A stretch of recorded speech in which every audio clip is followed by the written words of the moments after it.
Halo, halo. Cześć Darek.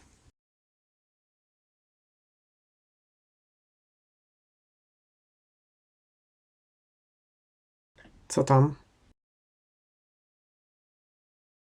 Widziałem, że grałeś dzisiaj znowu w Skyrima. Co GTA 5 już ci się znudziło?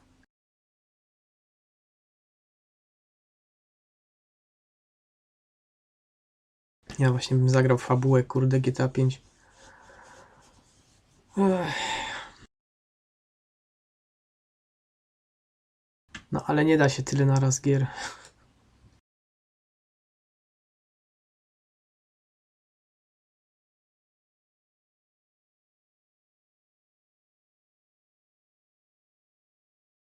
No widzisz, a ja ostatnio właśnie staram się grać nie za dużo naraz. Chociaż też no nie gram w jedno cały czas. Strzelam sobie w Rising Stormie, nie? Wczoraj grałem jeszcze w strategię tego Company of Heroes. Ty byś, Darek, nie zagrał w Company of Heroes na multiplayerze? Pamiętam, że kiedyś grałeś w kampanię.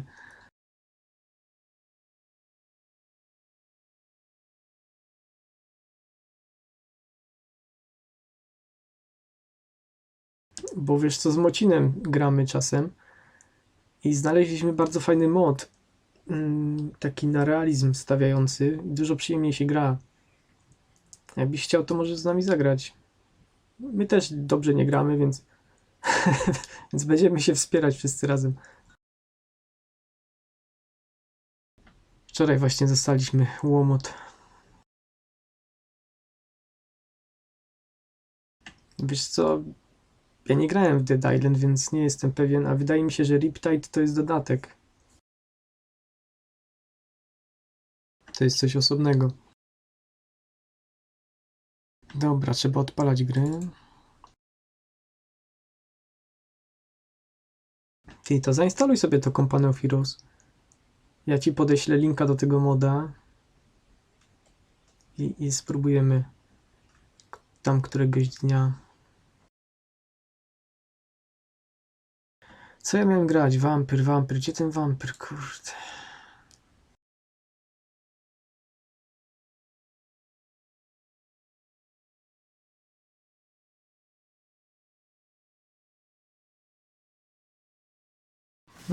Spoko. Podeślę.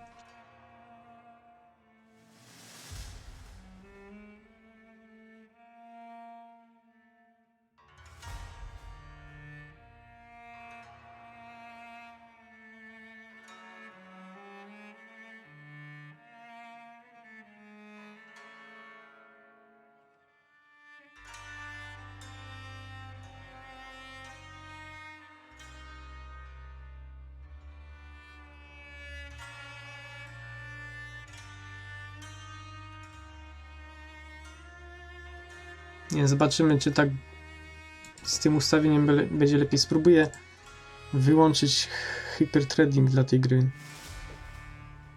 To podobno pomaga.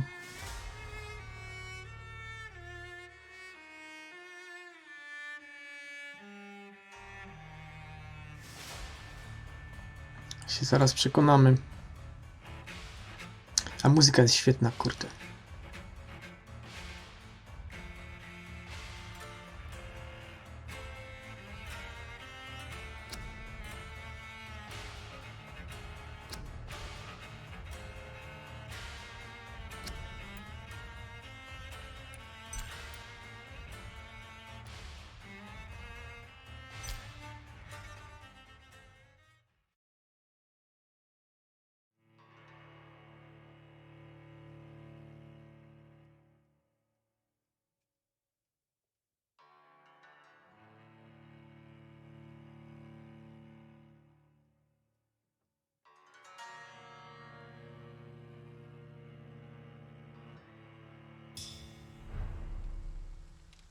Pytanie, jak teraz to będzie działać?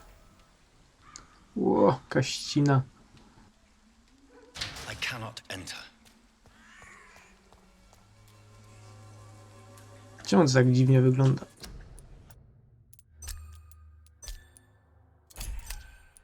A, czemu to się przestawiło? Co tu ma być?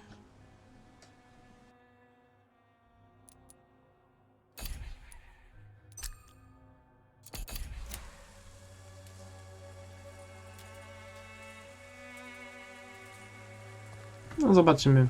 Jakby były jakieś ściny, to mów.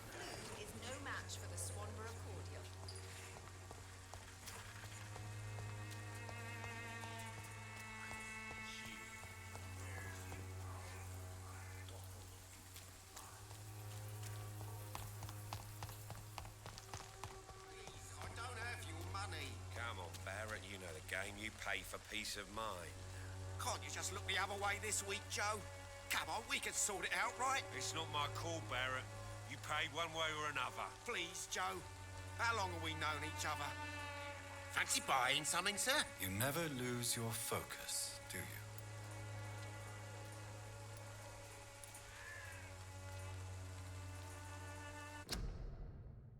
you? Moment. Działa to? Działa.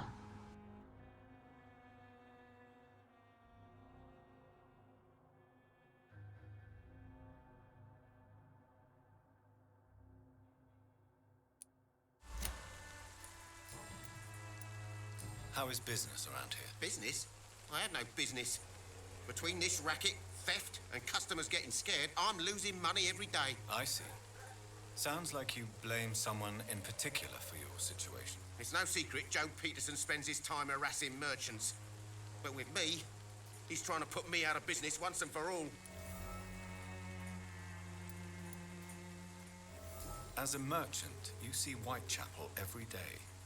Have you noticed anything out of the ordinary recently? What you mean besides the epidemic, the war, and all the usual crap? As long as I can remember, this part of town has been a bottomless pit, and no sign of the bottom yet. Violence is increasing in the borough. Yeah. A few nights ago, some blokes jumped me. Came out of one of the condemned workshops. Fever, madness, something like that. Where did this happen? Why did you go there? In the closed workshops nearby. I worked there as an apprentice in better days. Now I only go to find trinkets or tools. Too bad I was mugged, though. There was good money in that little box of loot I lost. Szpargałów. Ja przeczytałem szparagów. Trochę się zdziwiłem. Nowe śledztwo. O proszę. Całkiem niezły krew ma.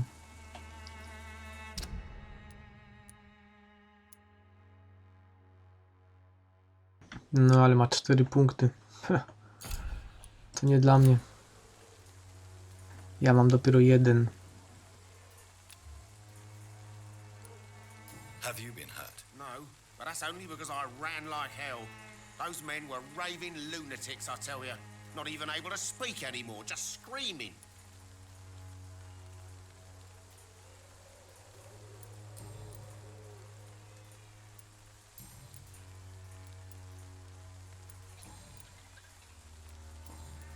Have you heard of a nurse called Dorothy Crane?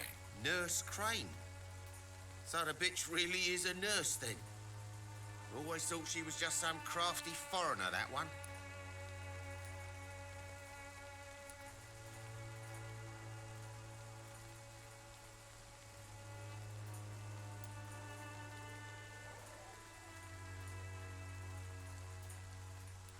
So she's trying to help her fellow immigrants. Why would that make her a villain? Dorothy Crane ain't even a real name. Something like Dorothea Craniu. Something like that.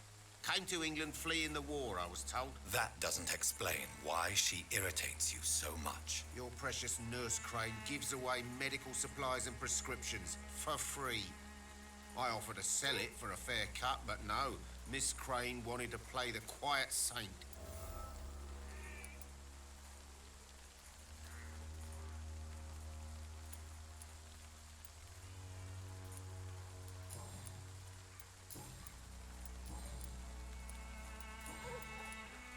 Right then. Show me what you have.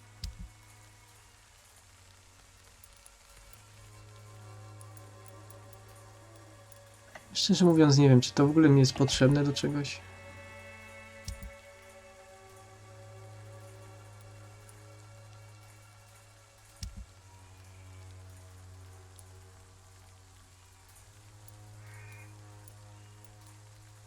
Serio, tyle Tyle składników potrzeba na te serum i tak mało warte są. Że to się nie opłaca w ogóle.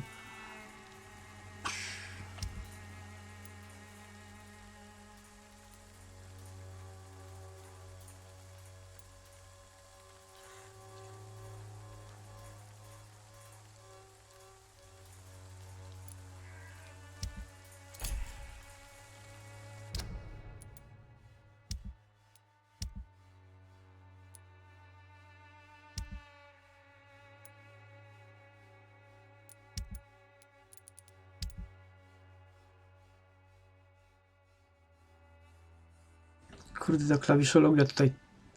TG? Kto takie klawisze ustawił w ogóle?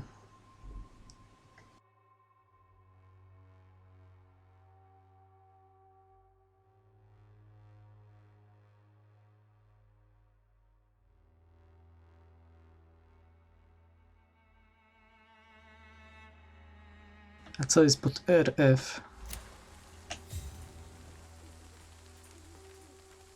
Fancy buying something, sir? Goodbye for...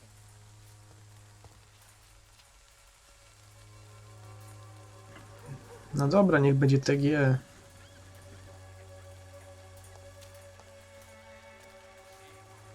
Excuse me, sir. I have a few questions for you. Another journalist? I didn't answer the first one, so piss off. I'm not a journalist, I'm a doctor. A doctor, you say? It's quite a rare breed in this part of town. Really? But still, here I am. Dr. Jonathan Reed, at your service. I'm Joe Peterson to some, but Colossus Joe to most. And I don't remember asking for your service, sir.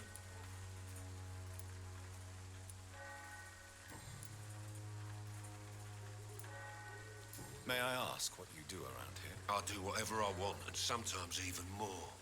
Now sod off. According to you, physicians are scarce in this part of town. Why is that? Not familiar with this neighborhood, are you? I guess your fancy colleagues are too afraid of being stabbed in the back. This part of town does have quite a reputation. Would you say it's justified? Totally. Look at me, for instance. I always look my opponent in the eye before knocking him out. How did you become the local bully everyone is afraid of, Joe? There's no pride in roughing up poor bastards. But this is the only job I've found. And it pays well, too. A job? So you're racketeering for someone else? I got enlisted by the Wet Boot Boys, a gang from the docks. I'm their muscle for their dirty work.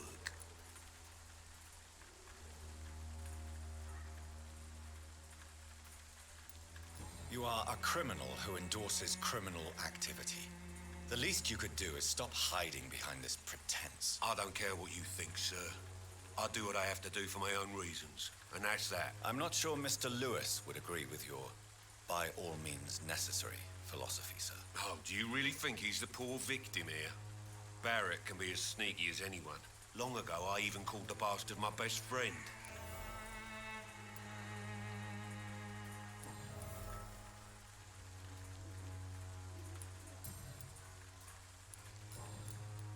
Have you heard of a nurse named Dorothy Crane?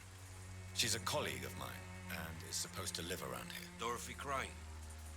Yeah, I know her. One of the few good souls who dare to help the sick around here. Could you please tell me more about her? She's a nice girl. Tries to help the migrants. I offered to give her a hand, but she said my reputation would attract too much attention. Goodbye, Mr. Peterson.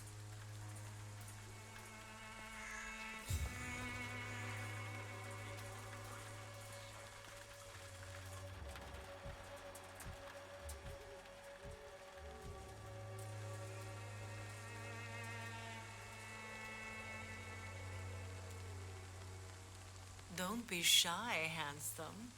What can Christina do for you?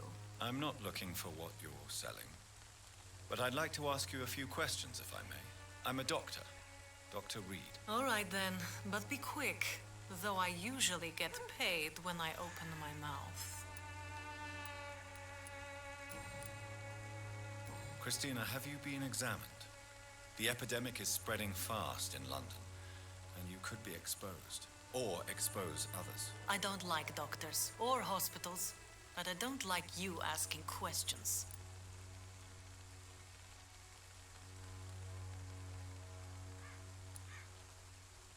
You can put your own life in danger, that's your decision. But what about your clients? If you're contaminated, you will put them in danger too. And you think that would worry me? If you knew the men I deal with, their health would not be what you'd worry about. Considering your line of work, I assure you it is only a matter of time before you have health issues. If it is going to happen, it will happen. Right now, I need money. That's what's important.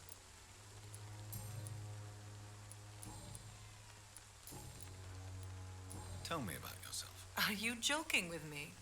People don't usually come to see me for conversation. I have no interest in your work. I am, however, curious as to what led you into this career. Short story. The war, exile, and England. This country is not especially welcoming. I've been refused many jobs because of where I am from. I had few options left.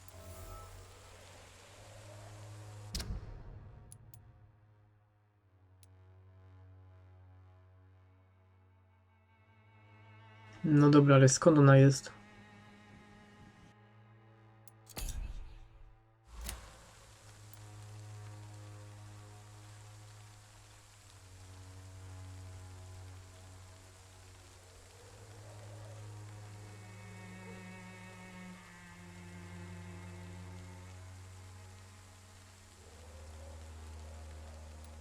I always thought I was the master of my own fate.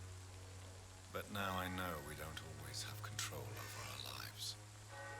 I don't judge you. You know, this money is not only for me. I have good reasons to need this money quickly. But it is not your concern, Doctor. Do you know Nurse Dorothy Crane from the Pembroke Hospital? Anything you can tell me about her would be helpful. I don't know her, but I know her name is Dorothea Crăciunescu. She came from Romania like me and many others. You seem to respect her. Dorothea helps the sick people of Whitechapel. Everyone should respect that.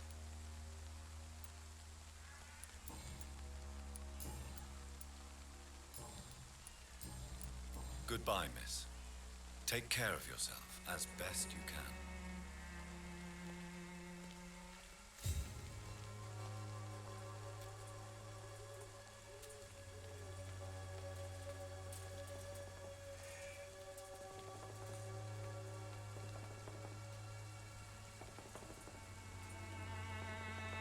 Forgive my interruption. Do not apologize, my son. Father Tobias Whitaker is always happy to teach mortals about the incoming Armageddon. I am Dr. Jonathan Reed, and I just have a few questions. A scientist? You are much more lost than I thought, my son.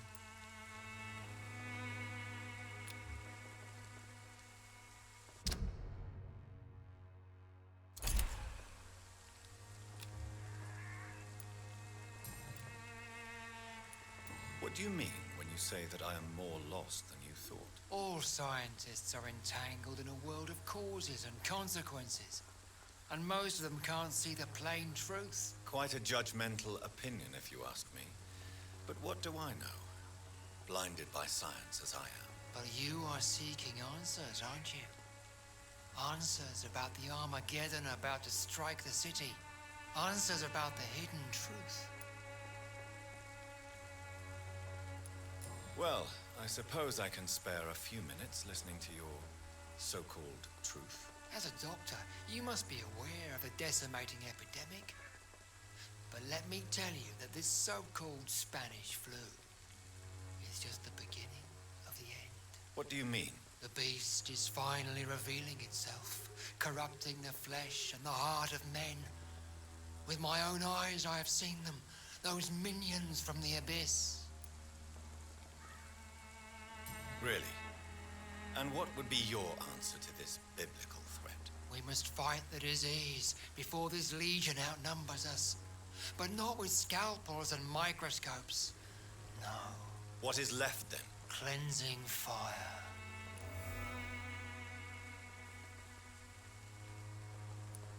Tell me, Tobias, what exactly is your plan concerning the cleansing of this city? God will recognize his own. More than once this city has risen from the ashes, hardened and purified by the flames.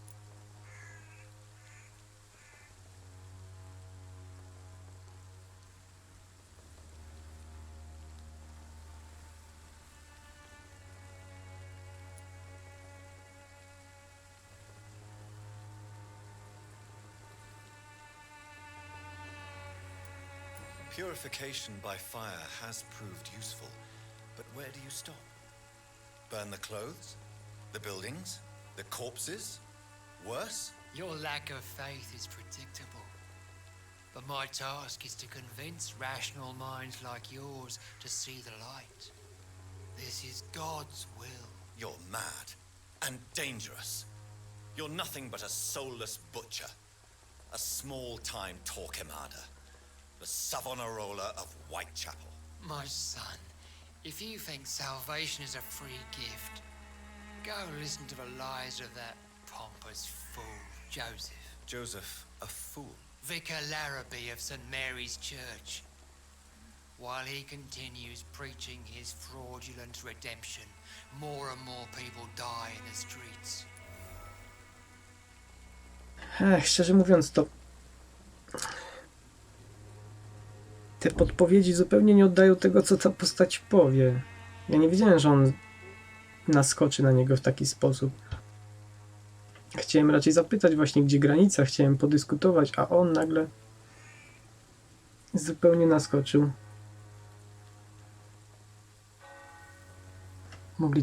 Mogliby więcej zawierać tej odpowiedzi w tym, co się wybiera. What do you mean when you say that I am more lost than you thought? All scientists are entangled in a world of causes and consequences, and most of them can't see the plain truth. Quite a judgmental opinion, if you ask me. But what do I know? Blinded by science as I am. But you are seeking answers, aren't you? Answers about the Armageddon about to strike the city. Answers about the hidden truth.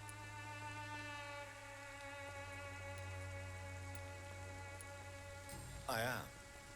But the answers I seek are based on facts, not superstition.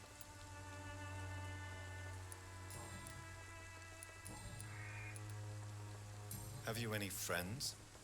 Any family left in these terrible times? No. But I have a disciple I see as my son. He is so devoted. I send him to preach the good word in the heart of this corrupted city.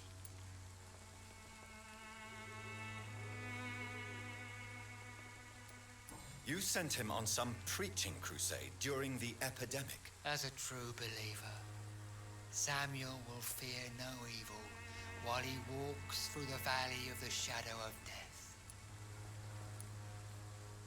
Where did you send him? I sent Samuel to the Stonebridge Cemetery, where the pestilence and evil grows night after night.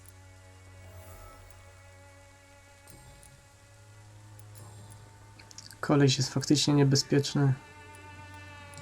Do you know Nurse Dorothy Crane from the Pembroke Hospital? I'd like to know more about her. I don't like the liberal ideas of nurses, but I especially abhor that Nurse Crane you mentioned. Why do you hate Nurse Crane more than other nurses? Before coming to London, she was a member of the communist resistance in her country. That's what happens when you let a woman get involved in politics. So you're not exactly a fan of Florence Nightingale's work. But nurses are essential for modern healthcare. Nuns should be the only women allowed to take care of male patients.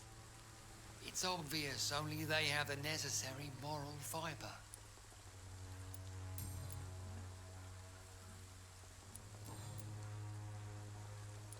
What do you mean? All scientists are in... Quite a judgmental opinion. But you are seeking on... Well, I suppose I... As a doctor... What do you mean? The beast... I have heard enough. Goodbye. A ten tutaj puka i puka.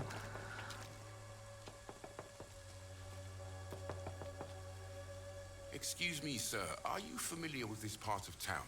Name's Clayton Darby, reporter. Sorry, I'm new to Whitechapel.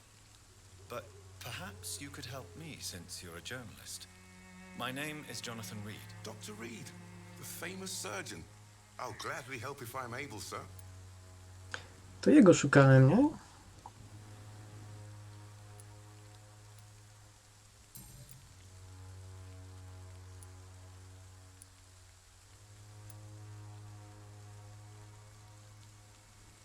Why are the newspapers keeping silent about the Spanish influenza? It's as though none of you care. There's a war going on. People shouldn't be demoralized by news of deadly diseases.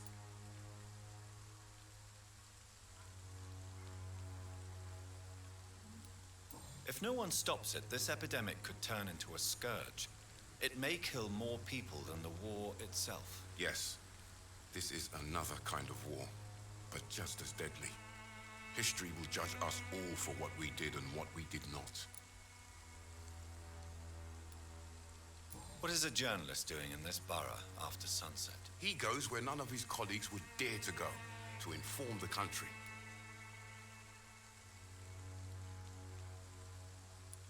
So you risk your life to reveal the truth. I saw many reporters do the same during the war. Whitechapel is the crucible of so many untold stories and tragedies. I want people to know them. That's quite honorable of you. But is the public interested? Not at all, sir. And that's why I'm an independent journalist, hoping to sell some stories.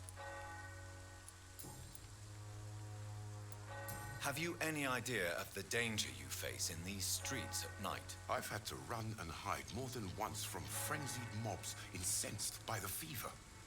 Do you think the flu is really responsible for this, Doctor?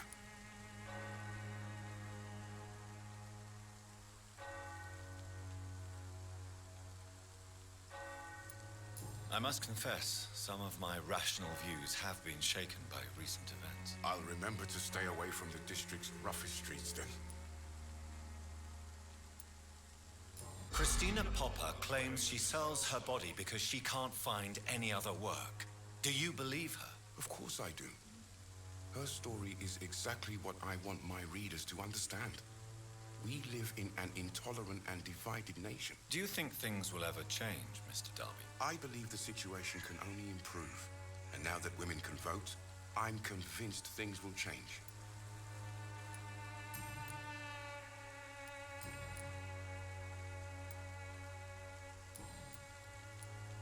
I heard you're investigating an underground medical dispensary in Whitechapel. What do you know about it? Not much, I'm afraid. They are wary of strangers, and I'm not really an acquaintance of theirs. Why do you care?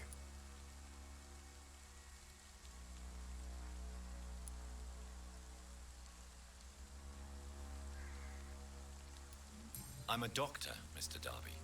I care about everything involving public health and this epidemic. Are you sure you're not just concerned about the repercussions that a scandal involving a certain Nurse Crane from the Pembroke Hospital would bring? Without a doubt, you are a damn fine journalist, Mr. Darby. What do you know of her accomplice, a man named Darius? I don't know much about the man. He's very cautious, never goes out, doesn't seem to have any friends or family.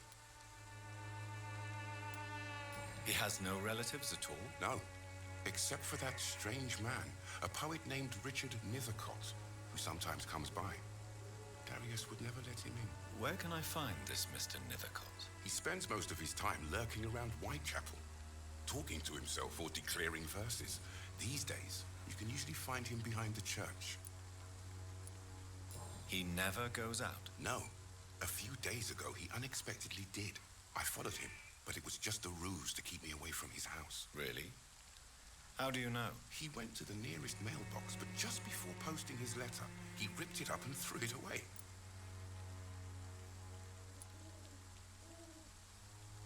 Może się rozmyślił.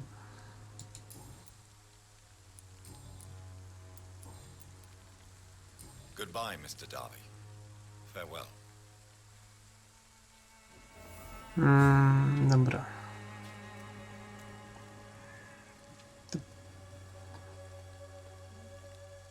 To po co on tu tyle stał i pukał, jak teraz sobie poszedł?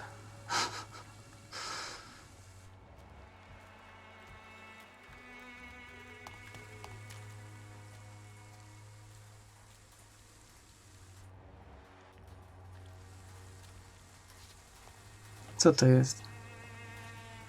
A, to jest jakieś odbicie, ja myślałem, że to ptak. Znajdź skrzynkę pocztową i list.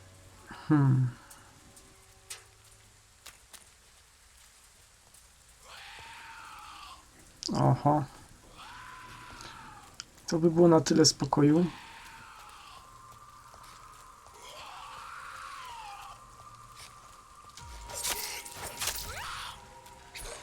Wow.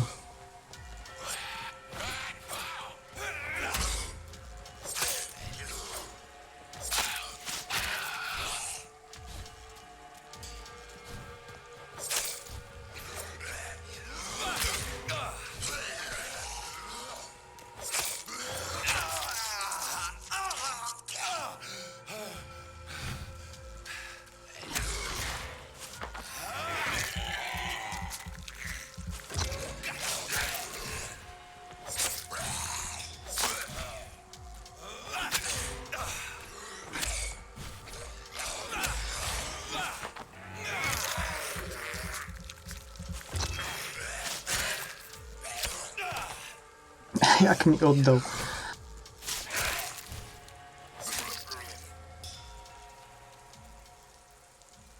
Easy.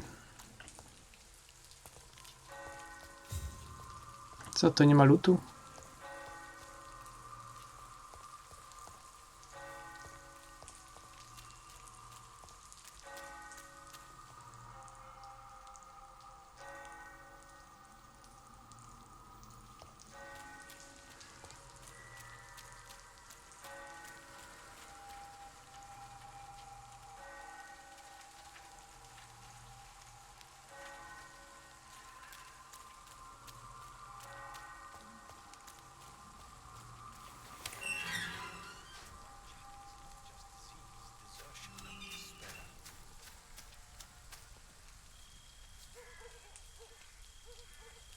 Good evening, sir.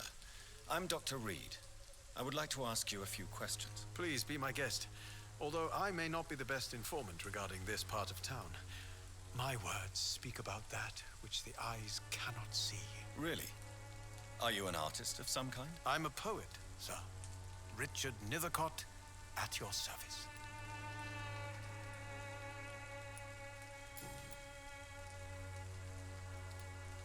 May I ask what you're doing at this hour of night, sir? Do you live here? Not at all. I'm just enjoying the pleasure of a quiet walk. Though night talks are always preferable, if you ask me. Especially with strangers. But are you not afraid of the epidemic? Oh, why should I? I see some equity in the Spanish flu. No flesh should be saved, say the scriptures. Good or evil, rich or poor, all are equal in the eyes of the flu.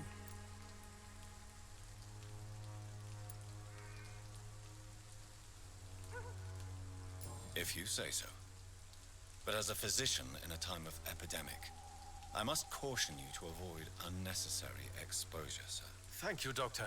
But we both know the seeker of truth has to go boldly where the weak dare not.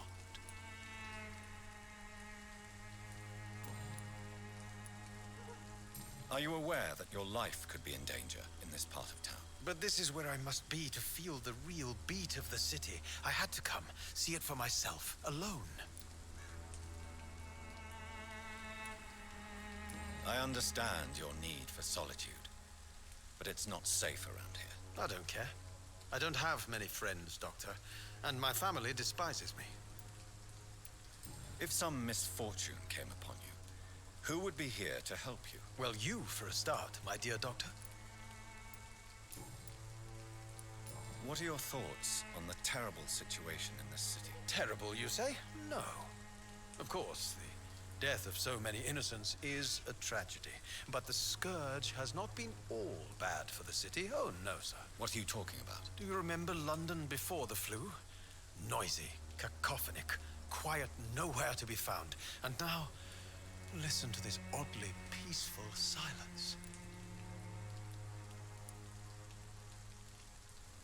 No, to tak jak był pierwszy lockdown w marcu, to też taka cisza. Miasto jak wymarłe. Zero szumu w ogóle. Zero samochodów. To było piękne. Yes. The enjoyable silence of the grave. You have a unique perspective on the situation, I must admit. Most people fail to understand my perspective.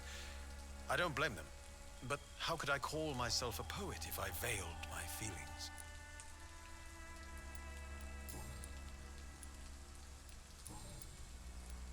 Tell me, Mr. Nethercott, why seek inspiration in Whitechapel? The place is not beautiful per se, but how to explain it? Stirring and challenging.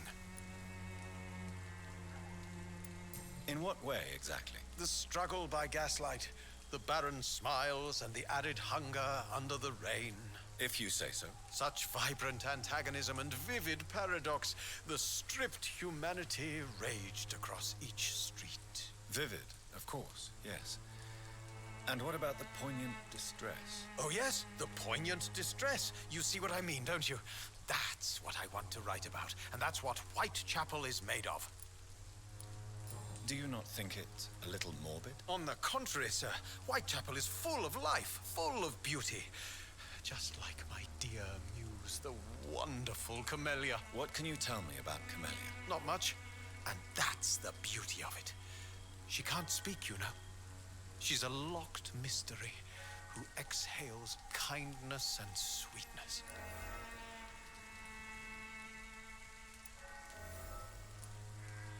And have you ever tried to learn more about her? Where she lives, how she survives, whom she may know? Maybe I prefer she remains an enigma. Reality can be so dull, don't you think? Perhaps you're just afraid to find out the truth about your muse. One day, perhaps, I'll ask her to come with me.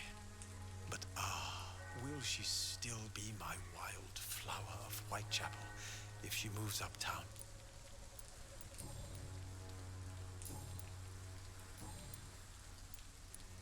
May I ask you a few questions about the district? Extraordinary part of town, is it not? I'll be glad to help you, if I can. I'm looking for Dorothy Crane, a nurse who lives in this vicinity. Dorothy Crane. Oh, I love the name. The Crane of Whitechapel. Sounds very mysterious. But, sorry, no, never heard of her. What can you tell me about an old man called Darius? Darius Petrescu? Yes, I know him.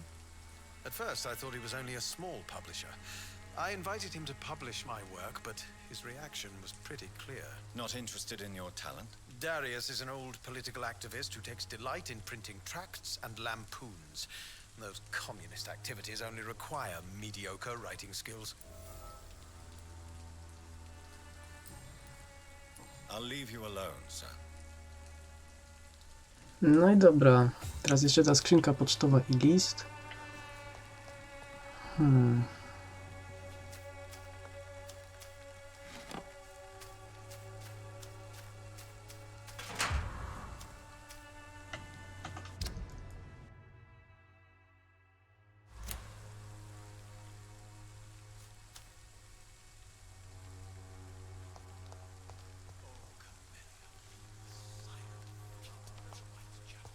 angel made flesh, I tell you.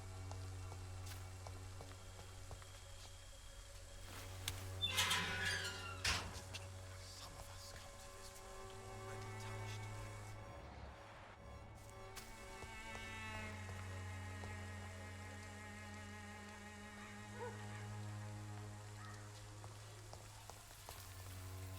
Good evening, miss. I'm Dr. Reed.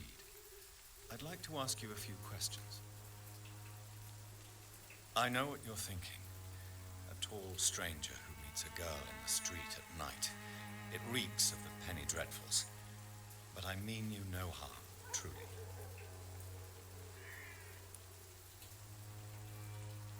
You don't seem to need my medical attention for now.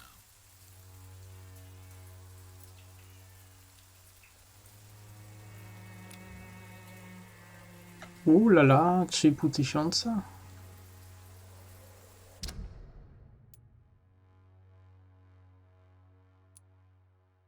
A to jest ta kamelia, okej. I know you understand what I'm saying. Your silence has nothing to do with you being mute, does it?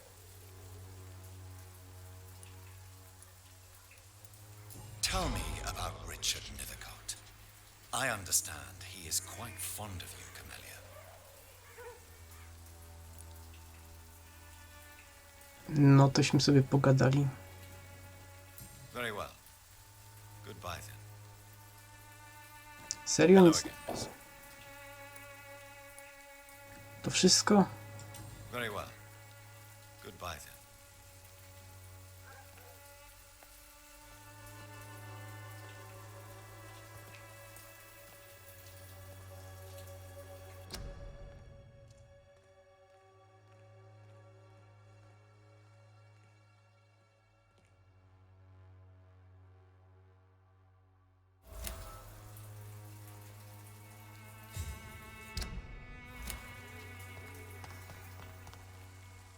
Hello again, miss.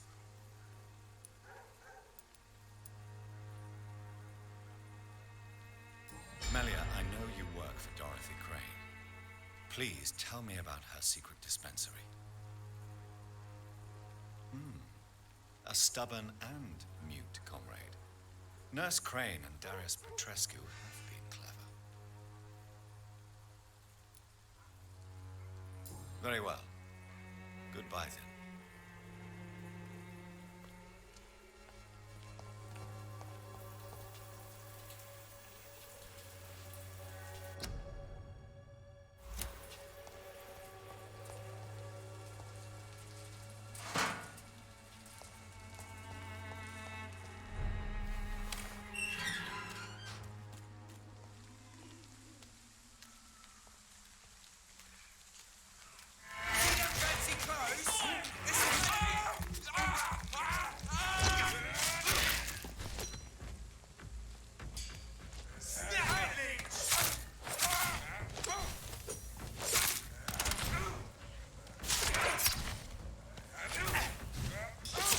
No.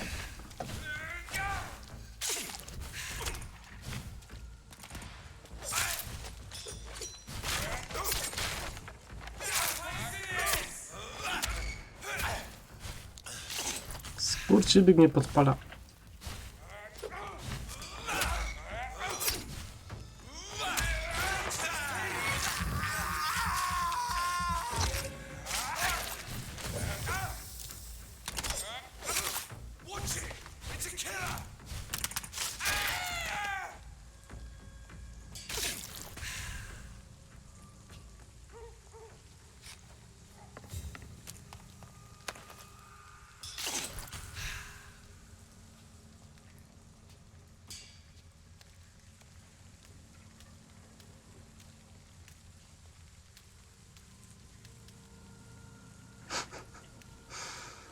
Chyba się coś zbagowało.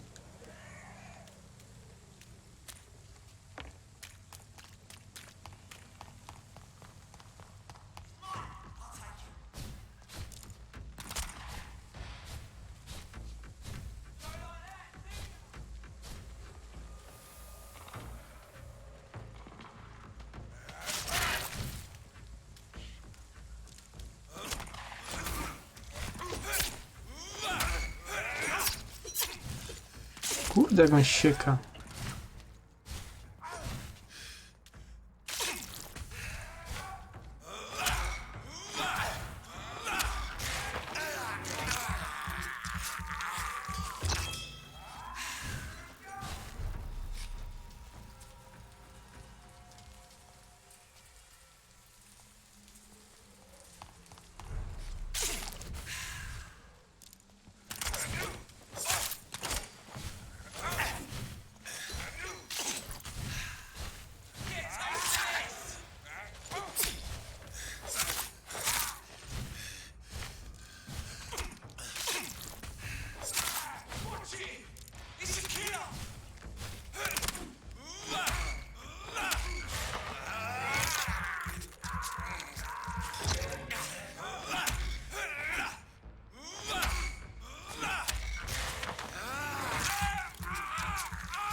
Najdroższe umiłowane dzieci, przepraszam, że nie kontaktowałem się z wami od kilku miesięcy. Sytuacja w Londynie była skomplikowana. Wiem, że zabrzmi to egoistycznie i głupio, jako że nadal żyjecie w kraju pochłoniętym wojną, lecz tu w Anglii również toczy się walka z biedą i niesprawiedliwością. To bój, w którym zamierzam brać udział, nie bacząc na swój podeszły wiek, stąd mój list. Nie wrócę do Rumunii. To oznacza, że najpewniej nie zobaczę was przed śmiercią. Nie smućcie się, dziadki, jesteście już dorosłe i macie własne dzieci. Wiecie, że czasami trzeba wiele poświęcić, żeby uczynić świat lepszym. Ja muszę ponieść tę ofiarę, żeby raz jeszcze poczuć się pożyteczny. Żyjcie długo i szczęśliwie, ucałujcie ode mnie wnuki i pamiętajcie, że ojciec śle wam miłość z tego dalekiego, zimnego kraju. Na zawsze kochający ojciec Dariusz Petrescu. The content of Darius' letter to his children could give me more leverage to enter.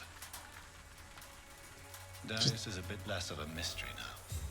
It should not be that difficult to incite him to let me in. Co postanowił zostać komunistą i porzucił dzieci. Cześć Miss Gandhi. Dobry wieczór.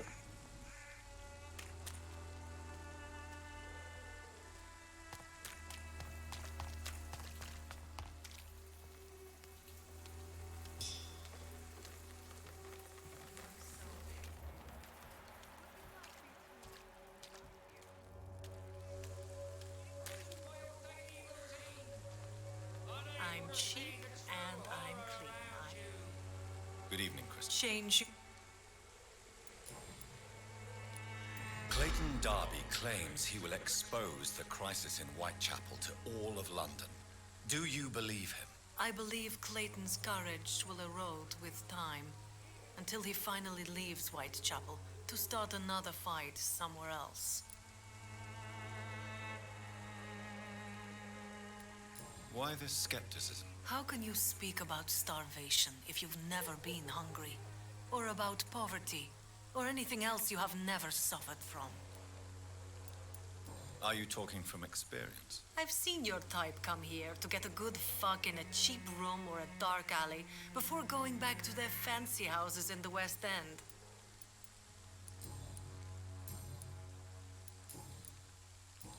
Goodbye, miss. Take care of yourself as best you can.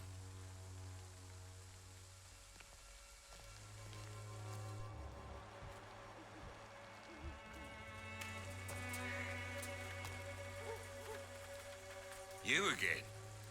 What do you want this time?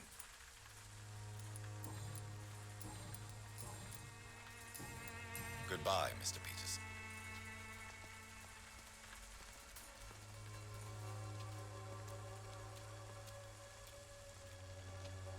Joe, please, I don't have your money. Come on, Barrett, you know the game. Szkoda, że nie ma jakichś wskaźników, że jest jakaś nowa opcja dialogowa. I trzeba tak gadać z nimi co chwilę.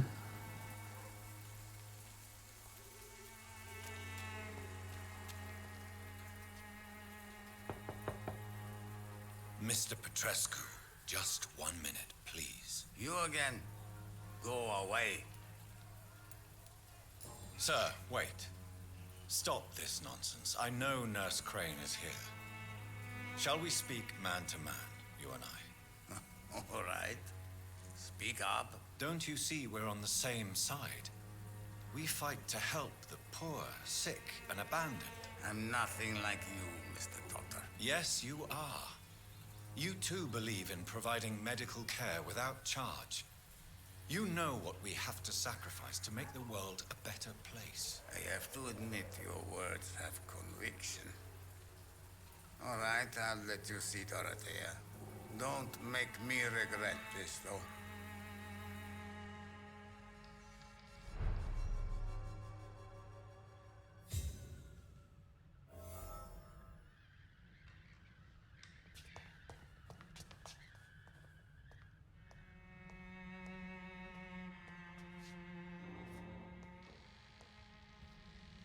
Nawet jakbym chciał, to już to jest niemożliwe.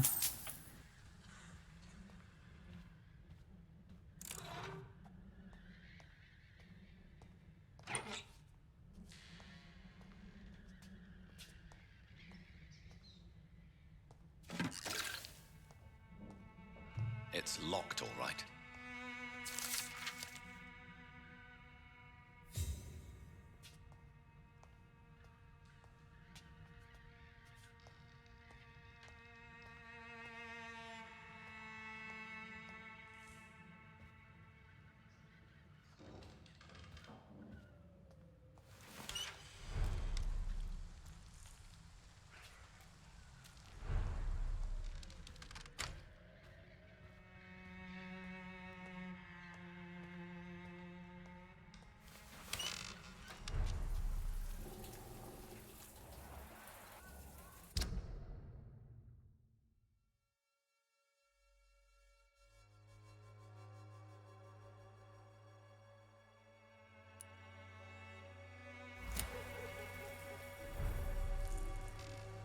Gdzie ona może być?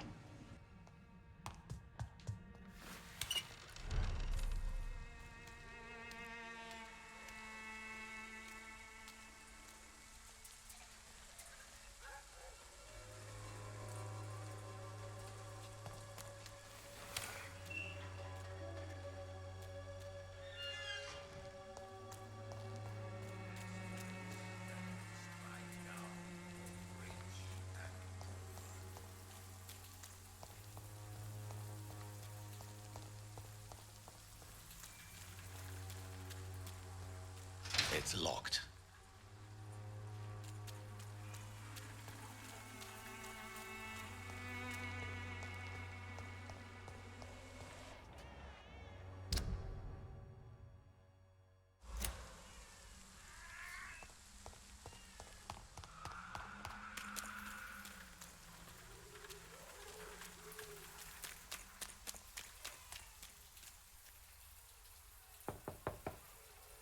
Hello, Mr. Petrescu.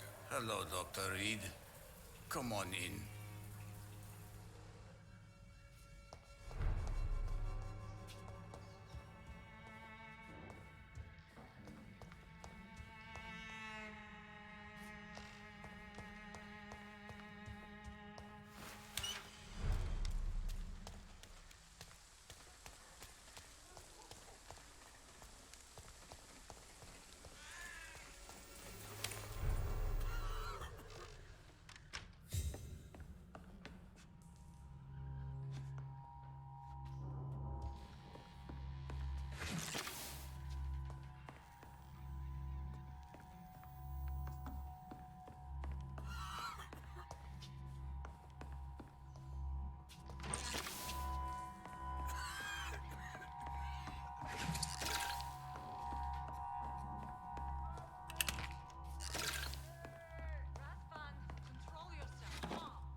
I need help!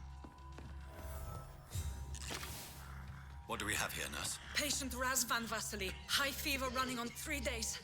Complaints of dizziness, muscle aches, and head pain. Diagnosed with influenza. Treatment?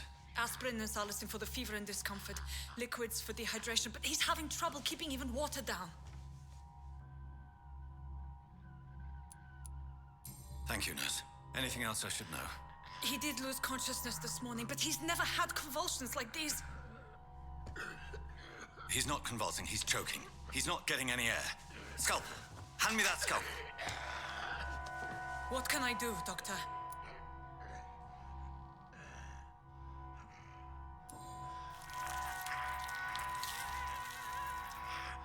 I need to perform a tracheostomy. Short pipe. That rubber tube will do. We're going to cut a passage for air through the neck. Yes, Doctor. He's breathing again, but he's coughing up blood. Internal hemorrhaging. I need to make another incision into the chest cavity to drain the fluids from the lung. Prepare another tube. A thoracostomy. Doctor, we've nothing to fight the infection. We need an aseptic environment. Right then, Nurse Crane. What do you suggest we do? I've no idea. I'm not the doctor. Time is of the essence. We need to perform a thoracic drain. Yes, Doctor.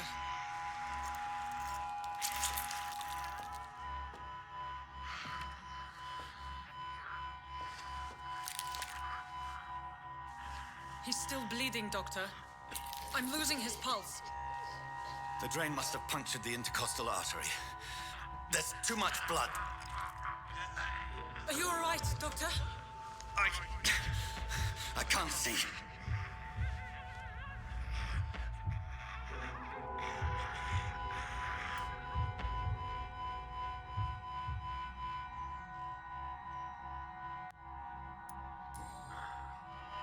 I must first suture the artery. Find the wound.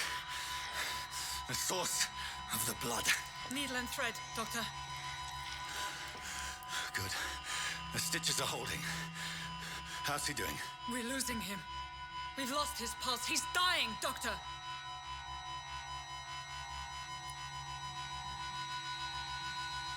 A ja wiem, kurde, co... Nie znam się przecież.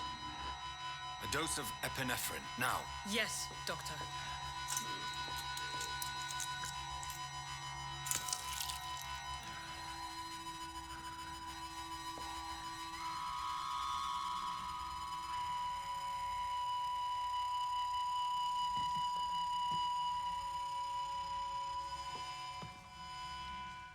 I co, zmarł? We've lost the pulse. He's gone, Doctor. Yes. We did everything we could. Truly? Everything you could. Is that how you'll report this in your log? Is this how the war went? Piling up one poor corpse beside the next? This was not an influenza-induced seizure. I've never seen symptoms like these on the continent. Neither have I. But the previous symptoms leading up to this attack were the same, indistinguishable from the epidemic. No. There was something more vile in these reactions. Something primitive. There have been numerous reports of mental breakdowns caused by the fever that accompanies the flu itself, Doctor. Yes, but... I'd best take some samples of the blood for analysis. Ciekawe, czy dałoby się go uratować.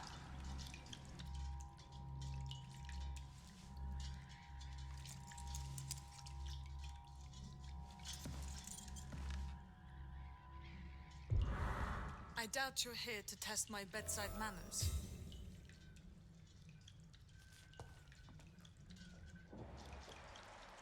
To what do I owe this courtesy? I suspect it was more than intuition alone that led you to us. So, how might I be of service, Dr. Reed?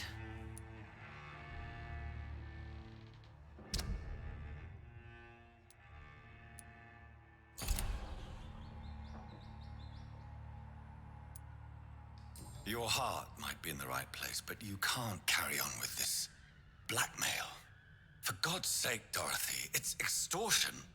It's a serious crime. Doctor, you think your warnings scare me?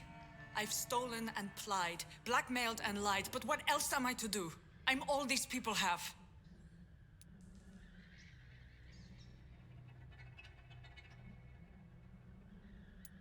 So, the end justifies the means. Is that your defense? I know you're kind, Doctor. Just another fine-heeled, silver-spooned gentleman who was given the world on a platter. You know nothing of poverty, nothing of the shame, the hunger, the loneliness. But why Lady Ashbury? Why her, of all people? She's pristine and proper, all right. But that she-wolf in sheep's clothing murders the poor for sport. I have her where she belongs, and I'll milk her for all she's got. Dr. Swansea is a sensible and honest man. He wouldn't have refused your friend's care at Pembroke. It's easy for you to say, Doctor. These people cannot go to the police, nor to the hospital. They don't even speak English. They depend on me for everything. You've convinced me of the sincerity of your actions and their noble justifications. But all the same, blackmail is a crime, and it will stop, Nurse Crane. So, are you going to turn me over to the authorities?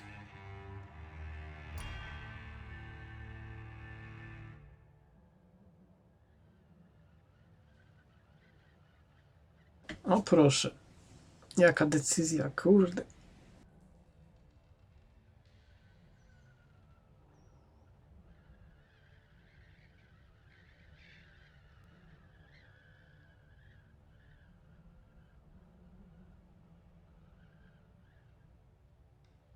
No ale w sumie dlaczego mam to przerywać? Każda z opcji powoduje, że ona przestaje to robić, ale dlaczego ma przestać? Niech robi. Taki niby wybór, a nie wybór.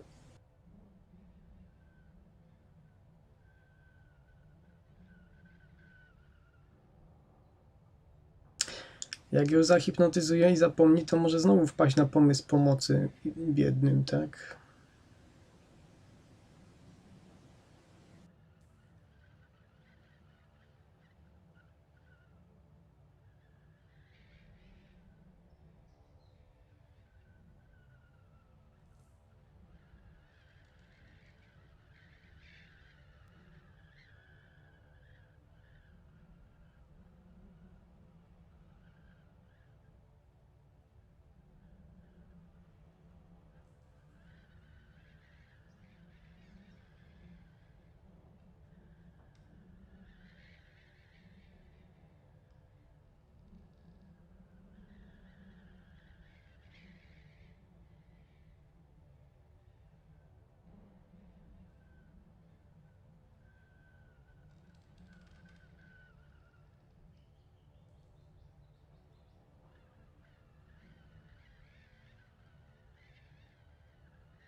Sam nie wiem.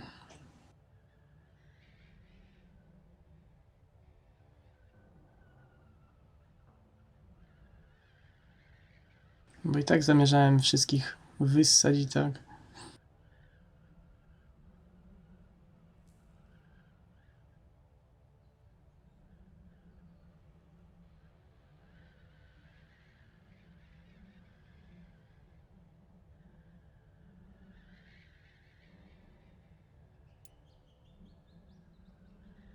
Ale zawsze mogę to zrobić później.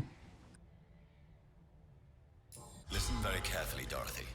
You will erase from your memory everything you pretend to know about Lady Ashbury and Pembroke Hospital. Let that rich bitch off the hook over my dead Nurse body. Crane, enough. Listen as if your life depended on every word. I know you've a generous heart who gives freely to those in need, but you shall walk away from the shadier streets of your business. I will never abandon... Dorothy, the discussion has come to a close. Your clandestine activities in the Resistance are over. Let it go. I'll let it go. Yes. All gone.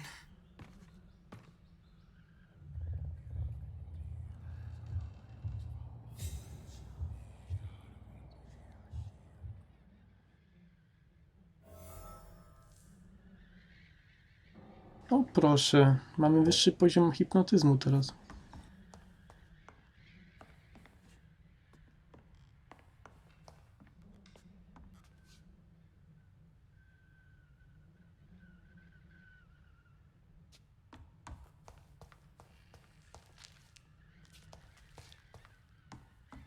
It's locked.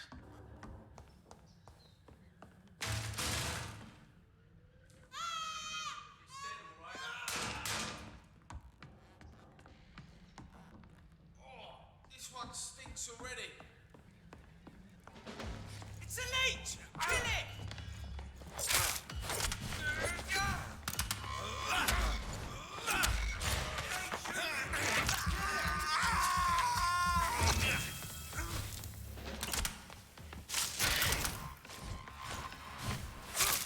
Take a breath of this!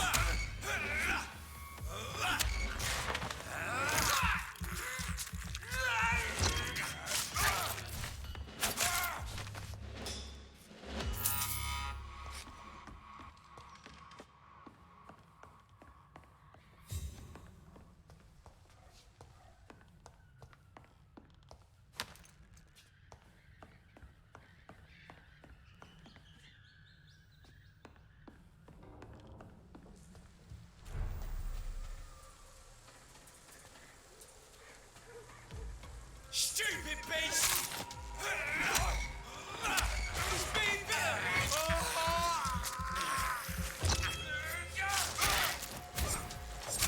Christ!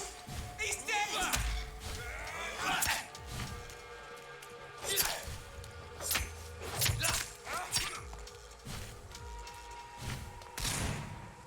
I'll kill you!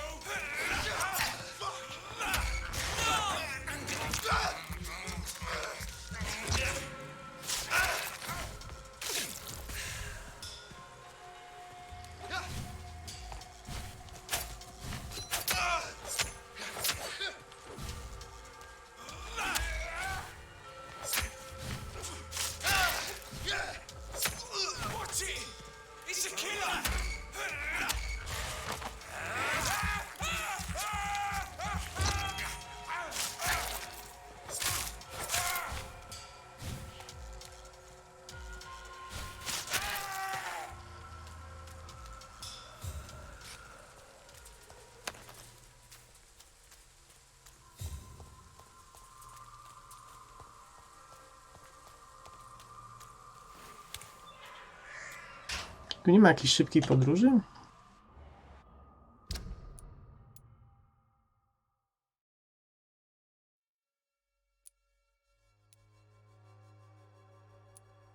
Serio? Muszę biegać wszędzie? Kurde.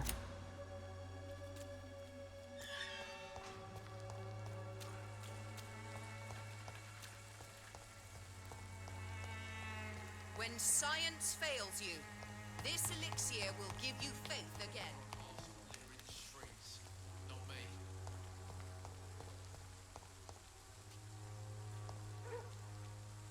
How are you, boy? I'm not your boy, all right? Now piss off.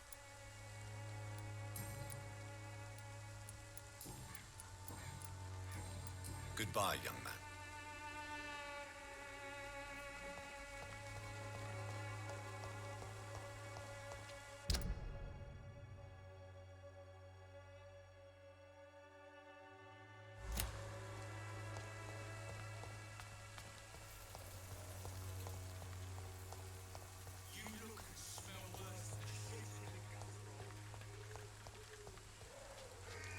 It's locked, all right.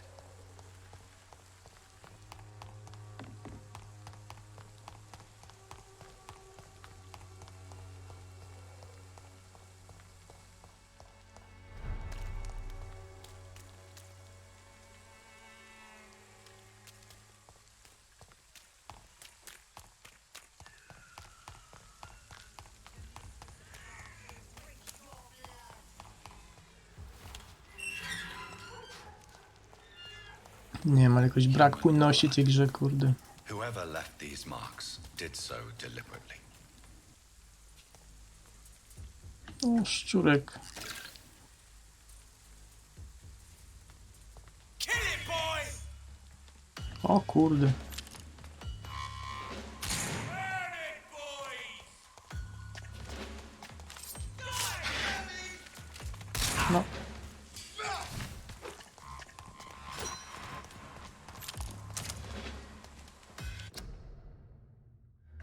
Moment.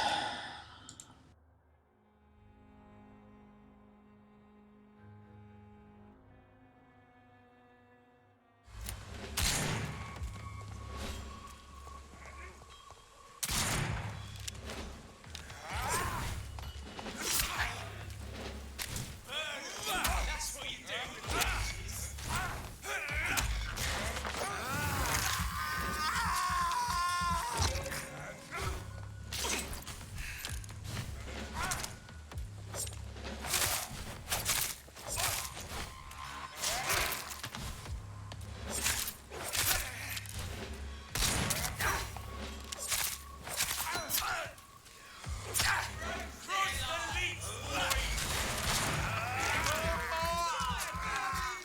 Cześć Marcin.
No ile ich jeszcze tu przyjdzie, no.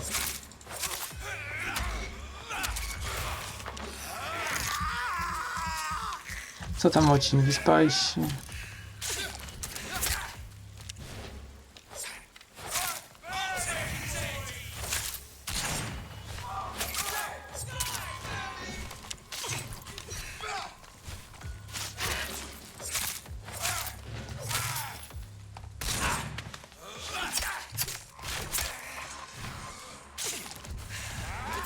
Kurwa, jak ta gra ścina dzisiaj, nie wiem co jest grane, ale...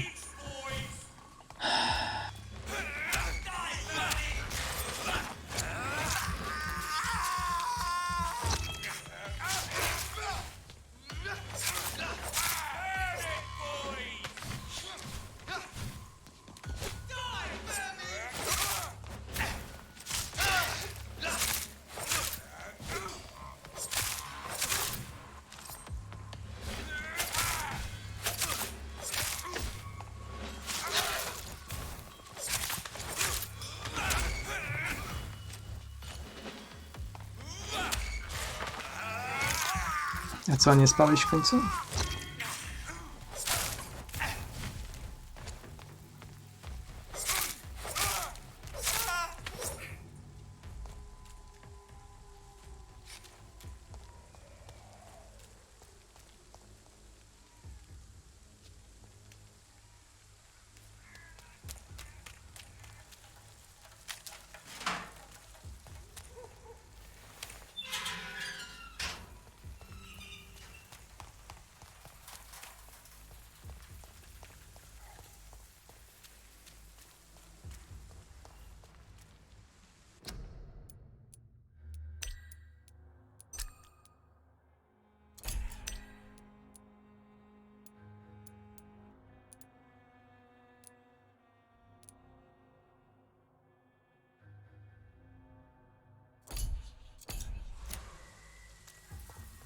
Nie wiem co jest z tą grą dzisiaj naprawdę.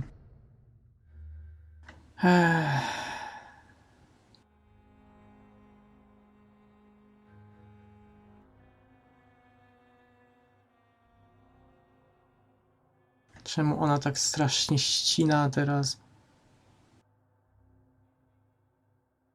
Kurde, karta graficzna się nudzi, a gra ścina, nie? Procek w sumie też nie jest wcale jakoś zużyty mocno. Nie rozumiem.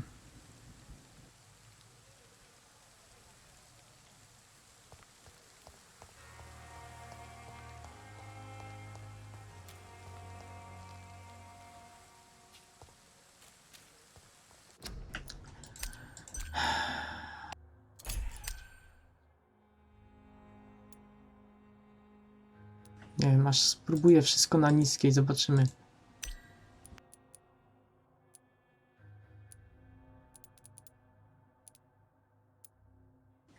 Czy jest różnica? No, tekstury zostawię.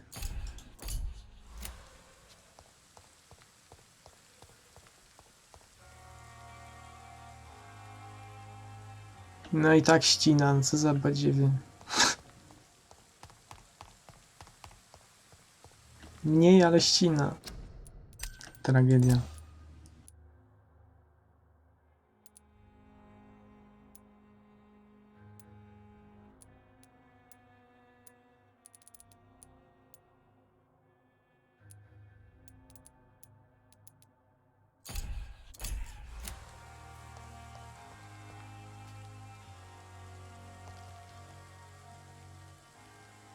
No nie wiem, tak jakby w ogóle karty graficznej nie używała ta gra. No przecież w ogóle się nawet nie grzeje ta karta. 60 stopni. The fuck.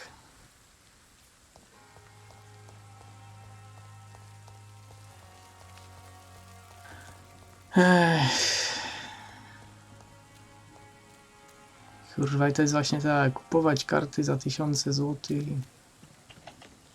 Później to wszystko nie działa.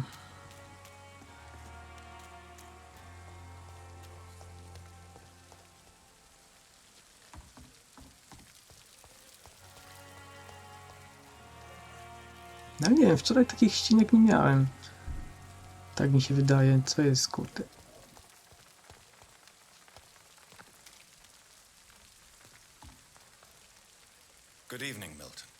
Doctor? Still trying to save lives?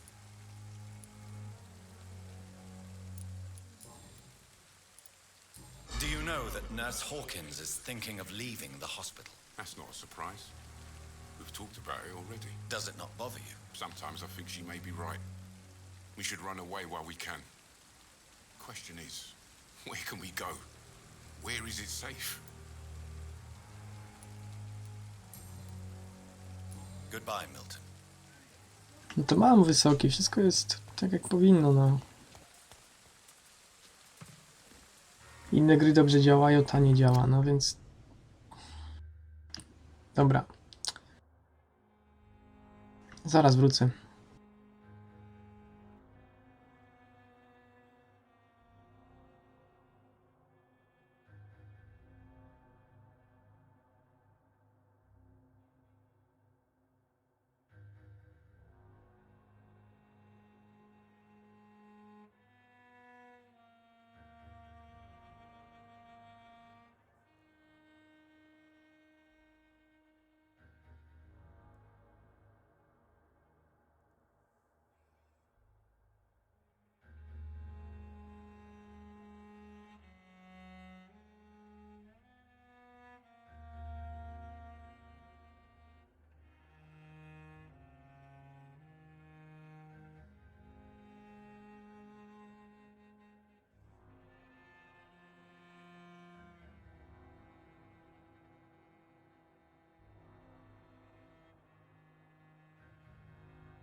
Ok, jestem.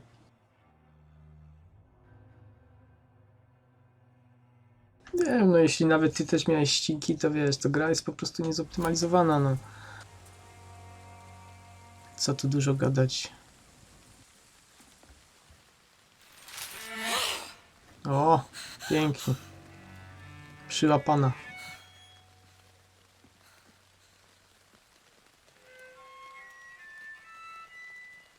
I would ask you to avert your eyes, sir. Or did you not know it was rude to stare? I knew it.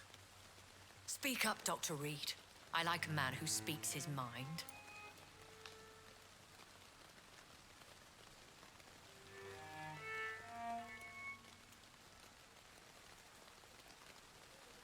Co to znaczy w końcu jesteś zabójczynią? W jakim końcu?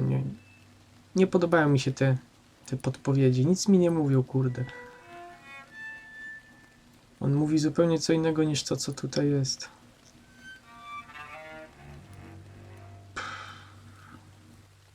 Hiding your true appetites behind a facade of compassion. Bravo.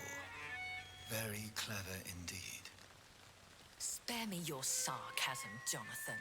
You are but newly born in this world.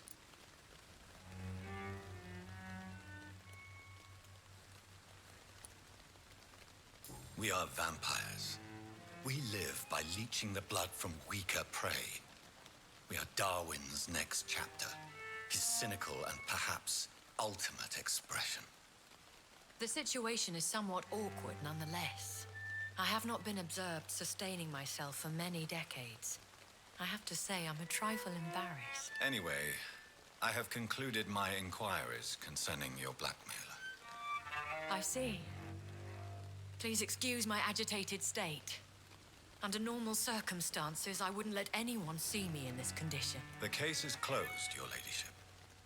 The person who took advantage of you has, shall we say, seen the error of her ways. So who was it? My lady, the blackmailer was dealt with using the utmost discretion. The culprit's identity is of no relevance. Thank you, Jonathan.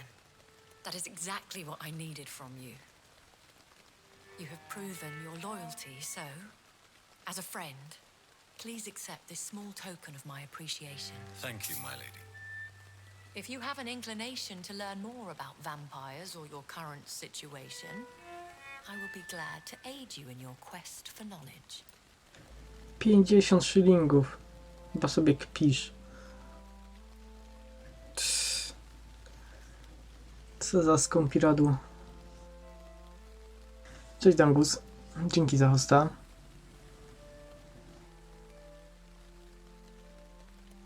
O sobie.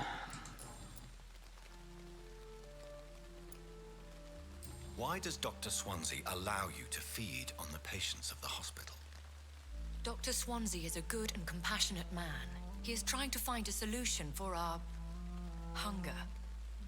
Until that happens, he is clever enough to understand that I only feed upon the dying.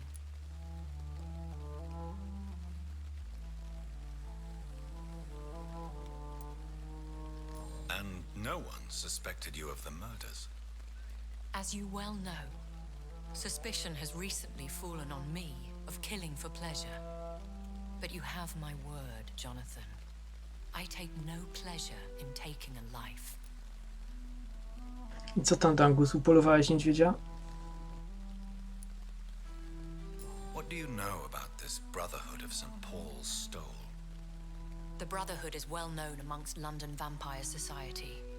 As long as our kind is discreet, and as long as they do not interfere, we have come to a mutual understanding. I know this is beyond the pale, but may I inquire your age?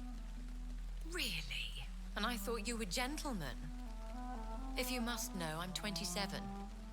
I've been 27 for a long time now, and 27 I shall remain. Dobry wiek.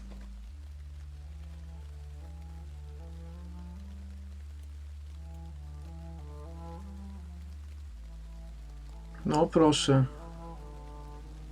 Jaki zabójca niedźwiedzi. Myślałby kto. Mi to się z łuku nigdy nie udało niedźwiedzia zabić.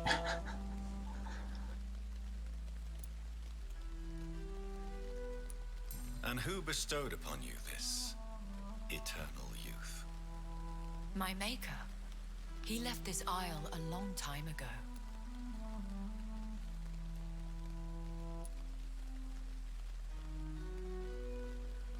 Very well. But I believe there is more to this than you are saying. A lady has to have some secrets.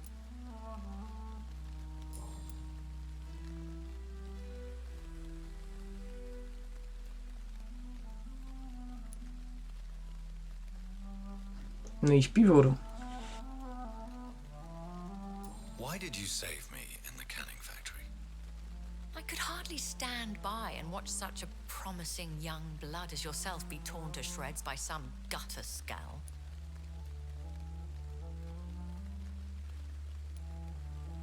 What type of vampire is a skull? Not a true vampire. The deformed offspring of lesser vampires. It is a shame these creatures run wild, slaves to their baser instincts. William Bishop wasn't the vampire that created me then? No, Jonathan. Whatever their strength and demeanor, Skulls are the progeny of careless vampires. It cannot be the other way round.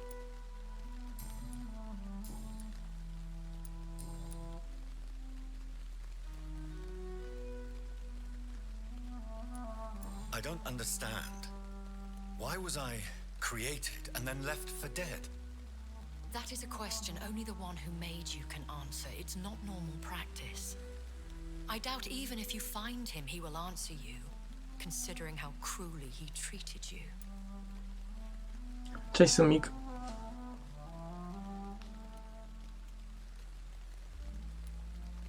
Jak powstają wampiry? To jest dobre pytanie. I'd like to avoid creating another vampire by mistake anyway.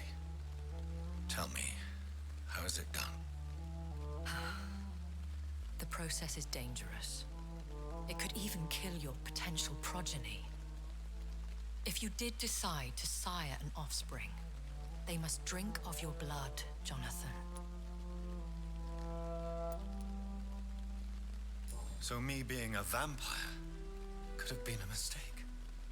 I very much doubt it, Jonathan. Contrary to the legends, it is not as simple to make another vampire by just biting someone.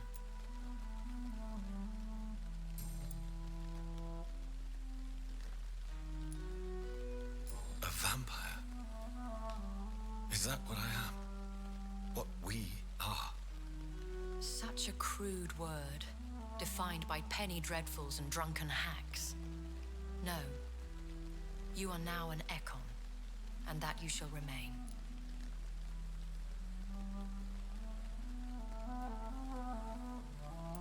Are you an Ekon too? Yes, I am. We are the closest thing to what man refers to as vampires. Forget what you think you know about us. So we are Ekons. How can I identify us amongst other vampires? How to put it? All Ekon are vampires. But all vampires are not Ekon. We are but a branch of the immortal tree. I've been hearing a voice talking in my head. Is this some kind of insanity? It feels like the voice of the vampire that created me. Hush. Tell no one this. It would be unwise to talk of such things amongst British immortals. Speak no more of your maker. How could this cause offense? Only the powerful immortals can mentally call to their progeny. No vampire or hunter will sleep easy, knowing that an unidentified elder is stalking the streets of London. Excuse my forwardness, but are you my maker? Me? Goodness, no. Only a foolish immortal would create a progeny without taking precaution, and I'm no fool.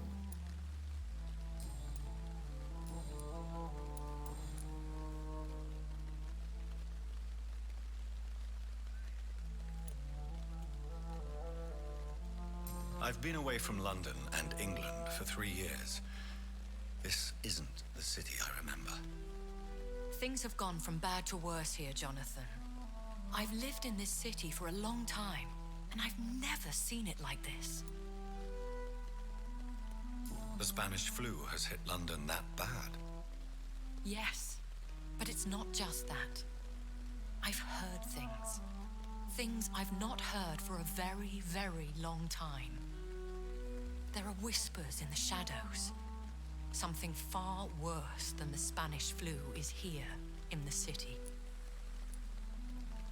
What is it you fear? Fear has long since flown this form. But there is something malevolent circling us. I feel fear is merely waiting in the wings.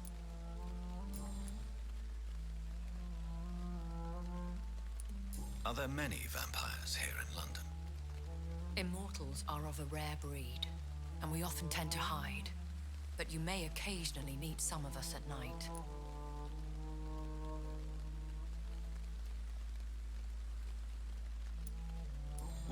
be as affable as you, my lady. I do not see why not. But remember, even the shark smiles before he bites. That sounds like a lesson from experience. Vampire politics are as intricate and sometimes tedious as a game of chess in a gentleman's club.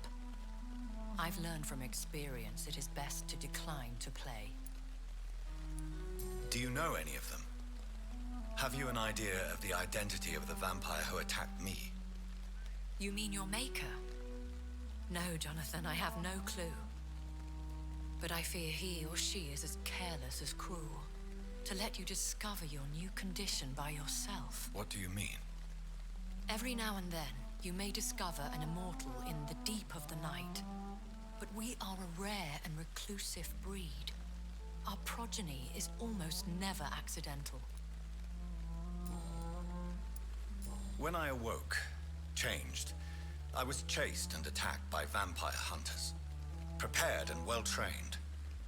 Though I can't be certain, more than likely it was the once glorious Guard of Priwen. Once glorious, but still dangerous.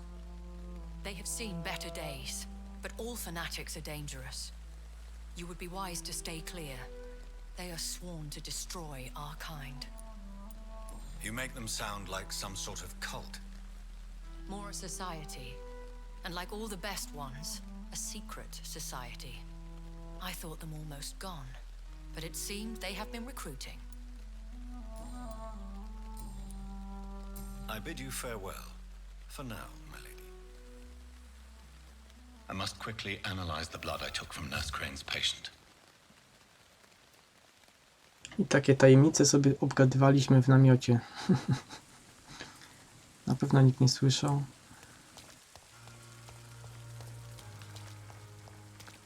Dobra, trzeba iść do gabinetu teraz. I wydać punkty i zbadać tą krew. 3000 punktów mam.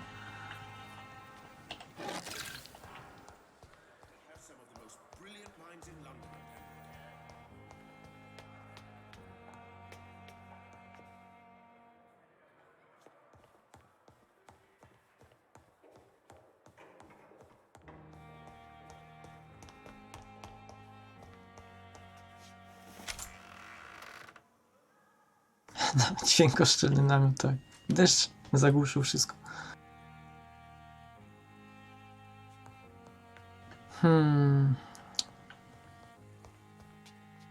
The flower's dying. It needs water. No dobra, ale skąd tu wziąć wodę?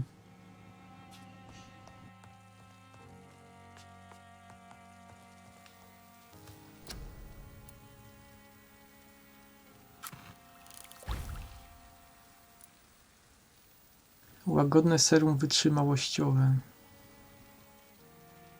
Rozwodniona rzeźka krew. Skąd ja to wezmę?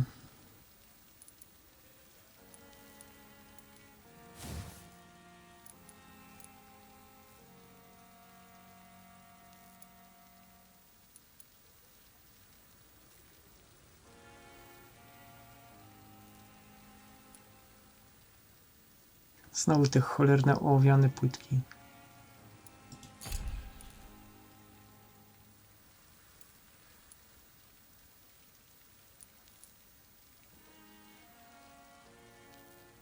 A mogę to sprzedać?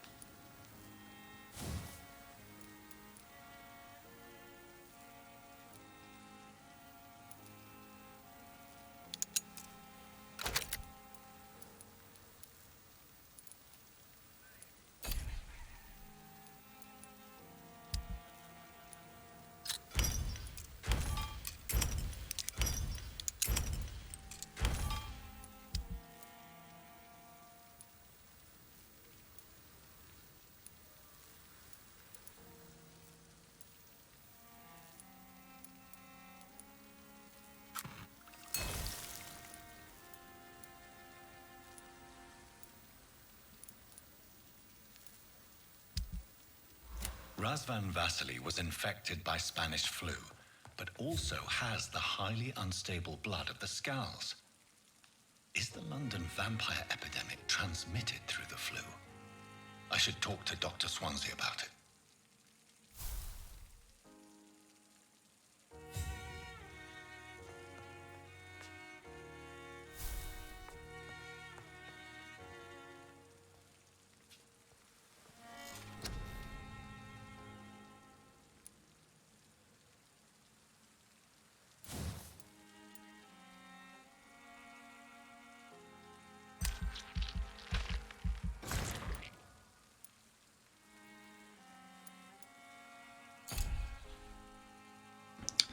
Dobra, wytrzymałość się nam najbardziej przydaje. Teraz tak, przydałoby się coś tutaj usprawnić.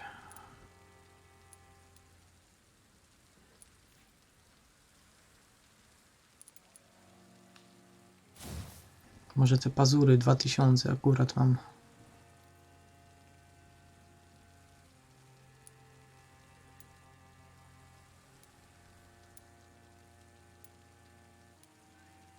Tylko czy to się opłaca w ogóle? 45 obrażeń więcej.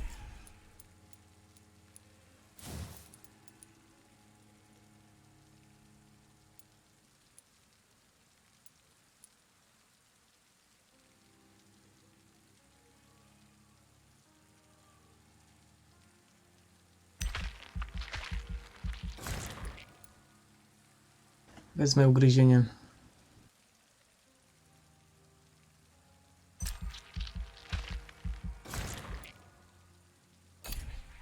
Dwa poziomy. Może życie, co? 600, kurde.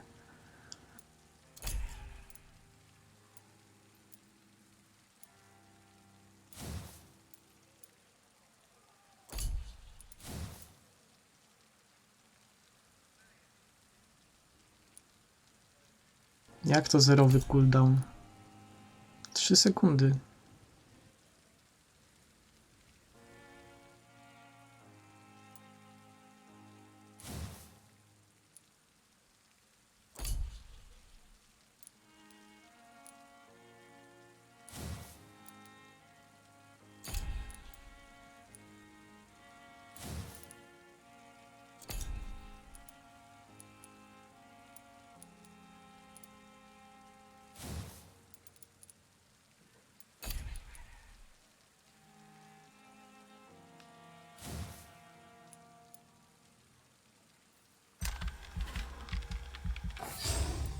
O, zobaczymy jak to działa doskok.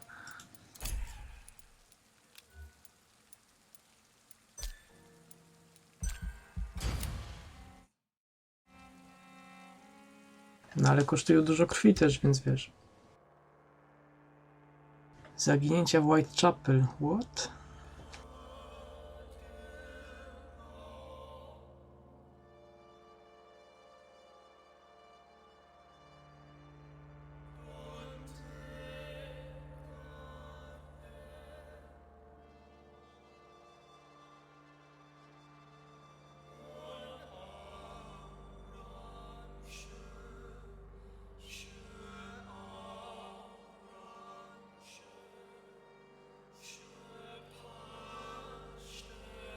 Ja nic o tym nie wiem. O żadnych zaginięciach. Świadkowie muszą się ustawiać w kolejce, żeby złożyć zeznania. What?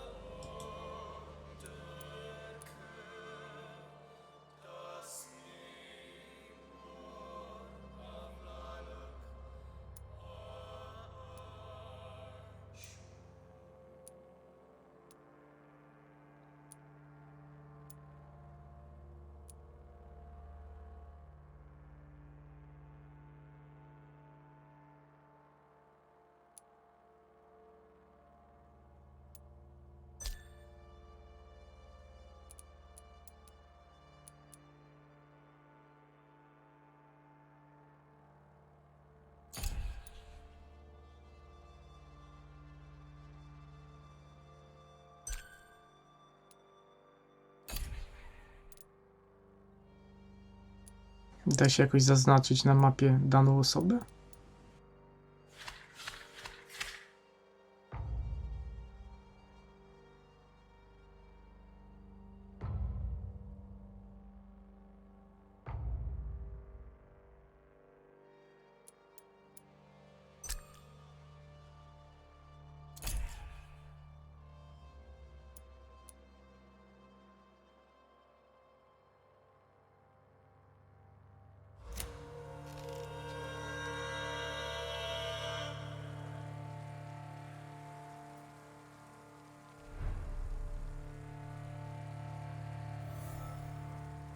No to lipa.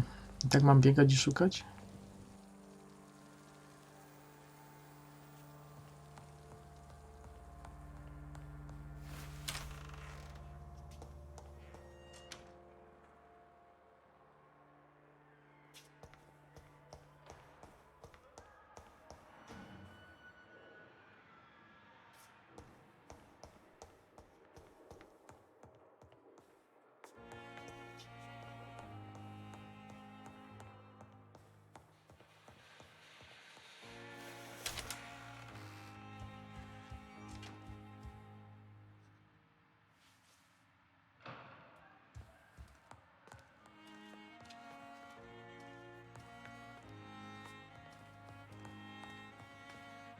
Evening, Edgar. Could I get your professional opinion? Please speak. But I have something important to tell you. This strain of flu, it's very different from the one I saw in Europe. It's downright peculiar. Really? What makes you say that?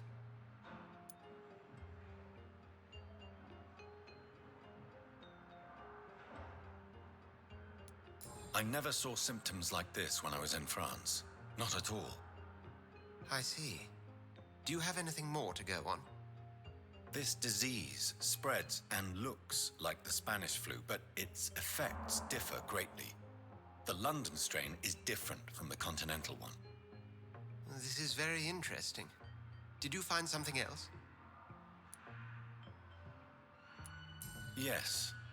Unlike the flu, the infected begin to show an increase in outwardly aggressive behavior. More than simple agitation. Once docile people become violent. You mean like rabies? Is there a chance we could create a vaccine, Jonathan, like Pasteur? By the stove, that would be smashing. There's a lot we're not seeing here. But it is spreading, and quickly.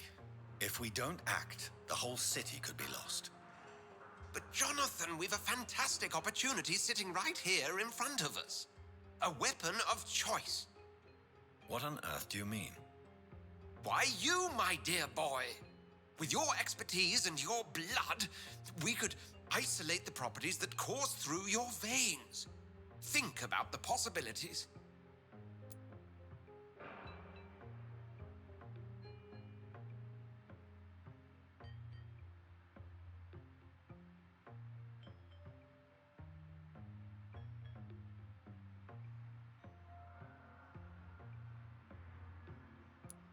I admit it did occur to me. Blood seems to be the common factor in all of this. I totally agree. We're in uncharted territory here. Maybe it's just wishful thinking, but imagine the possibilities. We'll discuss this more later. Thank you for your time. No, thank you, Jonathan. But as I said, I needed to talk to you. I have some rather bad news. Yes? I'm afraid it's your sister. My sister? She's to be buried this evening at Whitechapel Cemetery. Your mother published the obituary this morning. I see. I'm sorry, Jonathan. Please accept my condolences.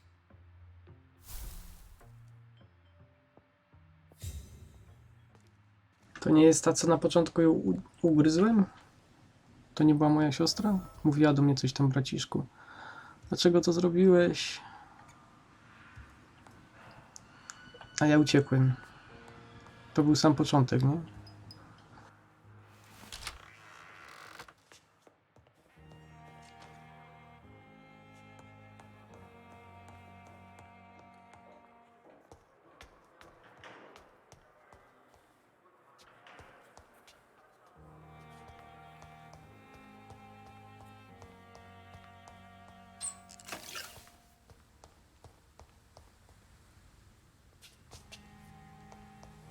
I never thought I would have to attend my murdered sister's funeral. Mary, I can't forgive myself. I'll find the truth about what happened to us. I swear.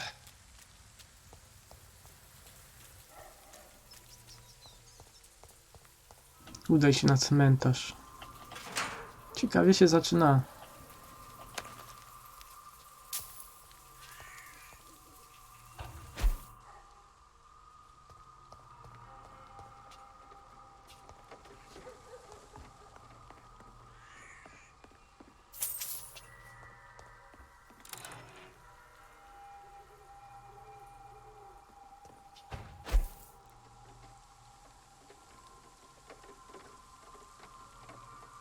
Nie chciałbym takiego typa w ciemnej uliczce spotkać.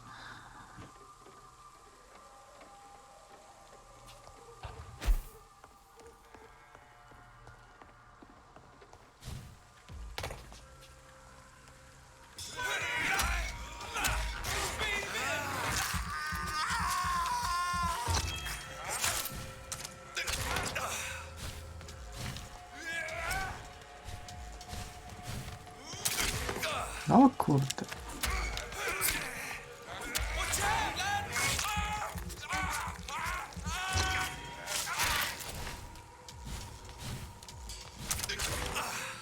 Co to są za bełty? We have to stop it.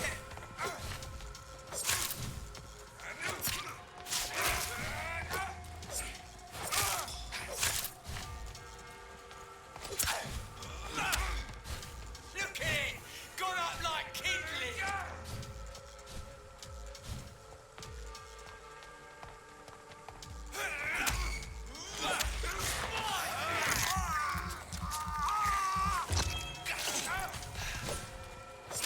That leads us fast.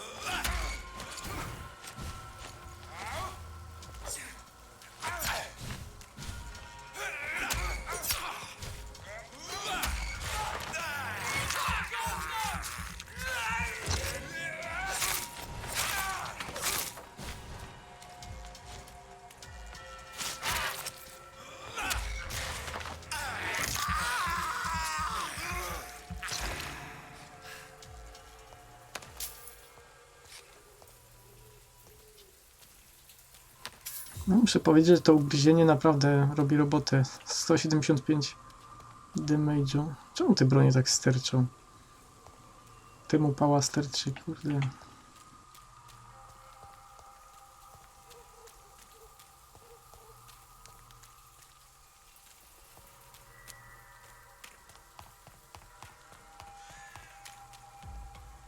Dilate.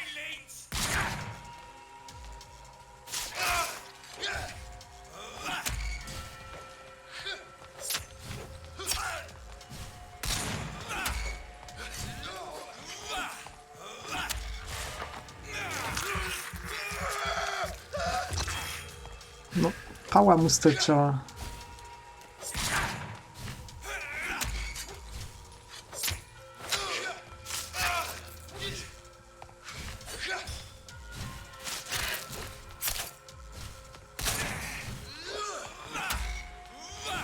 No tak. Ale jak wampir, to wampir, nie? Om nom nom nom nom.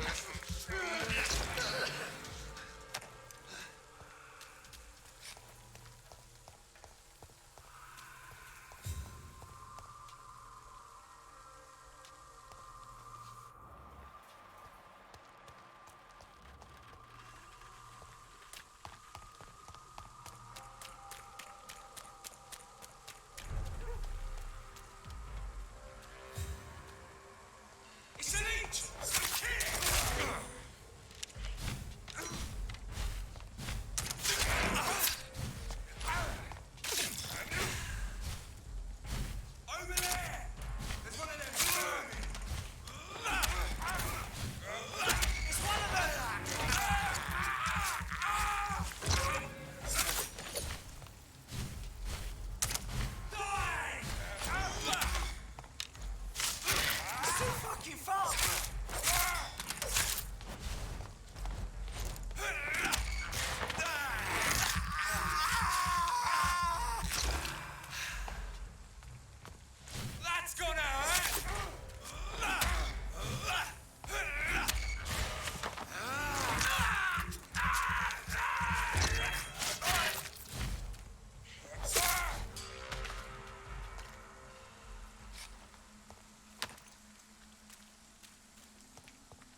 Na cmentarzu, no będzie pogrzeb.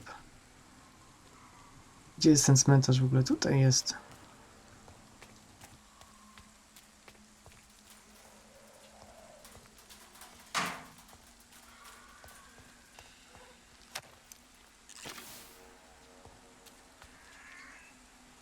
Co to za dźwięk? Jakby jockey z Left 4 Dead.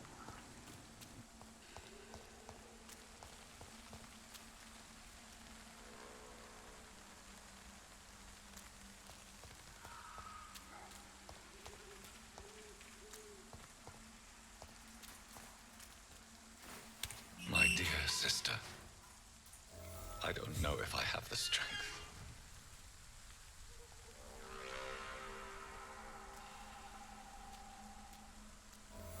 Kurde, jaki cmentarz.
Dobrze, moment.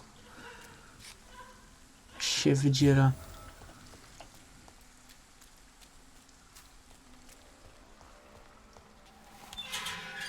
Paniusiu, co ty tu robisz o tej porze? Co tam? Are you all right, miss? I don't know.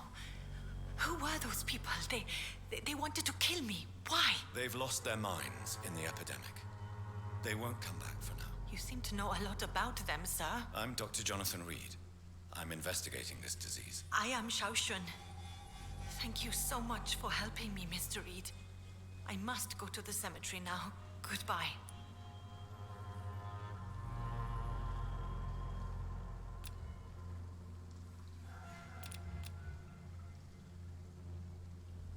No to żegnam.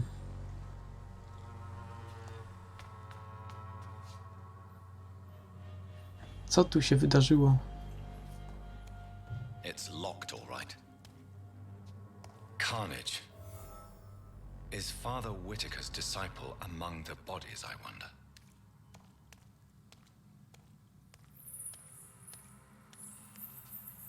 This man's far too old to be Samuel.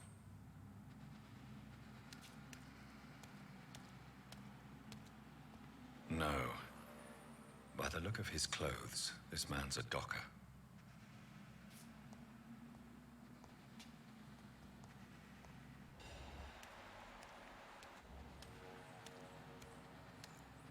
Samuel isn't here. I had better follow the blood trail.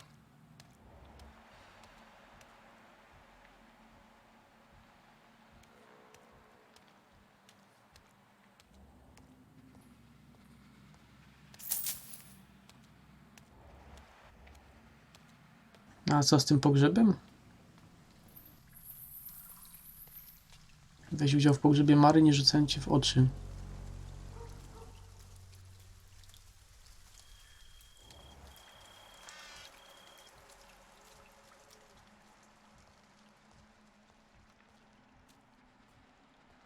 Jakim śladem krwi? Przecież tu nie ma żadnego. A, tam coś jest.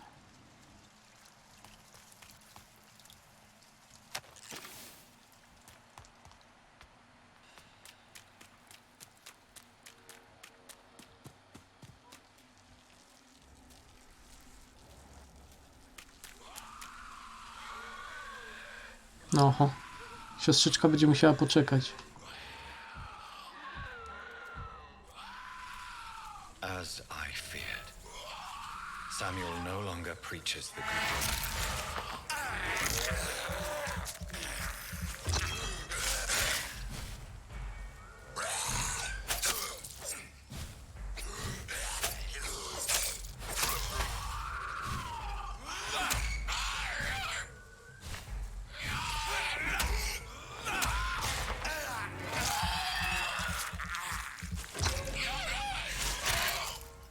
To jest Samuel.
Easy.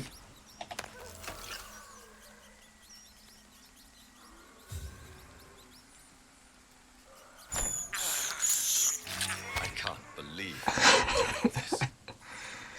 Nie mogłem się powstrzymać. Taki tłusty, piszczący szczurek. No.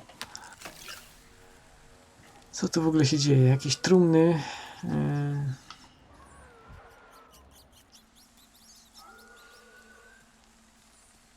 Nic tu więcej nie ma.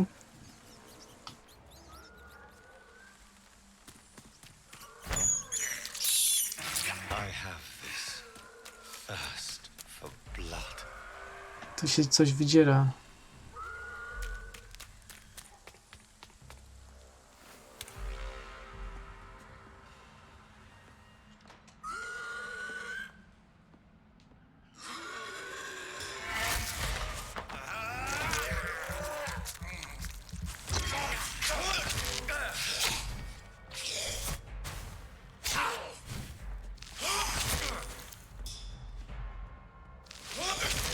O ty kurde dziadu jeden ty.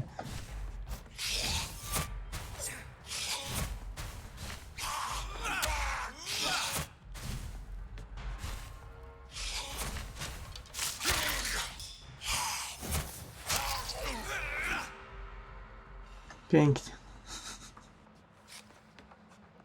Cmentarzysko trumien, tak.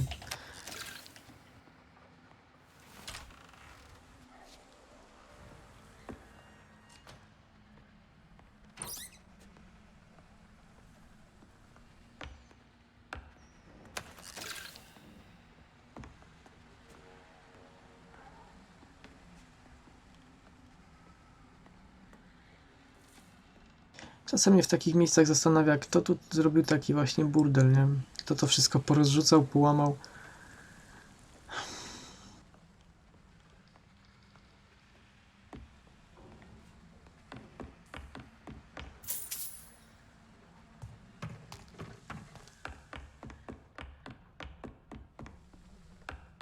Dobra, nic tu więcej nie ma. Idziemy na pogrzeb. Bo my jesteśmy cały czas w sumie na cmentarzu. Jakiś domek na cmentarzu. Co to jest?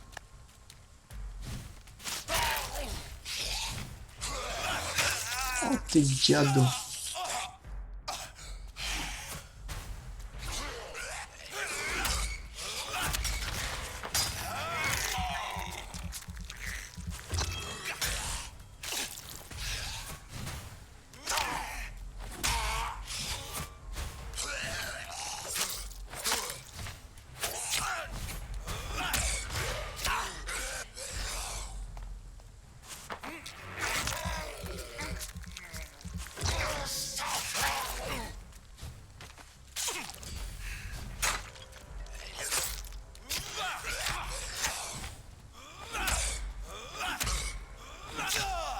Uuu.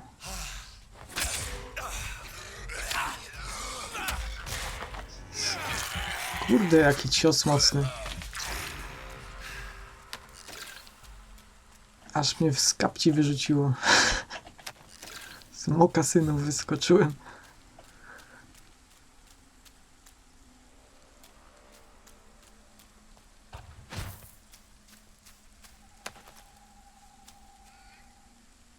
Święte symbole oraz orichalcum. Zaproszę.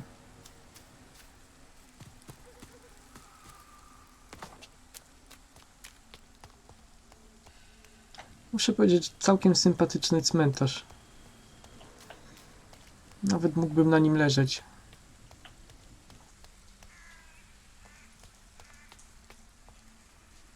Czemu coś tak błyszczy jakoś dziwnie?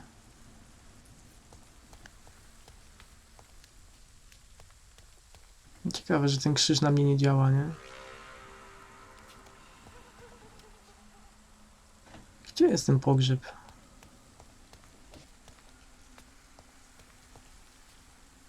Mokasyny ze szczurzej skóry, tak.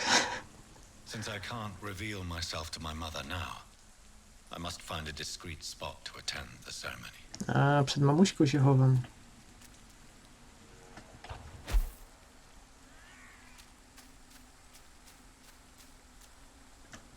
A czemu nie? Po śmierci to mi już obojętne. I am the resurrection and the life. He that believeth in me, though he were dead, yet shall he live. And whosoever liveth and believeth in me shall never die. We commend unto thy hands of mercy, most merciful Father, the soul of our sister departed, and we commit her body to the ground. Earth to earth, ashes to ashes, dust to dust.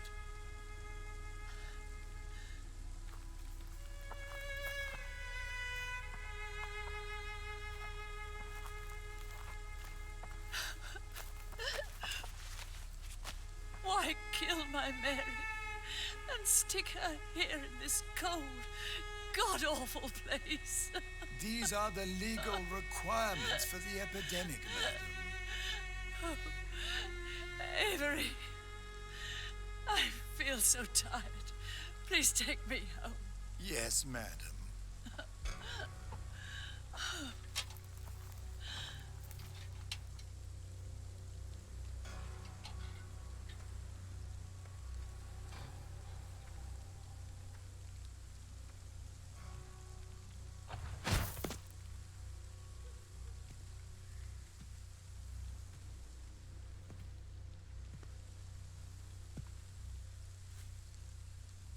Oh, Mary. What have I done?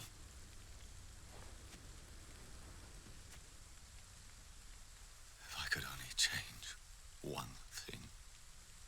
One thing. This is a nightmare.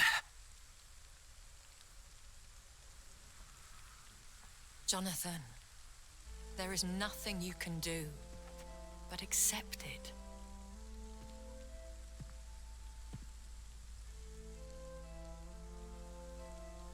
What brings you here? I thought you could use the company. I am so sorry for your loss, Jonathan.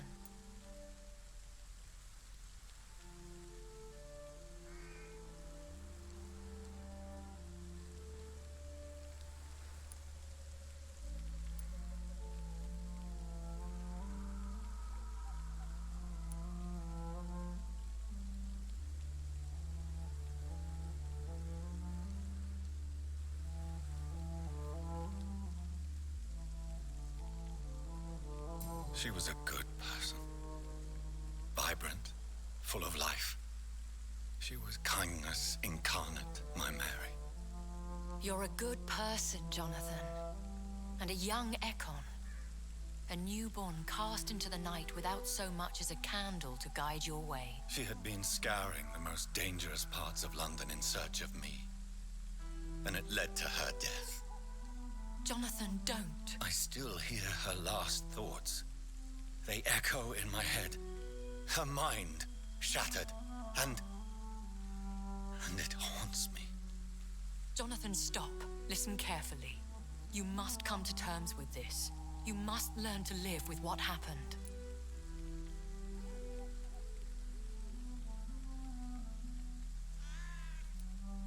I'm learning. Every night is a new lesson. What I am, what I must do to survive. But my sister, she shouldn't have suffered because of my weakness. Don't you see? You're doing the work of our enemies, feeding your remorse.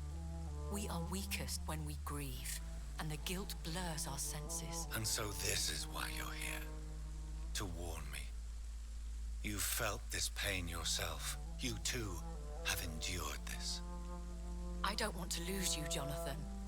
I've lost so many friends. Loved ones I cherished. Pray for Mary's forgiveness, if you must.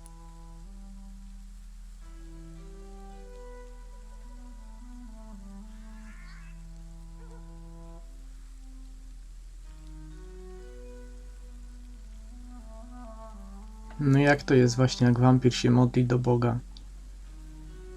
To czy Bóg słucha?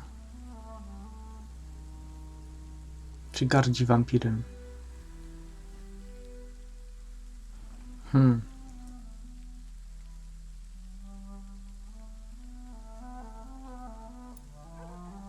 not a religious man. You should know that. This is not about you forgiving yourself. This is for her. This is you telling Mary how sorry you are. What should I do then? St. Mary's Church is not far from here. Go there and make your peace. Find the solace you need. My lady wants me to confess. No, Jonathan. It's you who wants to confess, I think.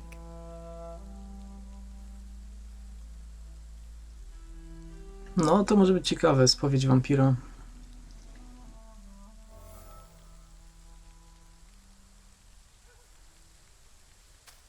To idziemy. Duży ten cmentarz.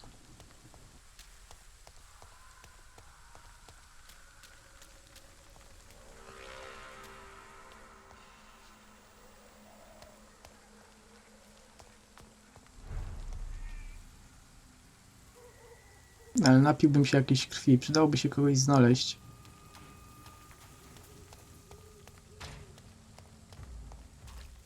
Siema, chłopaki.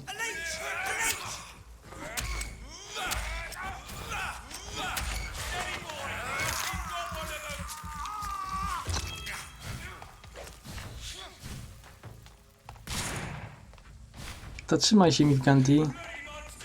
Dzięki za wizytę. Dobrej nocy.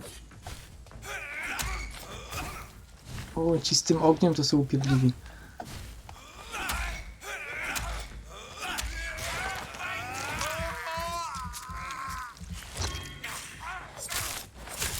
Święconą wodą.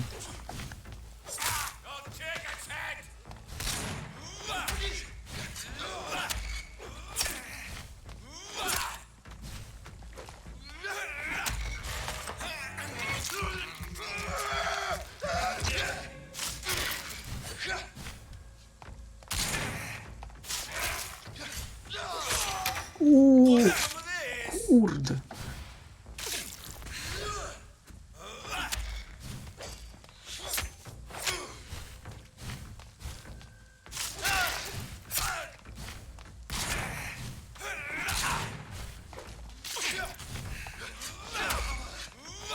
Mocny skurczybyk. No przecież w ogóle strzelił w inną stronę, a ja dostałem. Co za bzdura. Nam.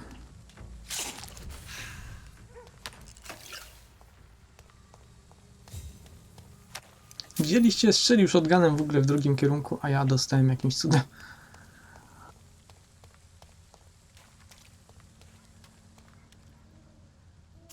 I tak sobie tu kasa leży i nikt nie zauważył.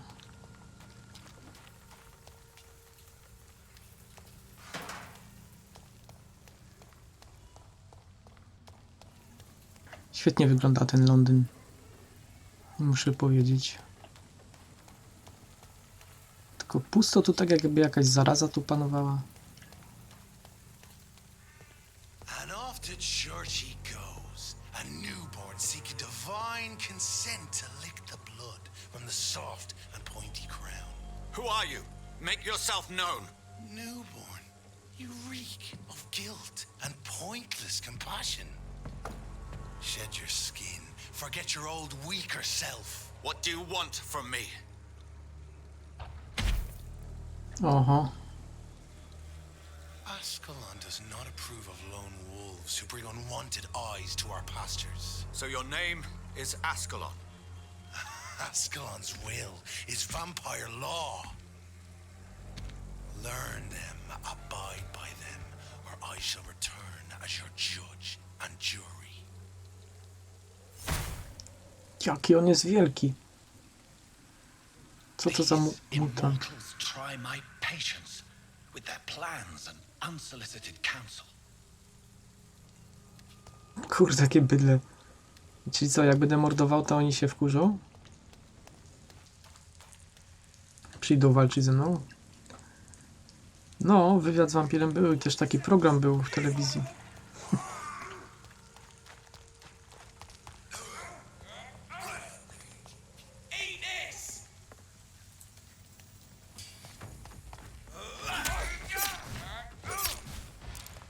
Jedź pan z tym ogniem.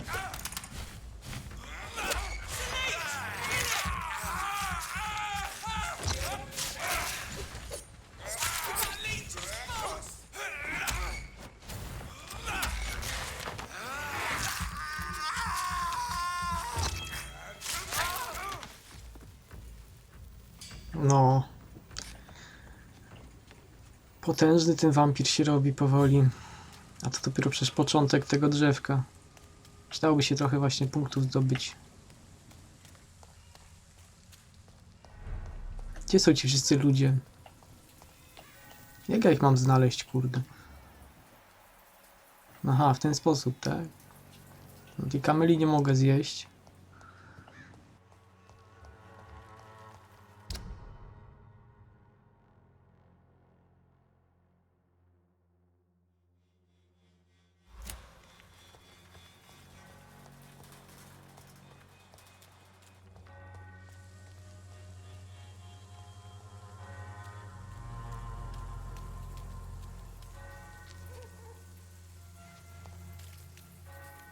Aha, to jest ten dziennikarz.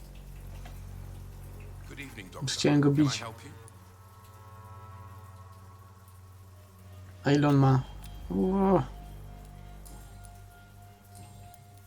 Have you any news of Nurse Crane and her dispensary? It appears the dispensary is now a major source of contagion in Whitechapel. Someone should do something about it, but no one cares. No, jakby tak z czasem był coraz bardziej taki zakrwawiony, ociekający krwią, nie? Po tym by poznawali. Goodbye, Mr. Darby. Farewell. Dobra, którą to ja chciałem zjeść? And I'm clean, I promise. Ją może wyleczymy, co? Good evening, Christina. Change your mind, Mr. Reed? Do you need any assistance, Miss Popper? It depends on the price of your medicine. I am shocked that you would think I am that sort of man. Forgive my suspicion.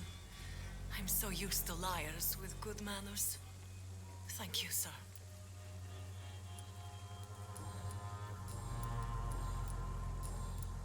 What do you know about Nurse Crane and her dispensary? 2 girls I know went to the dispensary yesterday. Nobody has seen them since. I worry about them in case bad things happen. Goodbye, miss. Take care of yourself as best you can. Dobra, to sobie zjemy później.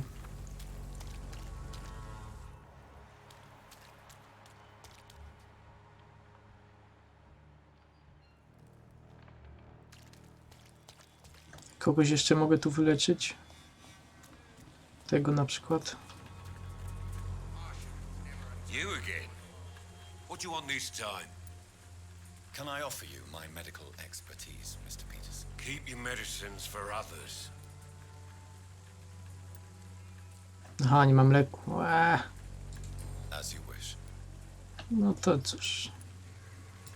Have you recent news of Nurse Crane and her dispensary? I saw her wandering the streets. Yesterday, I think. She didn't recognize me. People say she's lost it. It's a sad story.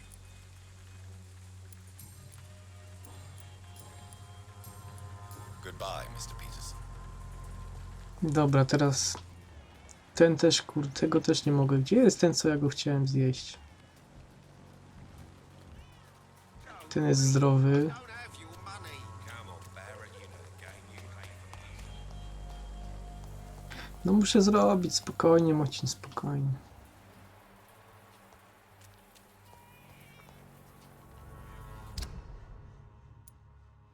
Coś tu się wydarzyło, gdzie?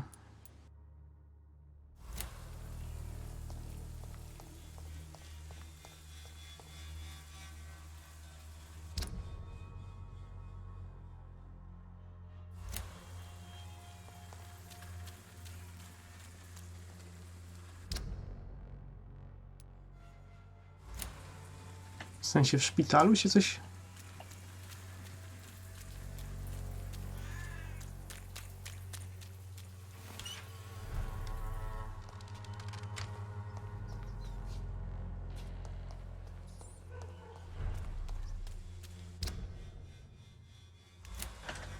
A nie wiem nawet. Zaraz zobaczę, jak się nazywa.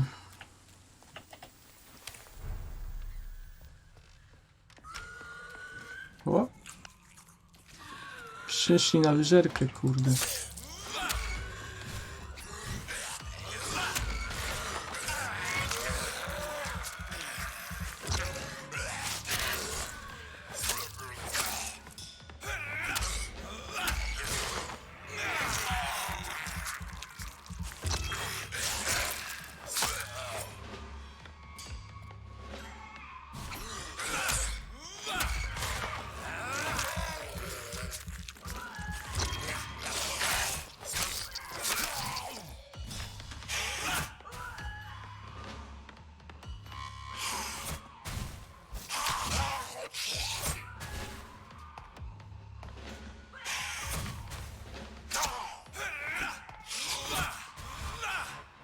No co jest, kurde?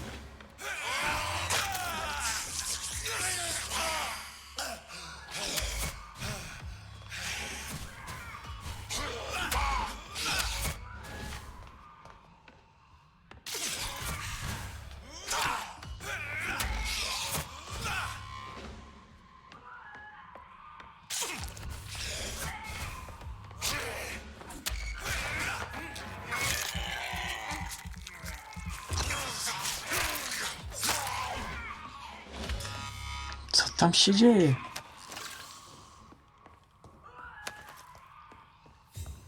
Ktoś chyba ostro popił.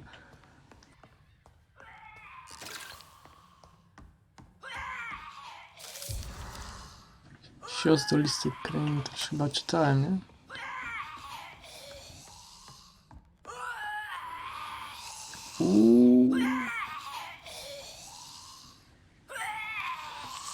Chyba zwariowała.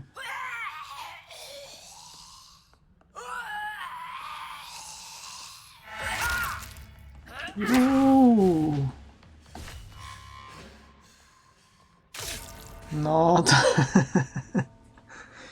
powalczone.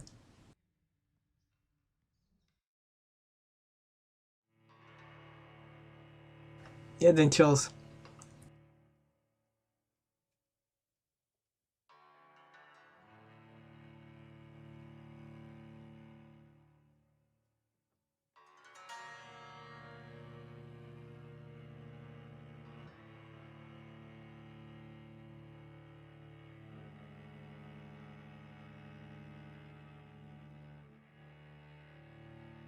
No i znowu to ładowanie, ja pierdzielę.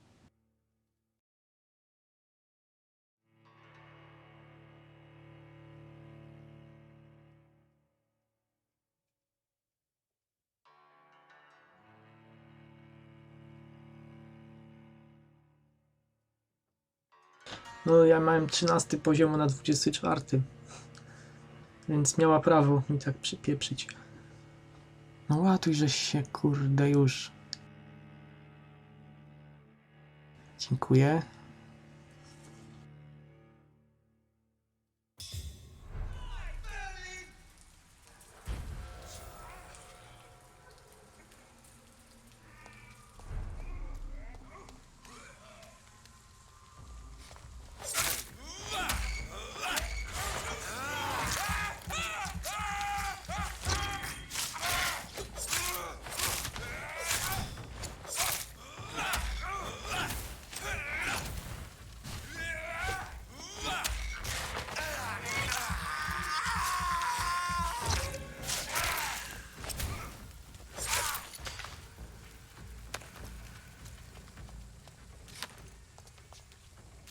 Dobra, może chodźmy się wyspowiadać.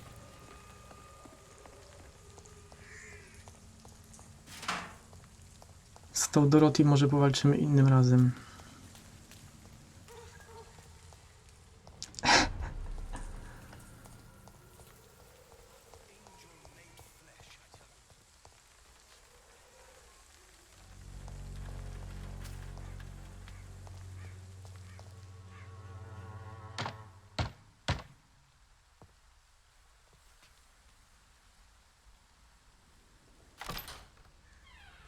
Yes? What is it that you want? I'm sorry to disturb you at such a late hour. No worries, my son. I'm still quite awake, having just returned from a funeral. Yes, I know. I've forgotten what I wanted. I don't know.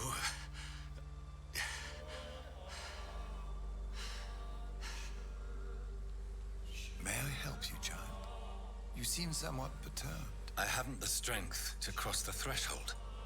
I wish to pray, to cleanse my soul. The church is shut by order of the bishop. But I'm still the vicar of St. Mary's, if that is any use to you, my son.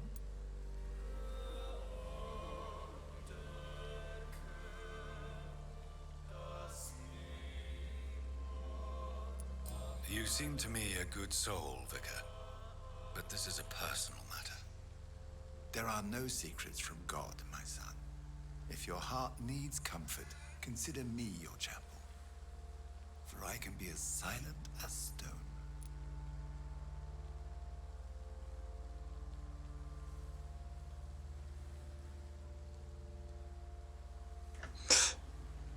To osobista sprawa, to osobista sprawa. I to właśnie, to wszystko mówi o tym, co ja powiem, nie? No skąd ja mam wiedzieć, co on powie tu, a co powie tu? Tu są 3 kropki, tu wykrzyknik. Znaczy co, to krzyknie, a to powie z westchnieniem na końcu.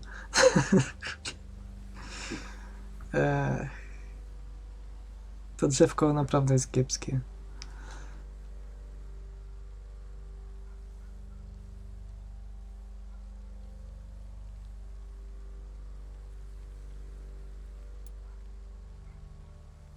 I've words for one departed. They're not for living ears to hear. Your eyes burn with rage, yet I see the pain that lies beyond. I am here to lighten the burden of all God's creatures. Whatever you tell me is between us and the Lord. Very well, priest, as you seem quite adamant. Open your heart, my son. Tell me what burdens you. With whom do you wish to speak? W ogóle od początku ta rozmowa, to nie twoja sprawa, nie? To osobista sprawa. Co to za dialogi? No to jest bardzo osobiste.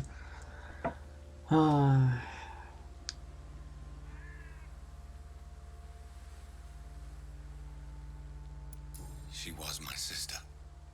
You seem so troubled by the loss of this girl. What happened to her?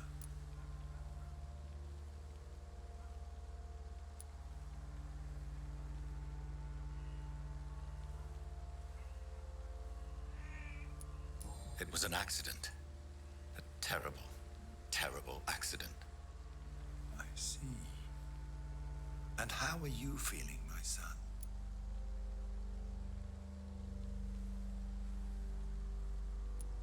I feel responsible. The pain is consuming me. I have a final question for you, my son. This is of the utmost importance. Ask your question, Vicar. What would you like her to know?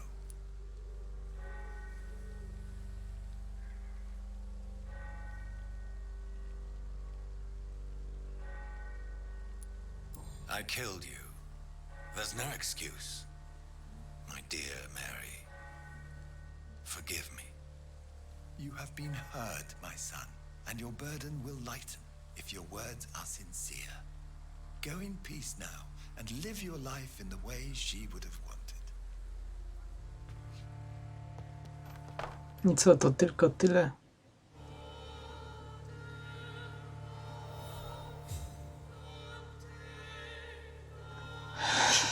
Te odpowiedzi niektóre naprawdę... Whatever happened on this dock is between my sister and I. It does not concern God at all. Właśnie wygadałem księdzu, że zabiłem swoją siostrę. No dobra.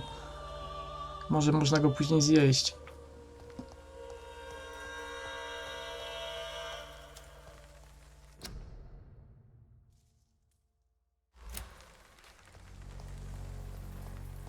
W każdym takim jest?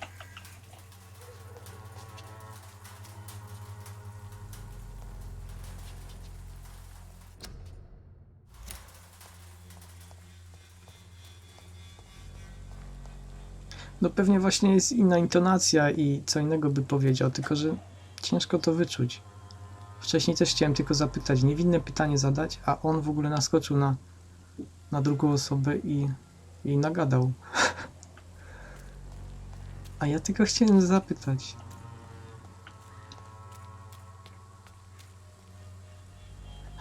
No myślałem, że będzie jakaś spowiedź taka, wiesz, w konfesjonale, a tu taka pogadanka nad wycieraczką.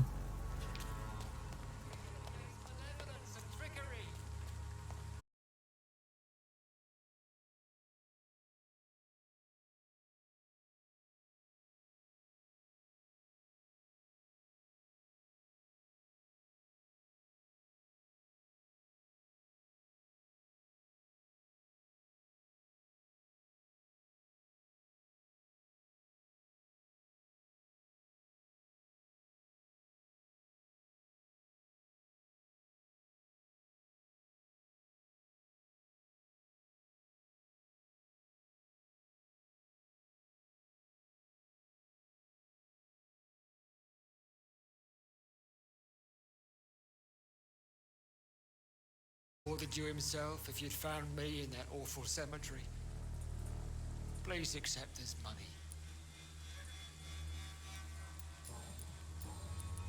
I have heard enough for tonight. Co padło? Streampad? Nie, pokazuje, że leci ładnie. 0 zgubionych klatek. Dobra, którego to ja chciałem zjeść?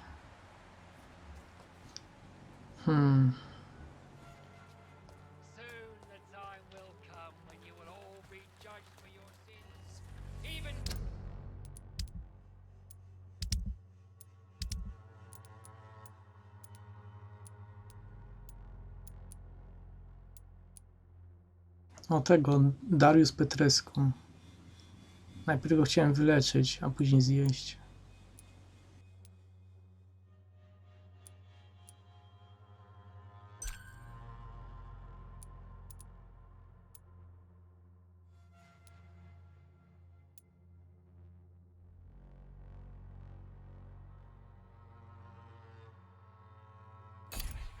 To nie wiem.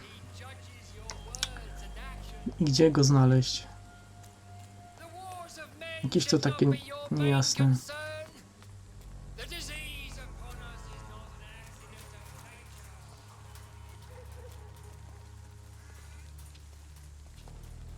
Cheap. Fancy buying something, sir? You never lose your folk. Do you need help, sir? I only need you to purchase something from my shop, sir. Right then. Show me what you have.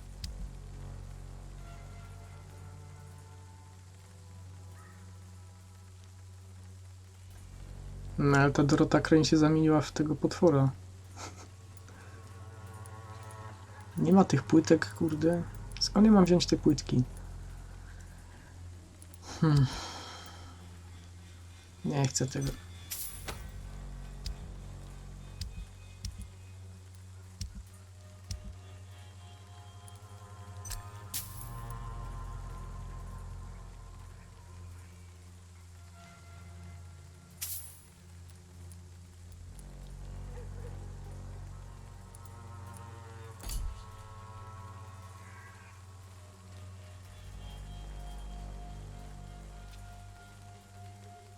I should never have taken up my father's business.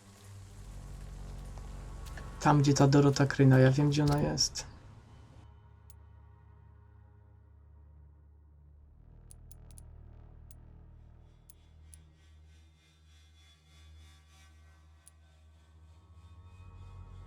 Gdzie ona tu była? Tutaj chyba, nie?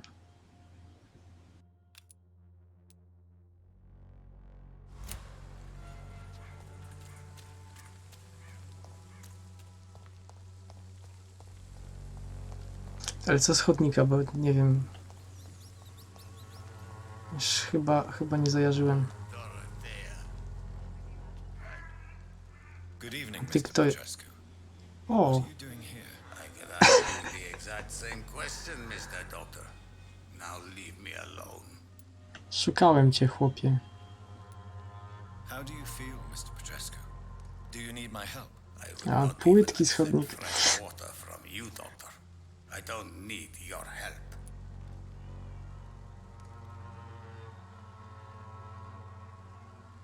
Ale i tak dostaniesz. Yes, you do. Please, take this. You'll feel better. I said I don't want anything. But I'll keep this for those Będziesz who really need it. smaczniejszy. Kiedy go mogę zjeść? I heard what happened to Nurse Crane. How do you feel, Mr. Petrescu? Everything was going well until you arrived. Dorothea helped people and will be sorely missed.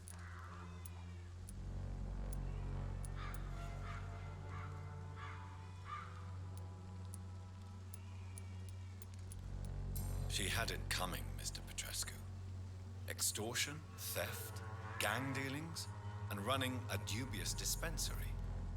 What good could come from that? So you put an end to the operation. Did you put an end to Dorothea as well? You seem to have a lot on your chest, sir. What's wrong? I heard you are a famous surgeon. Tell me, what did you do? I didn't use drugs or medical trickery, Mr. Petrescu. All I did was talk to Nurse Crane. I promise you. But what happened to her then? After you left, she did not even recognize me. Then she got careless and sick, and I had to flee. Tell me everything you know about Camellia, the mute florist. I do not believe in the afterlife, Doctor, but I'm almost convinced Camellia is an angel. She volunteered to give out our medical leaflets. Who is she, really? Do you know where she's from?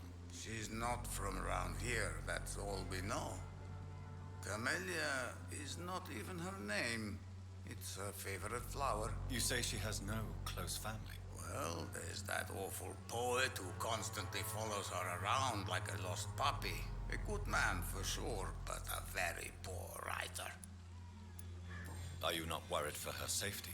She is as brave as she is tough, and clever too. If only I had met her when I was younger. Are you in love with Camellia, Mr. Petrescu? Don't be stupid. If I had met her when I was younger, we could have won our revolution.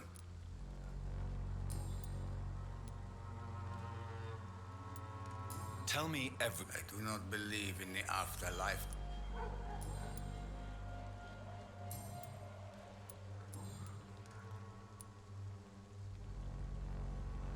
What do you plan to do now that Nurse Crane is gone? I'm not sure. Strange men came to see me after Dorothea's death, with strange weapons and very odd stories.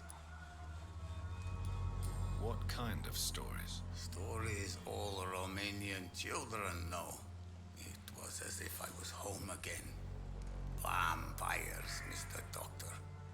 Vampires. You believe them? Aren't you too old to hold a weapon or listen to scary stories? Yes, I am old and alone and will die soon, but if these stories are true, maybe I have found myself another cause. Are you living on the streets, Mr. Petrescu? And why not? Those who believe they'll be safe behind walls are blind. What about your house? My house is always open to any poor soul needing a roof. All my work here is lost now that Dorothea is gone, thanks to you. Why are you so aggressive? I remember the night you came here and convinced me to open my door to you, sir. I'd like to punch you right on your chops. I know you fought for your country when it was occupied, Darius. Tell me more about it. I know my days are numbered, and I know I won't see my homeland again. But I fought for Romania all my life, and I will until my last breath. But Romania escaped the grasp of the Austro-Hungarian Empire. It's a free country again. It is not the country I fought for. My homeland is not appeased, Doctor. But I still see a dark future ahead for my people.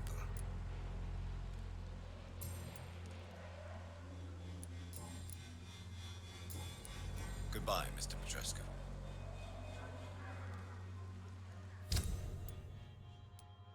Dobra, trzeba pamiętać, że on tu gdzieś w pobliżu jest.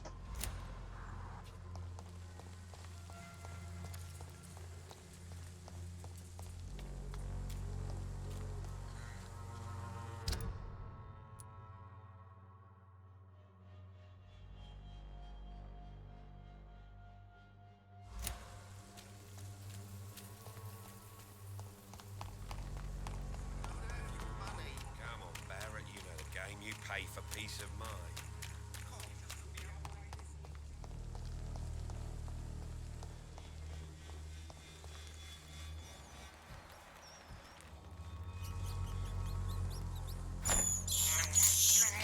This is despicable.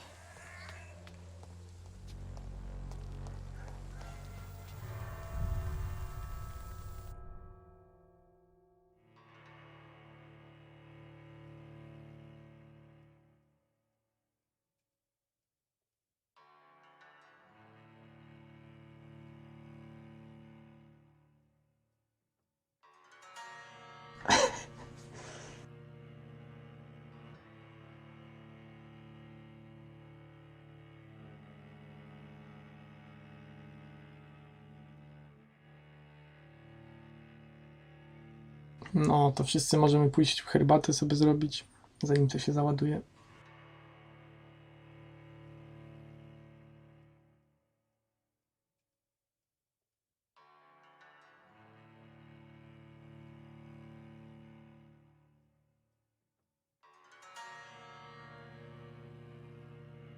Kurde, to już 10 prawie, ale ten czas leci.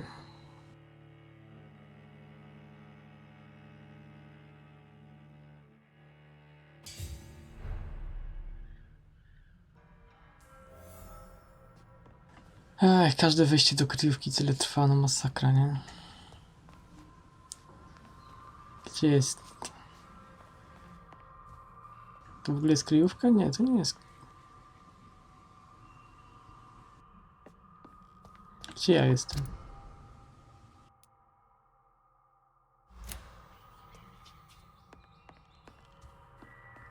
Co to za bajzel?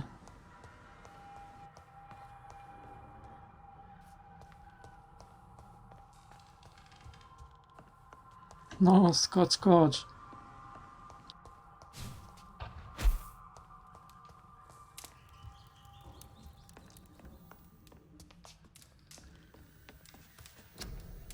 Mogę coś zrobić?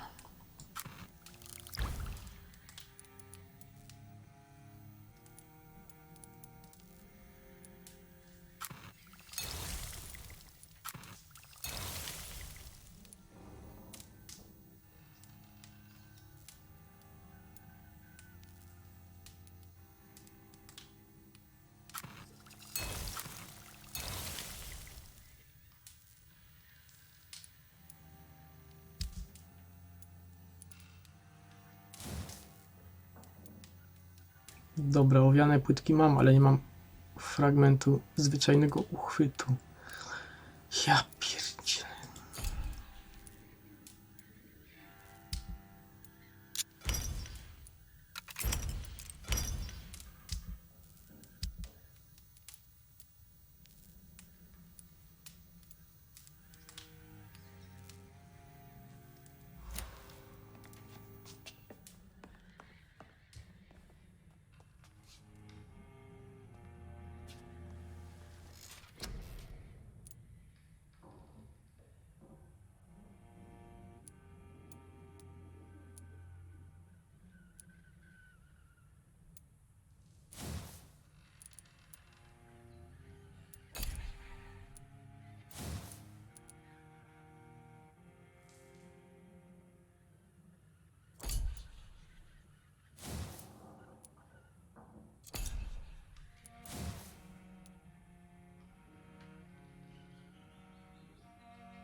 To dzisiaj idziemy zjeść tego Petresko.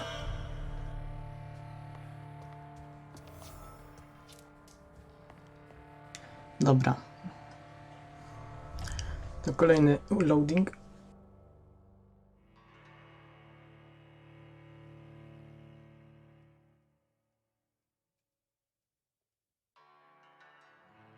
I co tam moci?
Masakra z tym.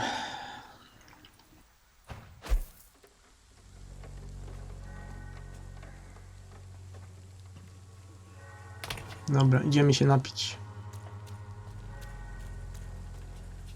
I should never have taken up my father's business.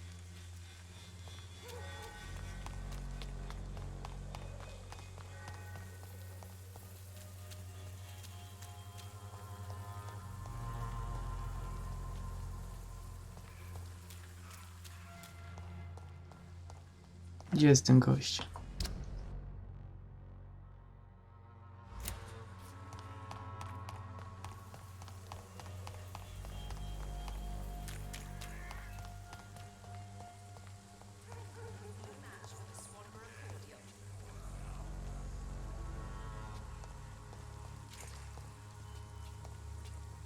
When science fails you, this elixir will give you faith again. To on? Czy nie on? Good evening, Mr. Petrescu. Surely you have someone else to bother, Mr. Doctor. Już ostatni raz obiecuję.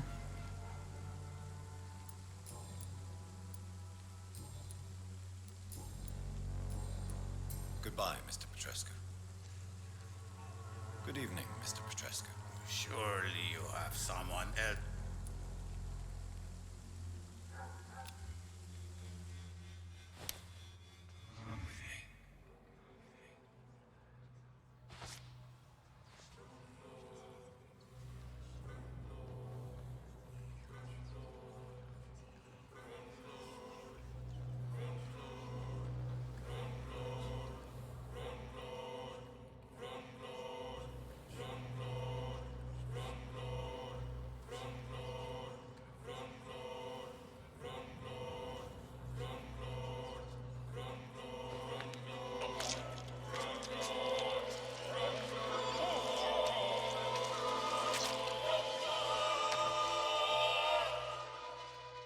Who will assist Dorothea helping our comrades now that I die?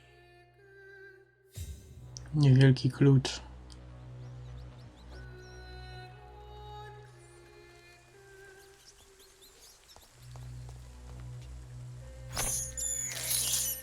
I have this thirst for blood.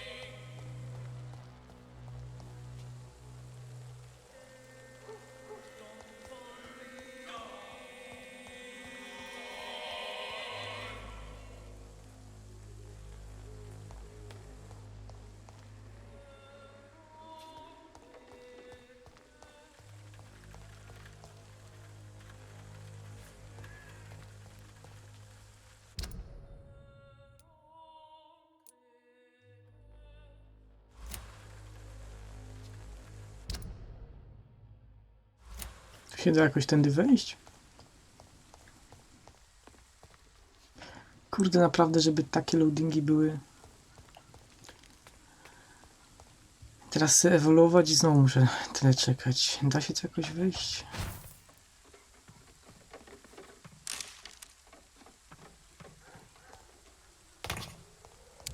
Szczur na deser.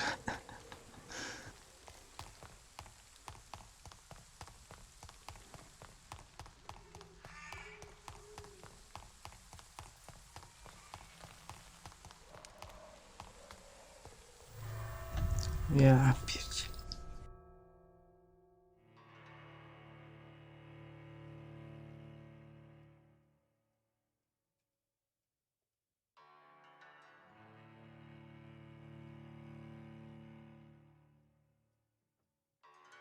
Szczurek był świeżutki, ani trochę suchy. Soczysty. Trochę żylasty, ale...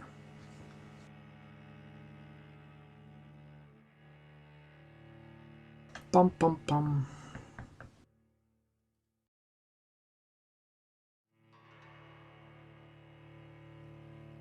Co się stało?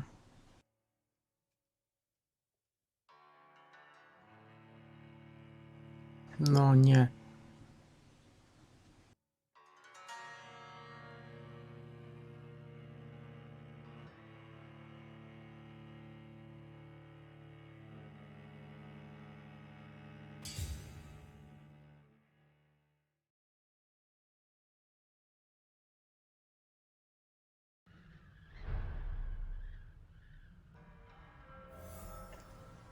Pachnący? No, krwią pachniał.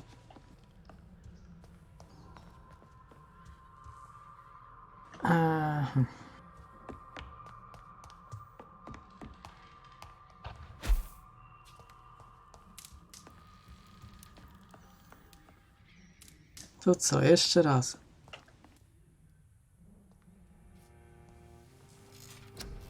Co by tu? 2000 mam. Ugryzienie na 6. poziom.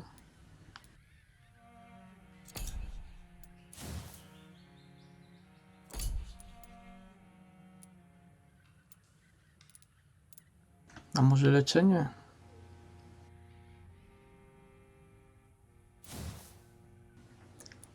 Tak, mam tu taki słój z małymi szczurkami takimi w zalewie octowej. Z gorczycą, wiesz, takie marynowane.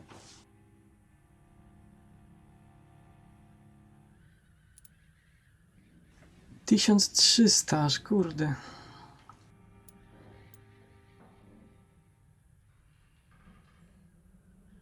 Szlak, ale to drogie. I tylko 50 więcej.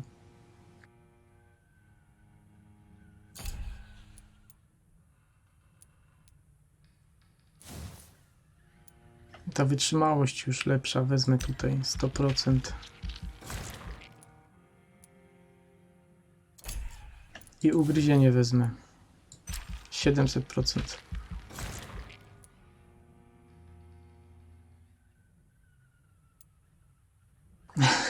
Tak, tak jak ogóreczki. Dobra, 15 poziom. Osiągnięcie jakieś dostałem. Anarchia. Wow.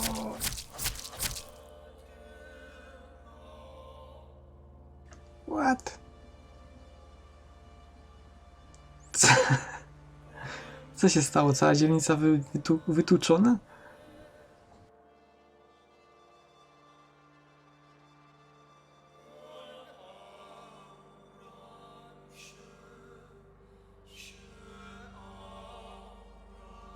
Zeszłej nocy dzielnica Whitechapel została ewakuowana w związku z gwałtownym wzrostem śmiertelności.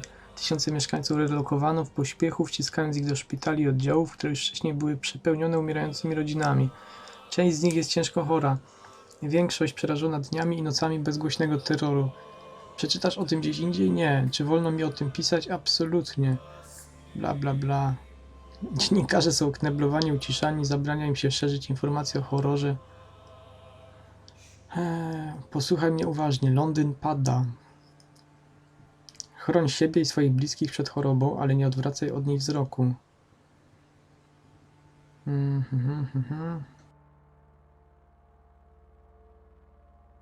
Dobra.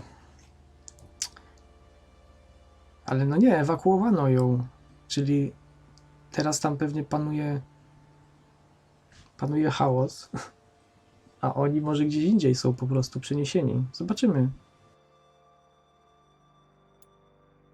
A nie żyje. Jak to ewakuowano i nie żyje? Kto ich zabił? Serio? A dlaczego tak się stało? Bo spadł poniżej krytycznego, tak?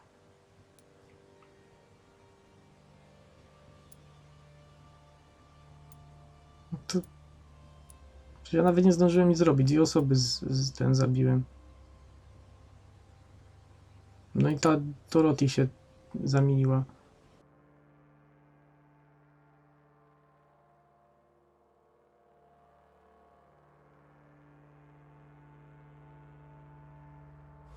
No cóż. Takie są konsekwencje czynów. Zobaczymy co dalej. Szkoda expa.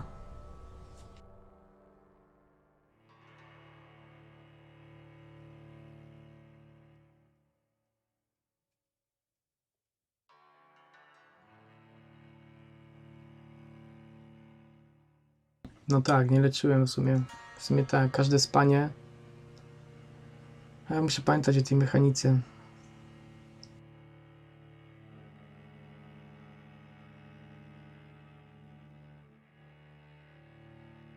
W sumie 2 razy szybko się przespałem, nie? Jedno spanie za drugim. No trudno.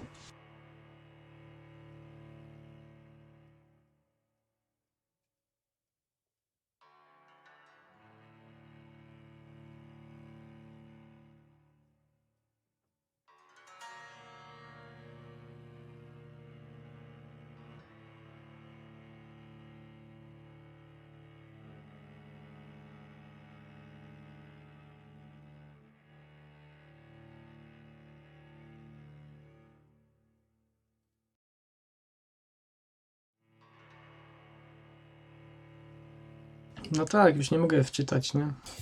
Co zrobię? Nie będę od nowa zaczynał przecież. Już pal licho.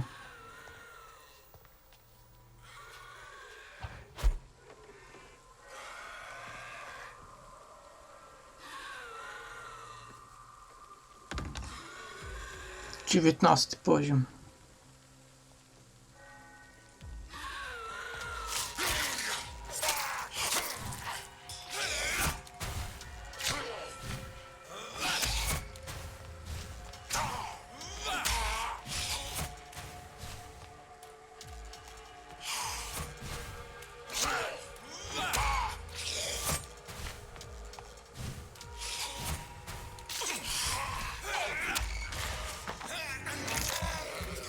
O kurde, coś przyszło. Kolega.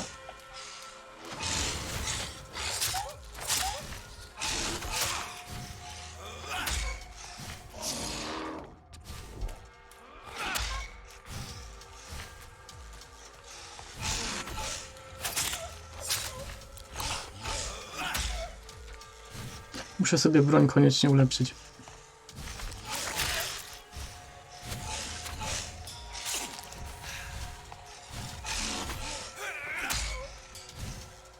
Jak mu w nerkę z łokcia.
Lala.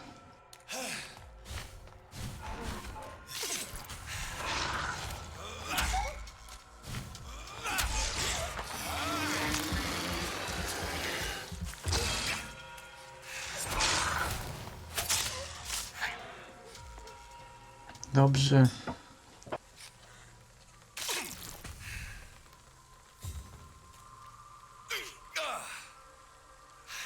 Co ja zrobiłem?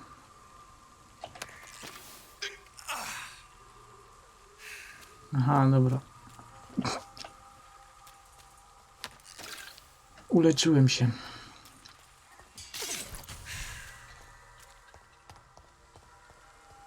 Jeszcze któryś?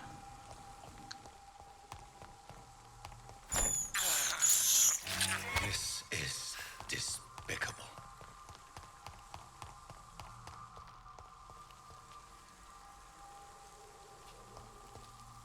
Może bym spróbował z tą Dorothy teraz? O ile dalej tam jest.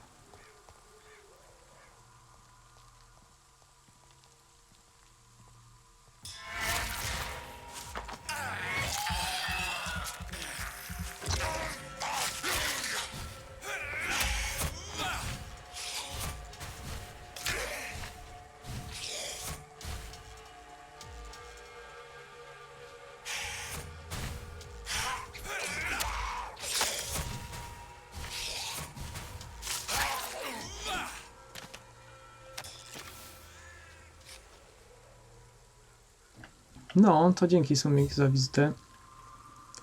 Trzymaj się, dobranoc.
Jakie...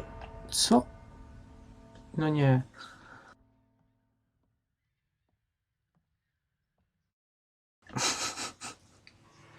To mam jakąś truciznę czy coś?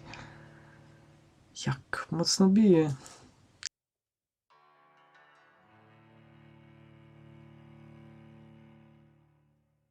A, chyba muszę jeszcze poczekać.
O kurde, znowu oni.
O, jest ten z krzyżem.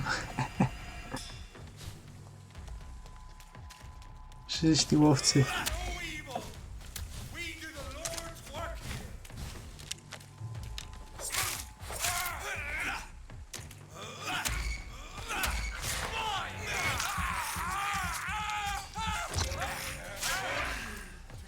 No, co za bzdura.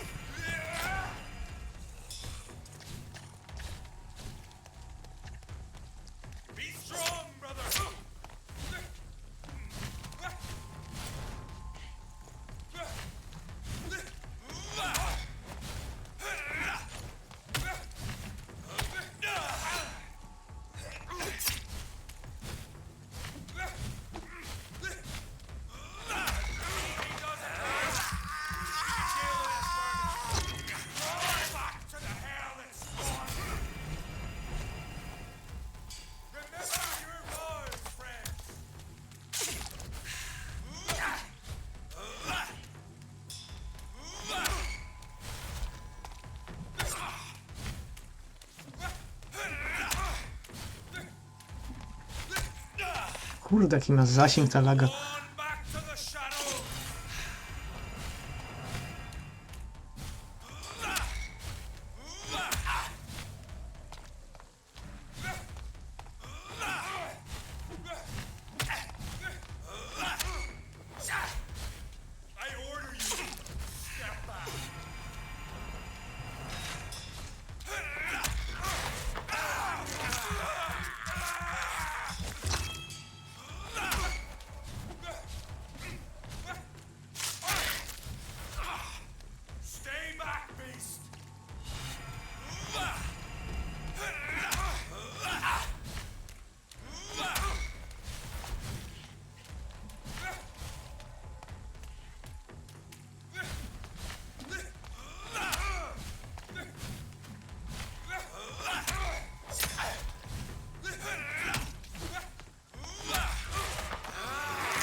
Co to za dźwięk?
O, znowu koleżka przybiegł.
Jak mnie podciął.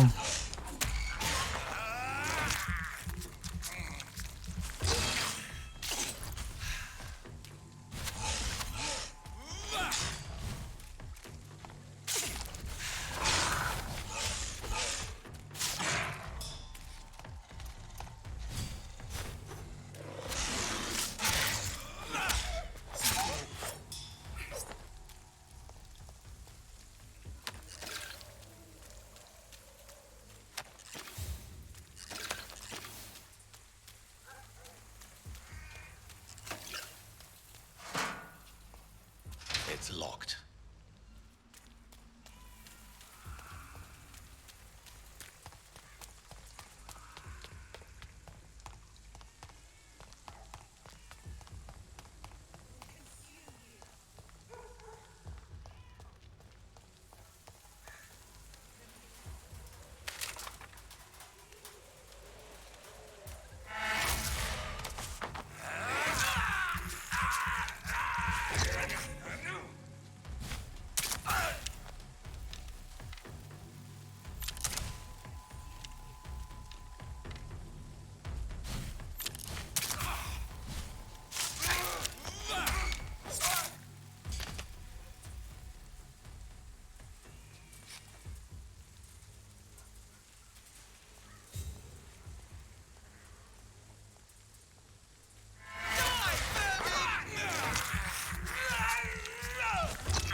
bastard! We have a killer!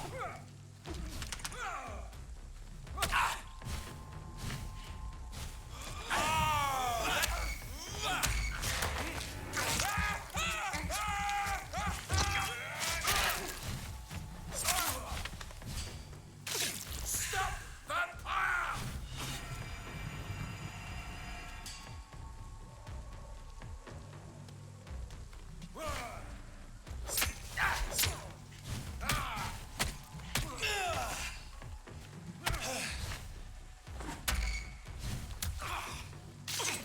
Back, demon!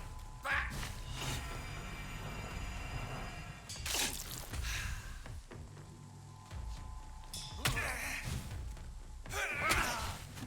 No co jest, kurde? I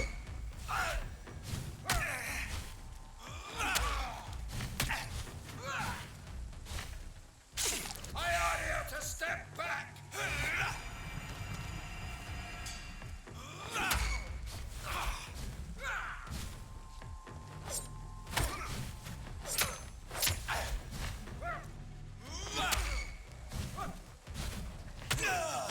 Za długa ta laska.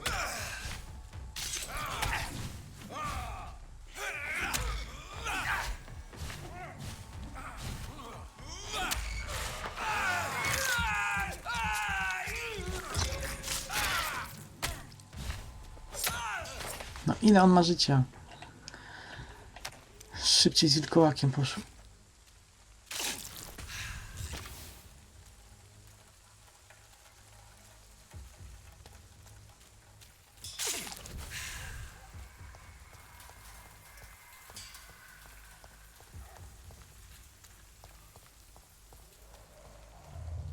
Remorse and pain are precious when binding you to the earth.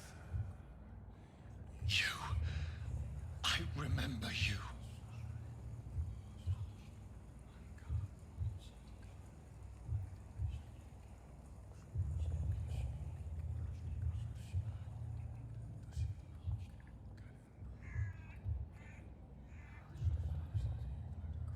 Fear be gone.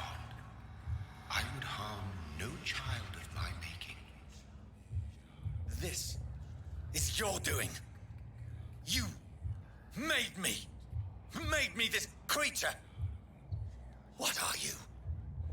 I am the land. You are our champion.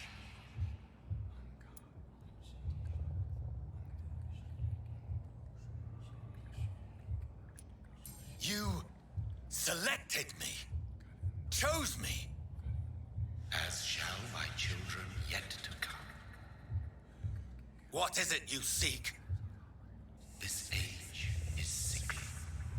An ancient poison, an older rage, brewed in a cauldron newly forged. This has something to do with the epidemic. Seek truth, my champion. Defeat the serpent of knowing with iron spur.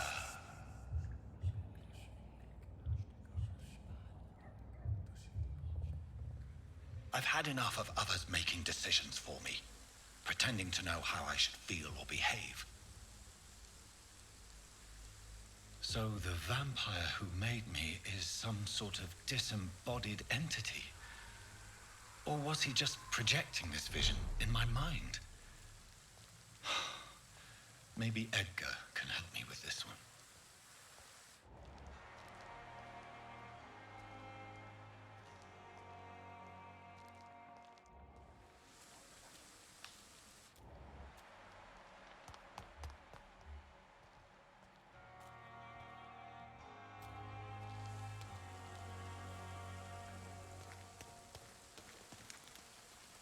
Good evening.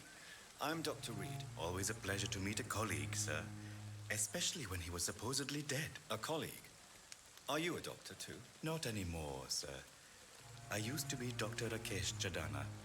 Now, I'm just Mr. Chadana, pawnbroker and humble guardian of this morgue. What do you mean, you used to be a doctor? Was your license revoked? No, sir. It is just that I like to be precise. I run a little pawn shop while taking care of the dead. But I used to be a real doctor,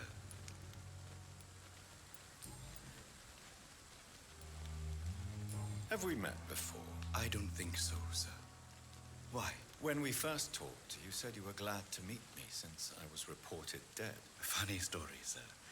Your sister came here a few nights ago. You were missing, and she was looking for your body. She must be very relieved now. Do you work here alone? Yes, very easy work, sir. All I have to do is watch a few bodies.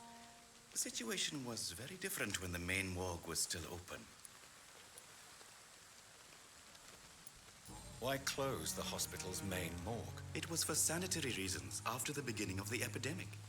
Cadavers had to be moved to the nearest mass grave. Why do you have to watch these bodies? Because these poor fellows have no names. We keep them in case someone comes looking for the missing. Sadly, very rarely happens. Are you afraid or uneasy being surrounded by so many corpses? Why should I? These bodies are empty vessels. Flesh left to decay. Poof! No soul anymore. All gone.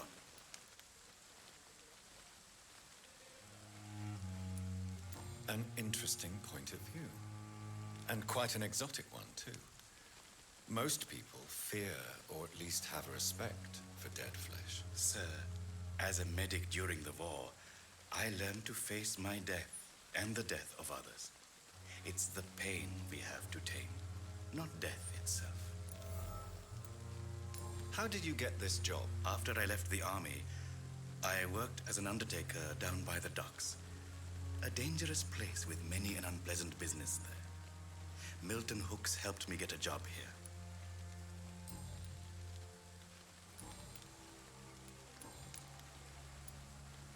A pawnbroker?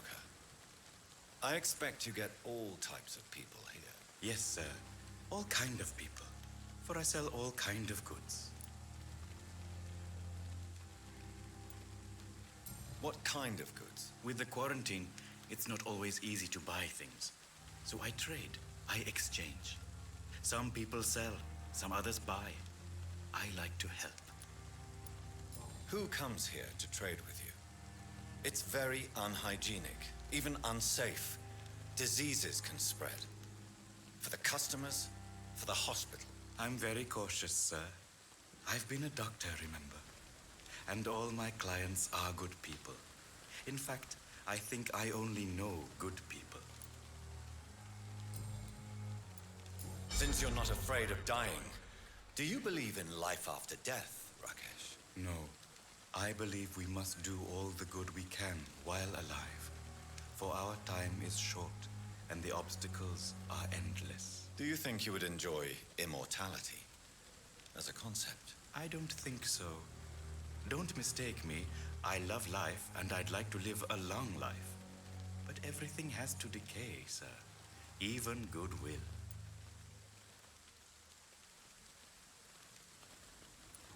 Do you really believe goodwill cannot last? As I said, sir, everything decays. If I was to never die, goodness, I would be bored or worse. And I like to be helpful, sir. Quite depressing, wouldn't you say? Yes, but the good news is we'll all die before losing our humanity, sir. So you're ready to die? No, I am not. I don't fear death, for I won't see it. What troubles me is the pain my death will inflict to those I know. You're a wise man, Mr. Chidana. No, Dr. Reed. I am a foolish man. But I like to think otherwise.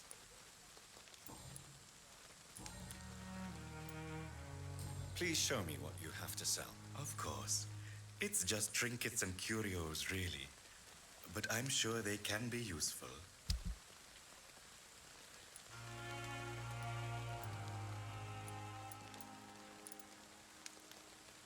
Nic ciekawego.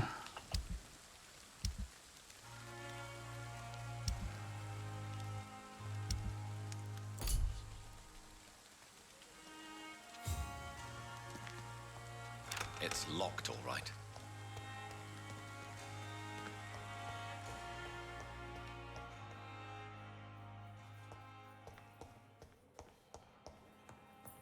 I will not let you down, my boy.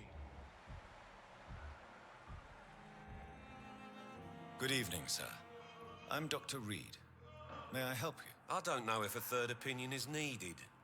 Your colleagues are already arguing about my condition. I see. Would you mind telling me more about your situation? I'm Harvey Fiddick. All I want is to get me bloody arm fixed properly.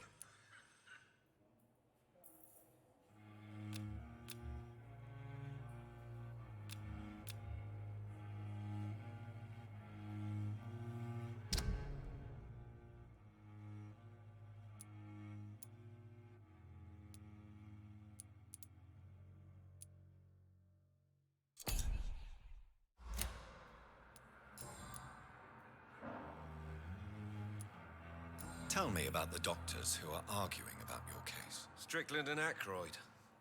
They both want the best for me, but there's a lot of pride there. Doctors are no different from carpenters, it seems. What do you mean? I often had professional arguments with rivals on a building site. Difference is I disagreed about wooden nails, not flesh and bones.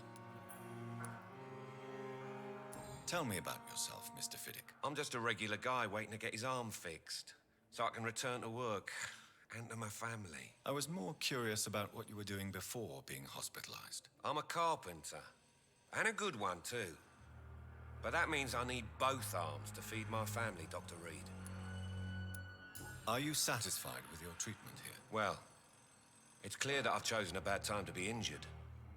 Forgive my bluntness, but you seem overwhelmed by cases of the flu. I won't lie to you about it. I'm afraid we are. Are you sure you don't want to operate yourself, Dr. Reed? I have the feeling you're very capable, and your colleagues seem to think so too. In other circumstances, you would be right. But for now, I don't think I can take on the responsibility. My apologies.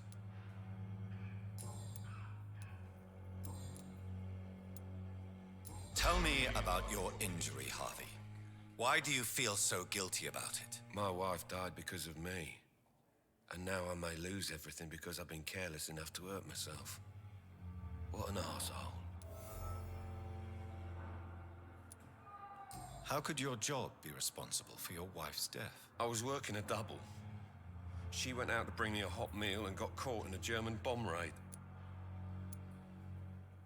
You can't hold yourself responsible for your injury, Mr. Fiddick, unless you tried to hurt yourself. Of course I didn't hurt myself. But I can't work until my arm is fixed. My children need to eat, Doctor. Tell me more about the death of your wife, Harvey. 1915. I was in the army, building workshops for the Royal Flying Corps. Helen was happy I wasn't sent to the front. What happened? The Germans sent Zeppelins to bomb the construction site, but they missed their target. My wife was bringing my dinner when the bombs fell. I'm sorry for your loss. So many died during the bombings. I served in France and witnessed the carnage there. I would like to say that she didn't suffer. Truth is, I have no idea. I just know that I'm all that me kids have. Poor little bleeders. How are your children after losing their mother? They were smaller then. The only good thing about this is my Helen didn't bring them with her that night.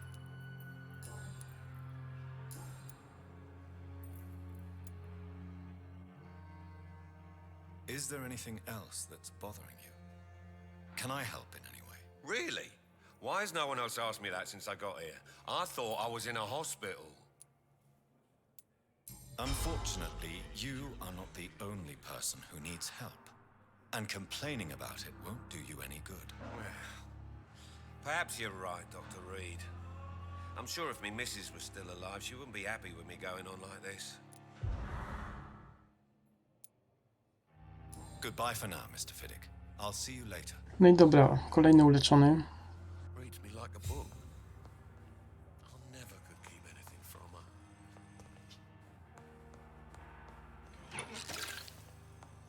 I tak tworzą te postaci, żeby było żal je zjadać.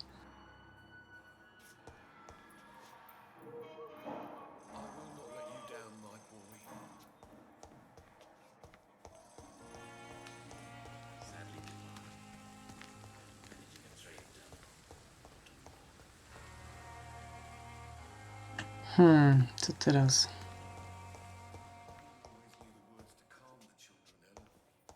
Ktoś tu jeszcze do pogadania jest?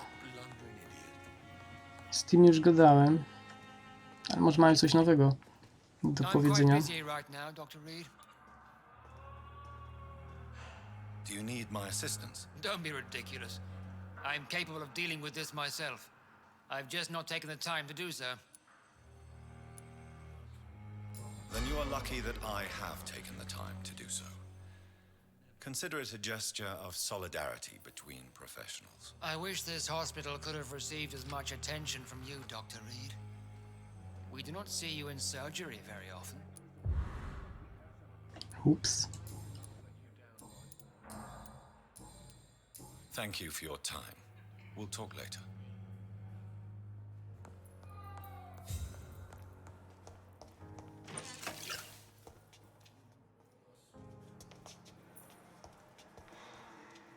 Good evening, Dr. Strickland. And good evening to you, Dr. Reed. Can I be of any help? Do you need my medical attention, dear colleague? I would have been confused if anyone other than you had asked that question, Dr. Reed. But your help is welcomed.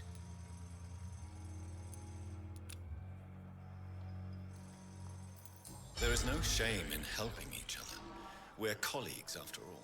Many doctors I have known are too cynical to think that way. Tell me, Thoreau, what's the real cause of your dislike for Dr. Ackroyd? He refuses to admit that your blood transfusion technique is the only way to save Mr. Fiddick. I'm convinced we must use it. What Dr. Ackroyd really said is that you lack the skill to perform this operation efficiently. Is there anything you have to say about this? It's a false conceit. Dr. Ackroyd secretly envies your reputation. His jealousy blinds him. I'm not the real target here. Goodbye, Dr. Strickland.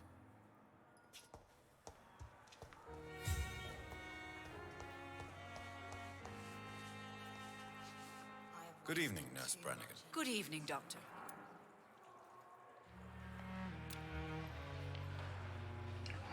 Nie mam środka na zmęczenie, kurde. Muszę narobić tych lekarstw.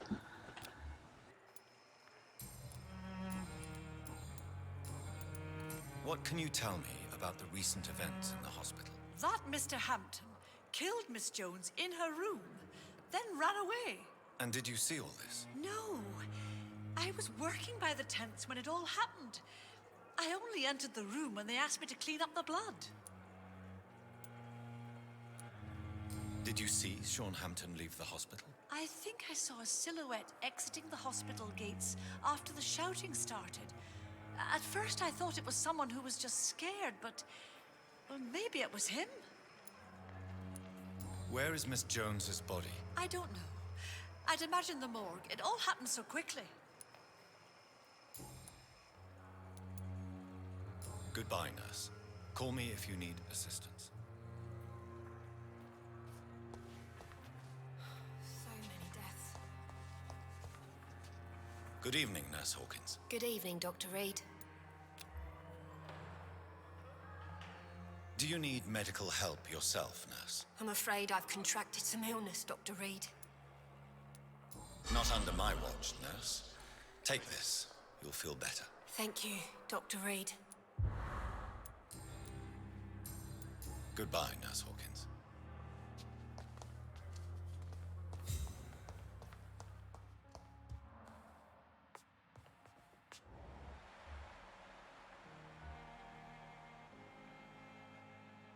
O kurde, 20 poziom ma.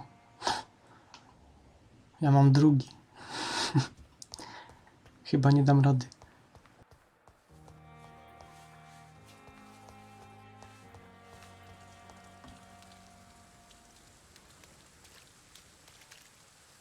Jonathan, my sincere condolences for your loss. Your kindness is much appreciated, my lady. Is there anything you require?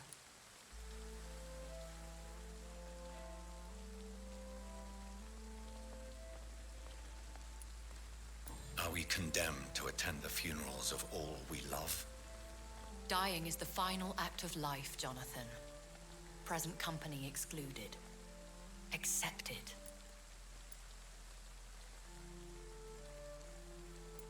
I don't know what to expect.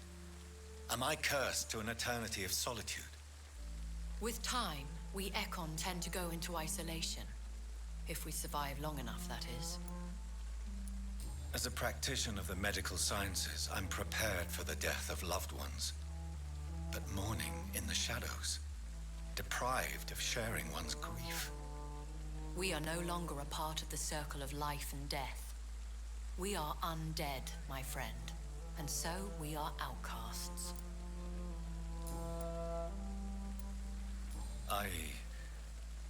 I spied my mother at the funeral. Have you ever revealed yourself to a member of your family? No, Jonathan. And I'd advise you even from thinking about it.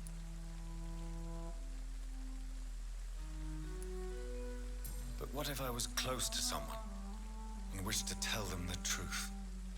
Fear, loathing, disgust. And then they will plead to be turned. They will see it as salvation. Then there's the risk of gaining the attention of vampire hunters. Are we then condemned to lie to those we love? We are creatures of deception, my friend. But this is more for their sake than ours. Goodbye, my lady.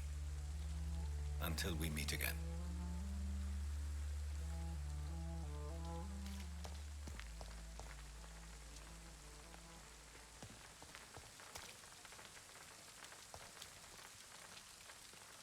Good evening, Dr. Tibbets. Dr. Reed, any good news to share?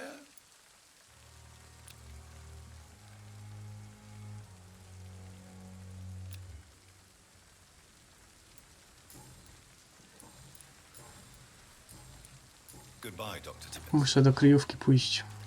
W sumie do gabinetu mogę pójść. Porobić te środki na ból głowy.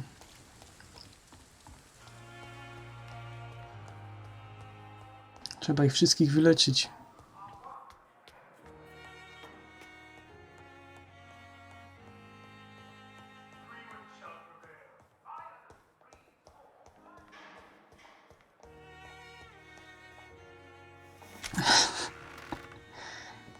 Lepiej nie mówić, jakie choróbsko.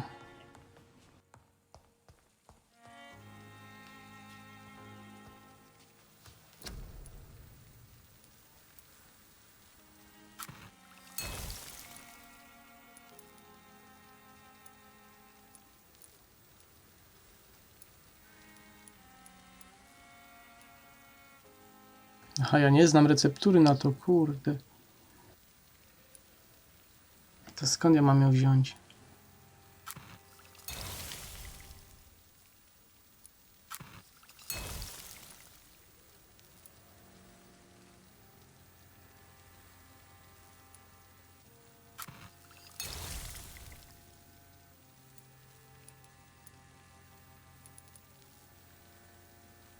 No to klops.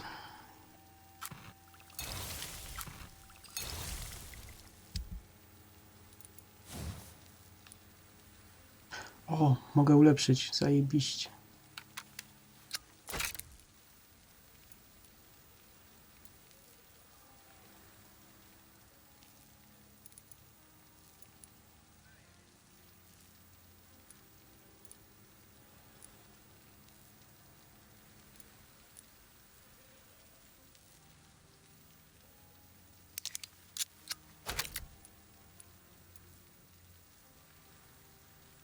Fragment porządnego chwytu i ołowiana płytka.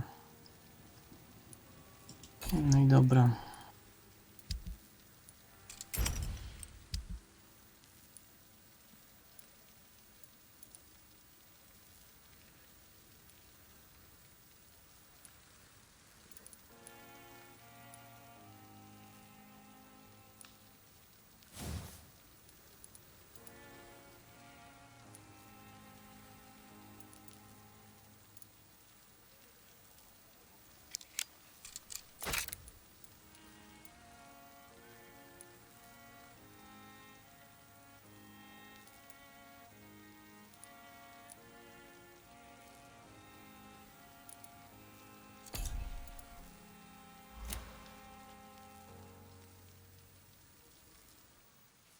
Wiem, tak tylko mówię. Nie będę przecież wszystkich leczył. Nie wiem, skąd w ogóle surowce na to brać. Śrubka. Śrubkami ich nie wyleczę.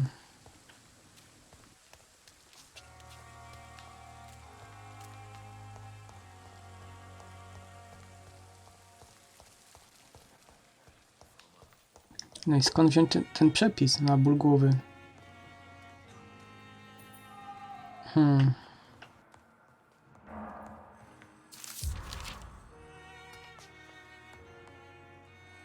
Good evening, Mr. Fiddick. Goodbye for now, Mr. Fiddick.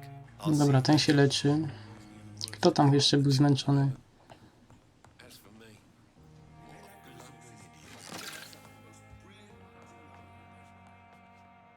Good evening. I'm Dr. Reed.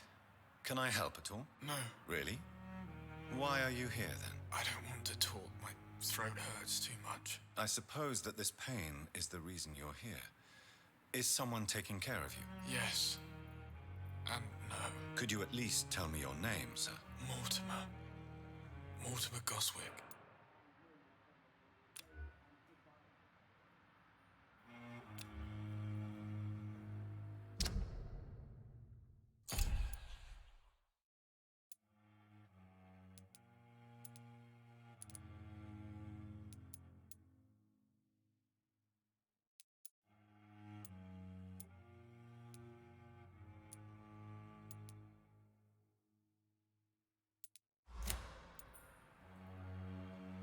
Do you need any help? I'm afraid I may, sir. I don't mean to be a burden. You are not a burden, sir. Healing you is my responsibility. And you have my gratitude for that.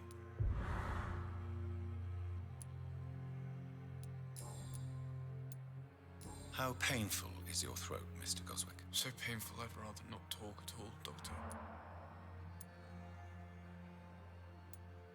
I'm sure you realize a doctor and his patient have to communicate, sir. Would it help if I gave you some paper and a pen? Not really. I see. Then maybe it's not just your throat that hurts, Mr. Goswick. Perhaps your sore throat is just the consequence of something more hurtful. Yes, maybe. But I don't want to talk or even write about it now.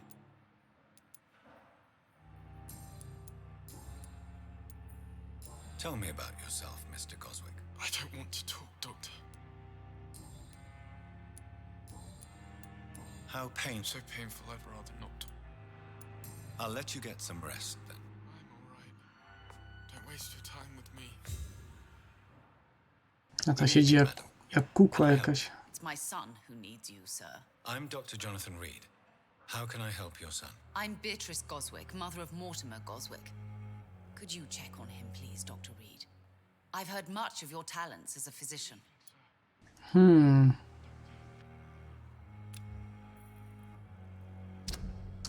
Apetyczna mamuśka, ale niestety za dużo punktów.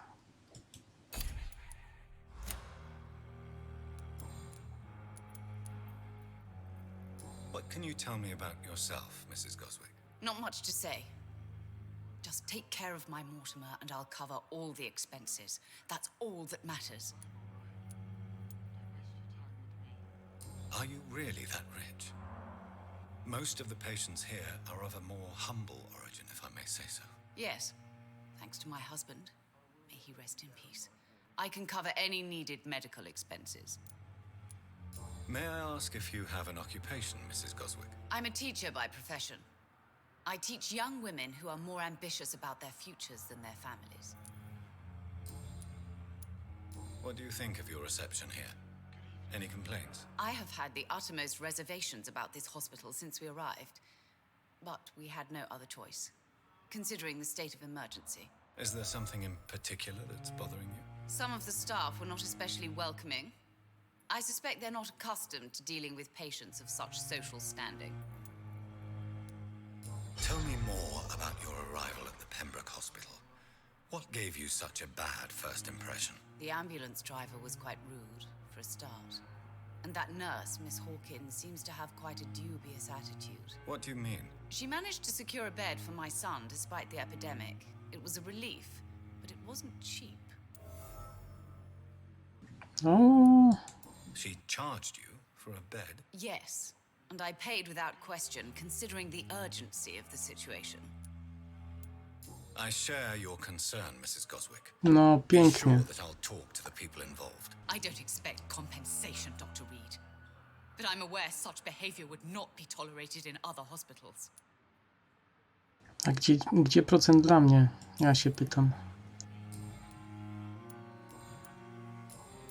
Goodbye, Mrs. Goswick.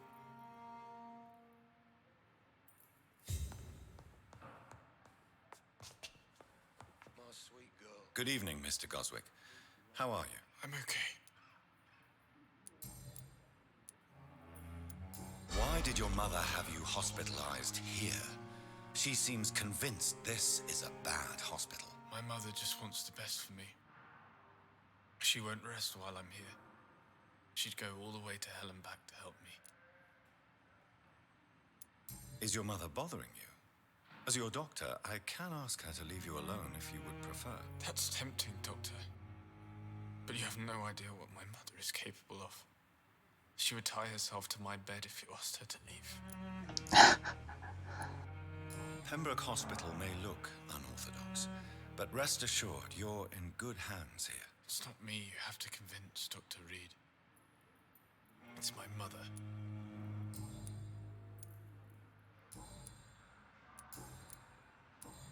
I have to go now, sir.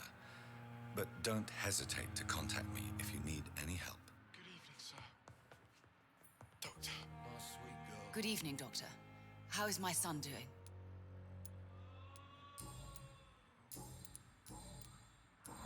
Goodbye, Mrs. Goswick. I'm all right. Niezła mamuśka.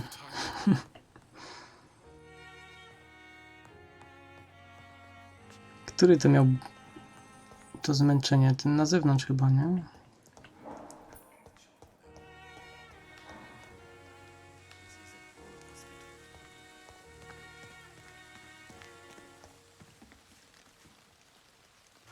Good evening, Dr. Reed. Such a pleasure to see you again.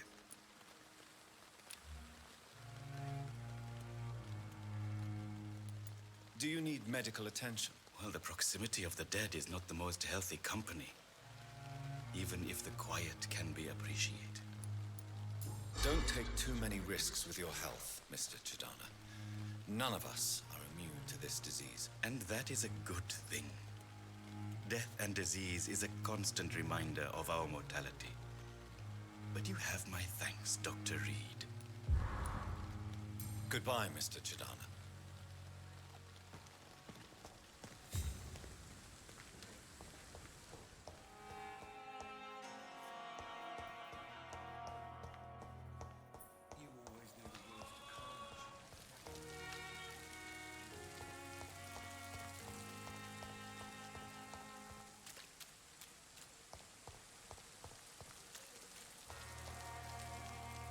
Good evening, Dr. Timmons. Dr. Reed, any good news to share? Aha, ten ma ból głowy, to nie. Goodbye, Dr. Któryś tu miał jeszcze zmęczenie. Temu co jest. Hey, Doc. A ten jest zdrowy.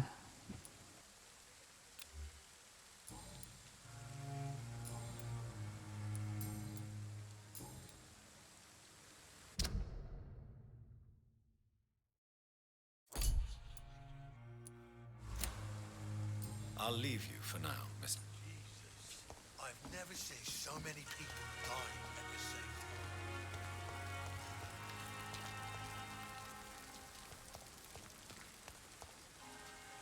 Good evening, Milton. Good evening, Doctor. Still trying to save lives?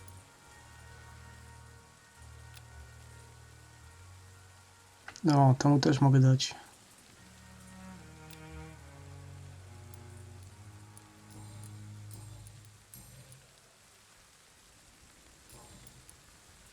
I'd like to see your goods. Wise choice, Dr. Reed.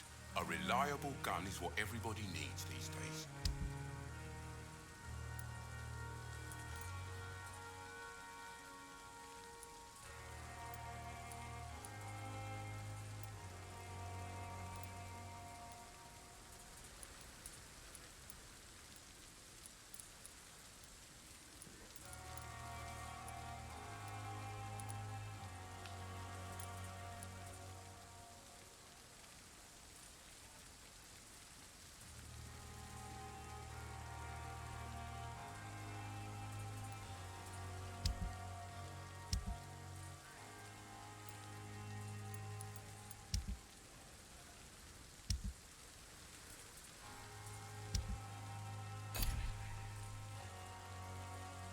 Good evening, Milton. Good evening, Doctor. Still trying to save lives?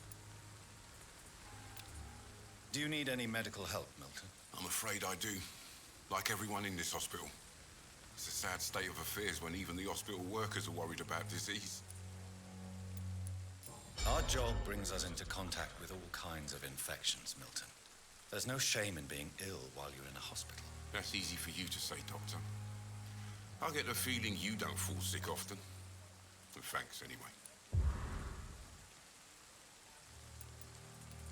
Goodbye, Milton.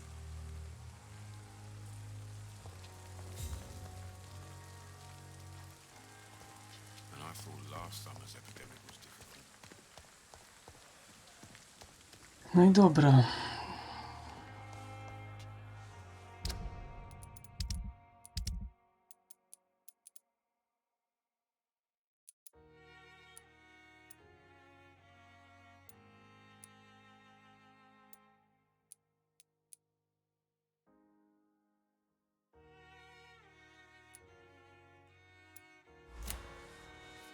Czyli jeszcze 2 środki na zmęczenie by się przydały.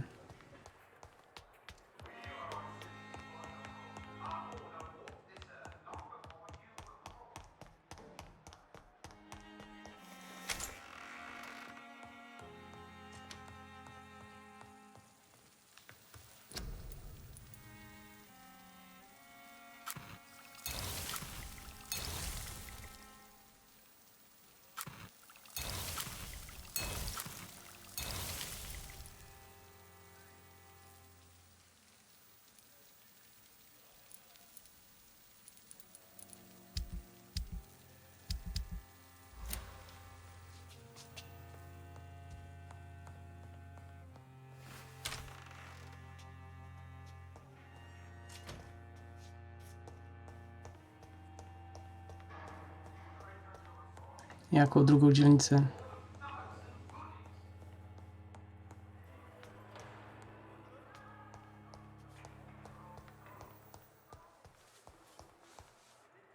Good evening, Nurse Brannigan. Good evening, Doctor. Do you require medical assistance, Nurse? I will be fine as soon as I can get some sleep. Nurse, you won't be able to help people if you're sick. Take this, and do try to get some rest. I'll try, Dr. Reed. Thank you.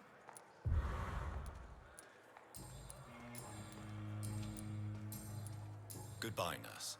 Call me if you need assistance.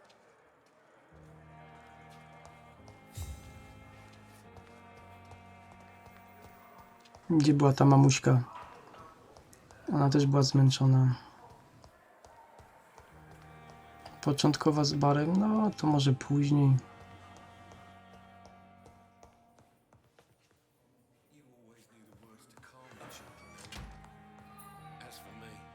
What the fuck? I cannot enter. Pchi? Nie, to nie.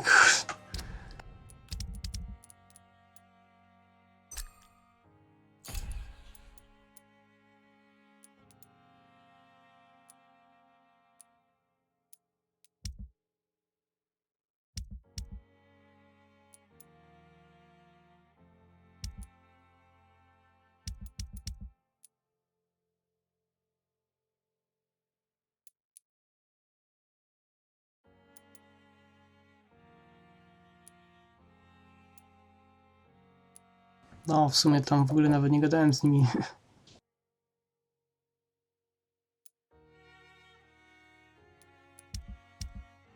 What a sweet girl. Jaki przy tych drzwiach?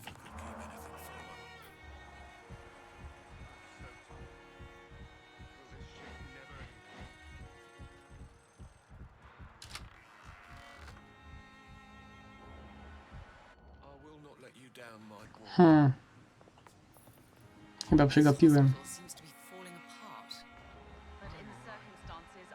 Waste your time with me. Good evening, Doctor. How is my son doing? Do you require medical attention as well, Mrs. Goswick? Do you know you're the only one who's asked me this? No, I don't feel well, actually. Despite what you think about this place, I can tell you with absolute certainty, taking this will help you recover. Well, at least your reputation seems well deserved. Unfortunately, I can't say the same for this hospital.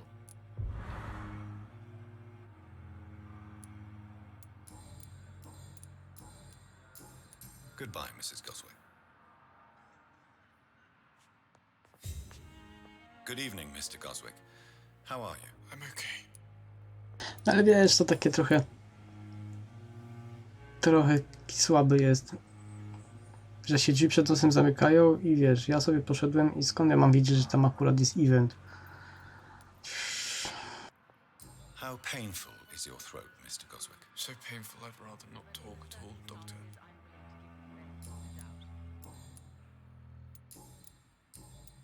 I have to go now, sir.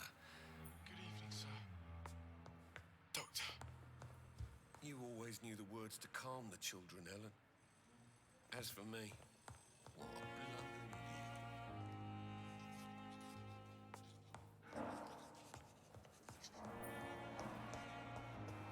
idiot. Dobra, idę do tej misji głównej. No, dużo rzeczy tu jest tak trochę słabo zrobionych, tak jak z tymi dialogami. Wybierzesz złą odpowiedź i sobie całkowicie blokujesz możliwość odkrycia, wiesz, jakiejś zagadki. A te odpowiedzi nie są wcale dobrze opisane, nie do końca wiadomo, co ta postać powie. I tak sobie psujesz grę, nie? A nie ma zapisu, więc nie możesz czytać. Dobra, zaraz wrócę.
No okej, jestem. No, właśnie bardzo słabe to jest. Bo ja na początku nie wiedziałem, co wiesz, nagle się pojawia znaczek tego wampira i są 3 odpowiedzi. Ja nie wiedziałem, że to są kluczowe odpowiedzi i też właśnie nie do końca wiem, co ja powiem, jak wcisnę dany guzik. Więc nie jestem w stanie przewidzieć, jak ta rozmowa pójdzie i w ogóle nie wiem nawet, w którą stronę ma iść, żeby odblokować jakąś wskazówkę. Takie to jest wszystko kurwa niejasne. Po prostu sobie gadam i część wskazówek się odblokowuje przypadkiem, a niektóre wybory mi się nie udają i prowadzę nie tak jak trzeba i wiesz, czyli na dobrą sprawę należałoby siedzieć z encyklopedią i patrzeć w czasie rozmowy, którą odpowiedź najlepiej wybrać, żeby nie ominąć przypadkiem jakiś kawałka fabuły, nie? Bo to taki jest efekt. Jeśli wybierzesz źle, to po prostu omijacie kawałek gry. Bo na przykład nie ciągnie się wątek dalej, nie? Nie możesz zagadać do kogoś później, nie możesz właśnie się czegoś dowiedzieć. Więc no...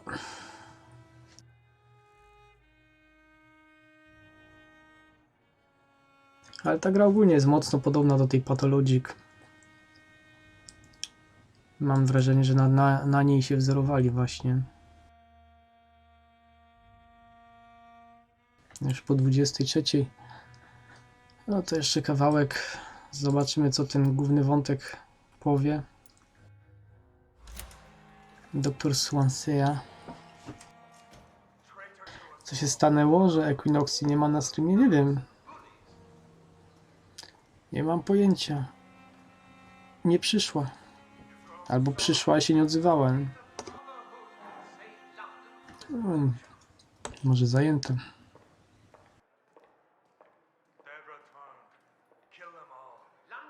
Korzystaj i zbieraj punkty. No ta gra trochę niedopracowana właśnie. Tak samo z tym spaniem. No zagapiłem się, tak? Chciałem sobie po prostu to świadczenie wbić i się przespałem i nagle właśnie ta dzielnica się cała rozpieprzyła i tak doszło do mnie, no faktycznie, no mówili, że tak będzie.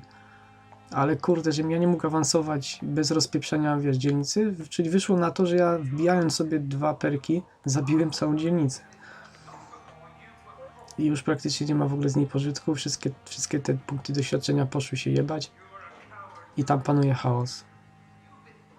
No i co najwyżej mogę pójść zabić tą Dorotę. No pójdę, ale jeszcze nie teraz. Więc też to takie właśnie nie do końca jasne było, nie? Znaczy jasne było od początku, tylko no kurde, widzisz, człowiek się zagapi czasem, no. Ma na myśli coś innego i chce po prostu wbić i nagle go olśni, że kurwa, co ja zrobiłem, nie? A tu właśnie nie ma zapisów. Jakby były zapisy, bym wczytał. I bym to inaczej zrobił. Więc tak, no. Jedyne co zostaje to albo... Znaczy, czytałem, że ludzie tam niektórzy po prostu kopiują zapisy co chwilę. I wiesz, i jak coś im się nie uda właśnie tak jak chcą, to wrzucają te zapisy z powrotem. Ale nie chce mi się tak bawić. Albo przejść grę od nowa.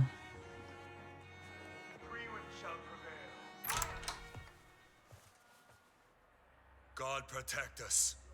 You've got a leech in the hospital. Yes, my hospital. My mission is to heal while you go about warring. You've set the table for a snake. I wonder why there's venom in your food. I'm growing tired of your song. You're a woodsman, McCallum, not a doctor. Return to your hunt. Remember, I've a good nose for machinations. I can flare the scent at a mile. You can't hide from the god. A skąd on wie, że ja jestem pijawką? Leave him, Jonathan. This is sacred ground. Neutral territory. And I just had the carpet cleaned.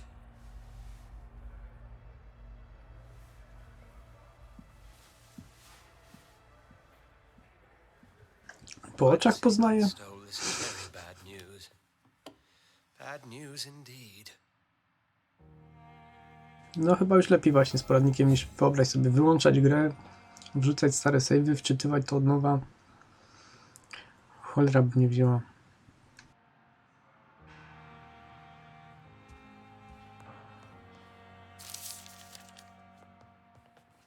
Nowy przedmiot do zbierania. Ale jaki?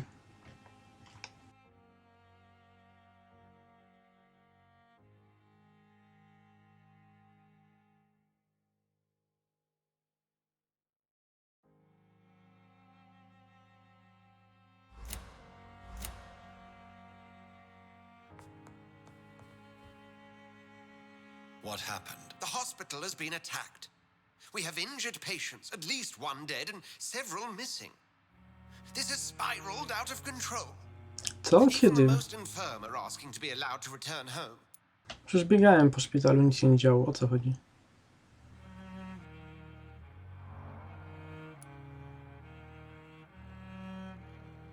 What? The hospital is chaotic as it is. No one will notice a few more bodies. Of course, you're right. But we cannot afford a public scandal. It would ruin us. We must restore order, and quickly. You mentioned a dead patient. Who is he? She, Jonathan. She was Miss Harriet Jones. I found her room like a slaughterhouse. Blood everywhere. The duty nurse is taking care of the mess.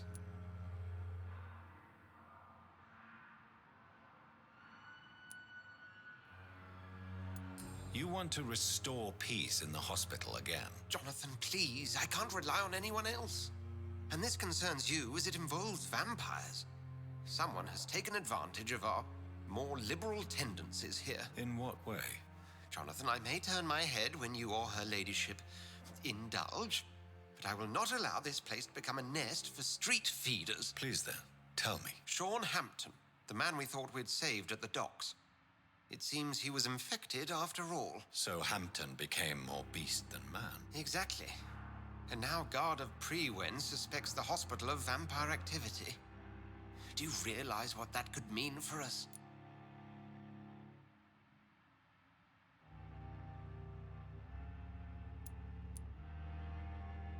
Do you really believe they would come for us here? In such a public venue? McCullum is a fanatic. The Guard will stop at nothing. You don't know what they're capable of, Jonathan. Very well. Since I brought Mr. Hampton here, I will put an end to this.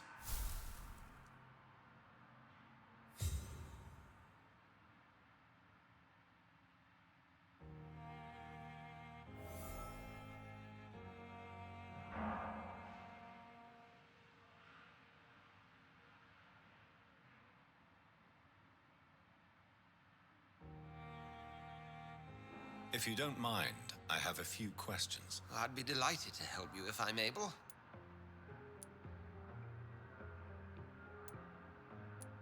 Who was that man in your office? Geoffrey McCullum, actual leader of the Guard of Prewen.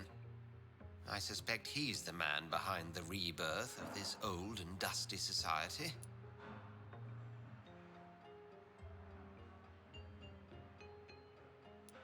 They know I'm here now, don't they? I understand your need for blood and will not get in your way. But if you could refrain from feeding within these walls, it would go a long way to defending your case. What do they hope to achieve? Their ultimate goal is the eradication of all vampires in the country. They see you as a threat to mankind, Jonathan.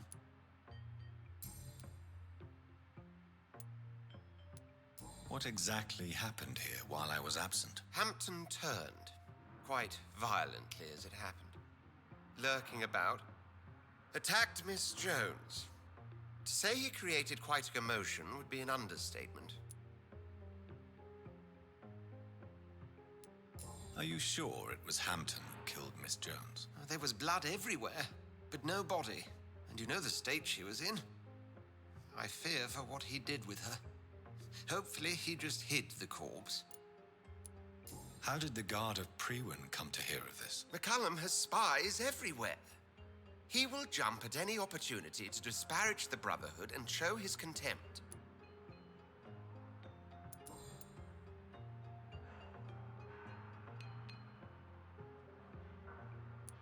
I recently tried to enter a church. It has been a very unpleasant experience. The Brotherhood's research on the matter of faith and vampirism has proved somewhat insubstantial, to say the least. Is this proof that I'm cursed in the eyes of the divine? The wrath of the Almighty? There's no way of knowing. It could be subconscious guilt, or irrational fear, or deep-seated beliefs. It's hard to explain in terms of science, that's for sure. I'm sure Lady Ashbury will have far greater insight into this matter than little old me. I just recently met the strangest creature in Whitechapel. He was immense. He mocked me and accused me of hypocrisy. Perhaps it was a skull. London's streets are overflowing with them these days.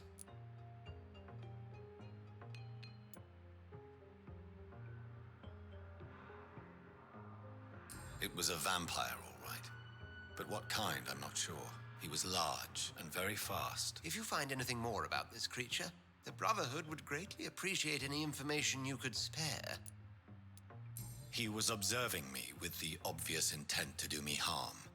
His very presence evoked a palpable sense of menace. You need to be careful, Jonathan. You've no idea what this creature really is. Thank you, Edgar.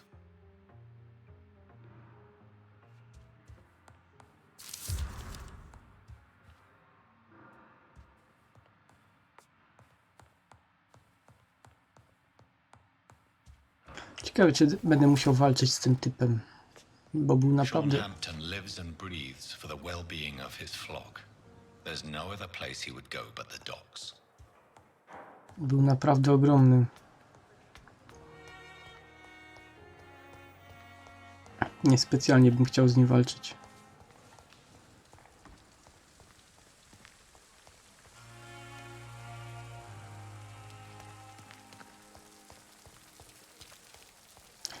Ależ te klatki spadają, no masakra jakaś.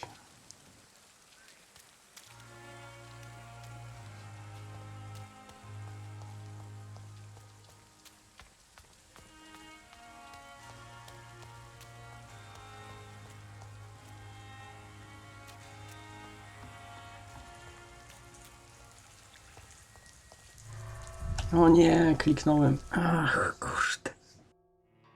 W jakiś kanał wlazłem.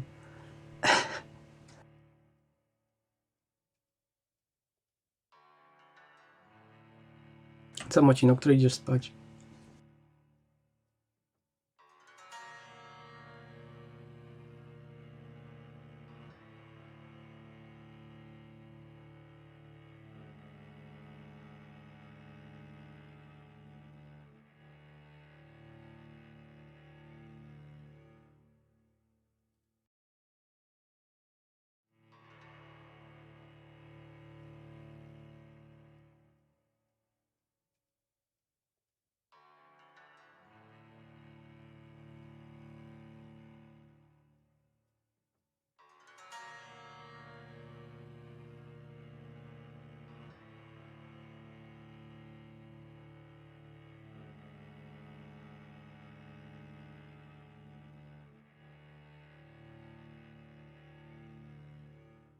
Aha, czyli nie, myślałem, że jeszcze zagramy rundkę.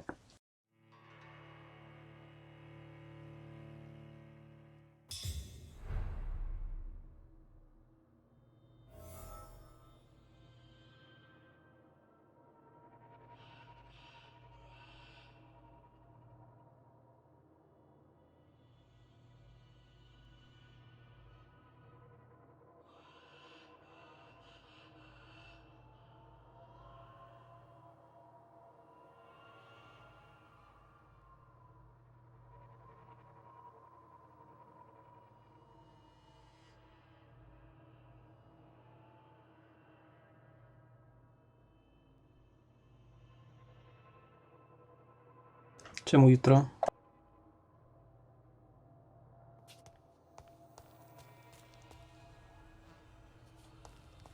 Czy to w ogóle coś ciekawego będzie jeszcze? Ja tu już byłem kiedyś, nie?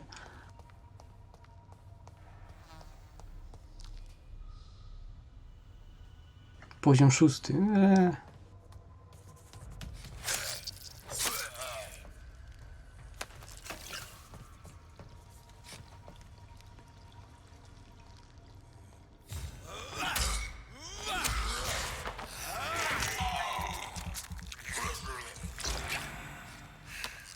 Nice.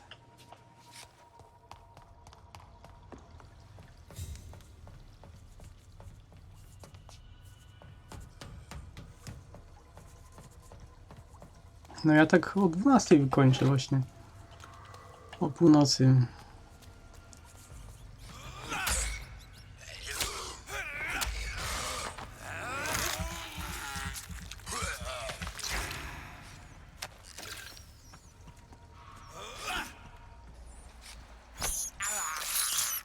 I can't believe I'm doing this. Przyzwyczajaj się, chłopie.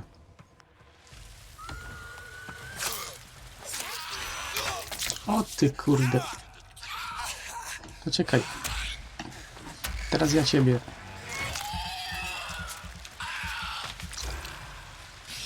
Chłe, chłe.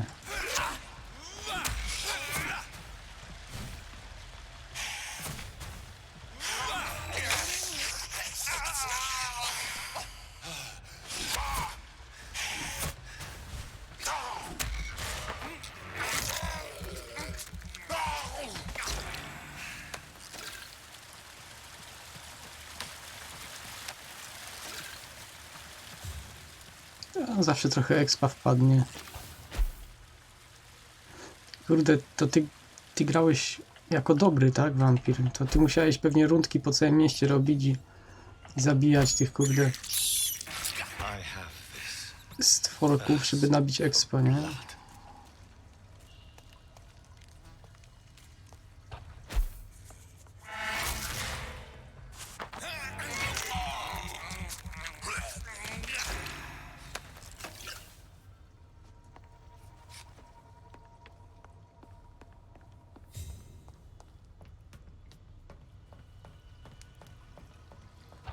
Dobra, stąd przyszedłem, tak? Wychodzę stąd, bo tu nie ma po co się błąkać. Tego expa i tak minimalnej ilości. Kurde, że to się musi ładować, ja pierdzielę. A wystarczyło, żeby się otwarła furtka, ja bym wyszedł. Jest! 5 expa, coś tam, nie? Za co ten exp leci?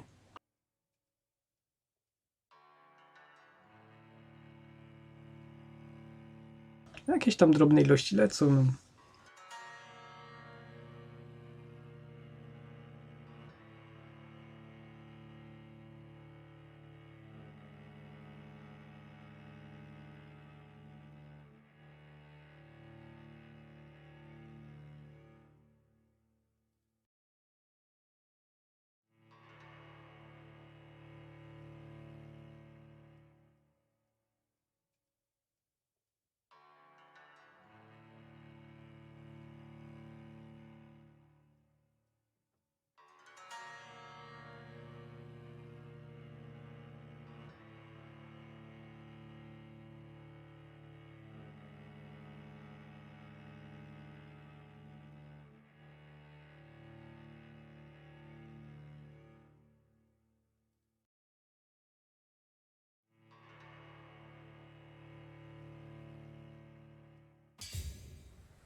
Dobra.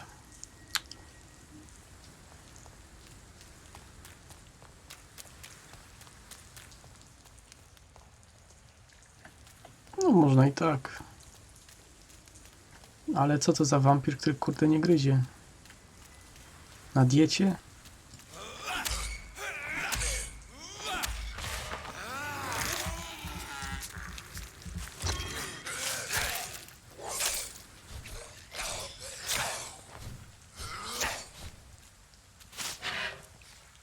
Kurwa z tym.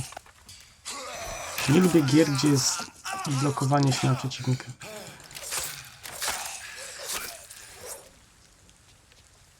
Jak nie zablokujesz, to on wali gdzieś w powietrze jak idiota.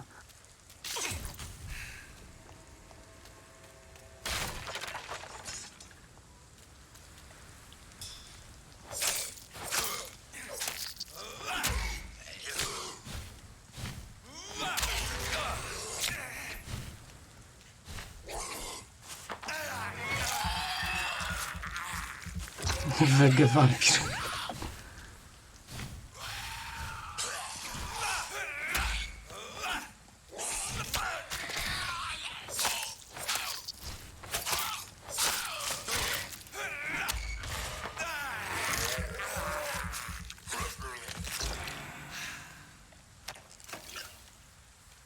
To skąd miałeś tyle tych surowców na leczenie?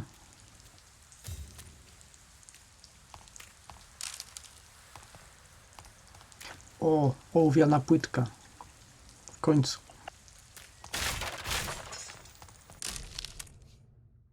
O, proszę. This must be Clay Cox's knife. A fine blade. No wonder he wants it back.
No, co jest? Czemu ty nie reagujesz? No?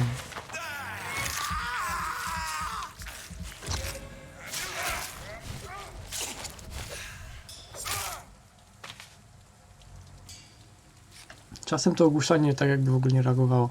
Wciskam prawy, a on tego nie robi. Chyba go blokują wtedy.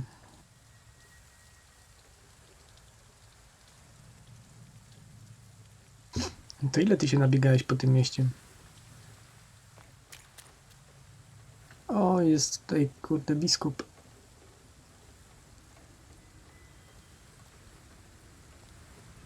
Na 17 poziomie. Not a safe place right now, sir.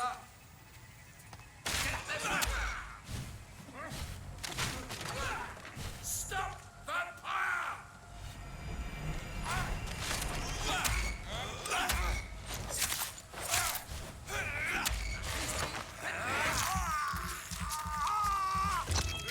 Remember your vows, friends.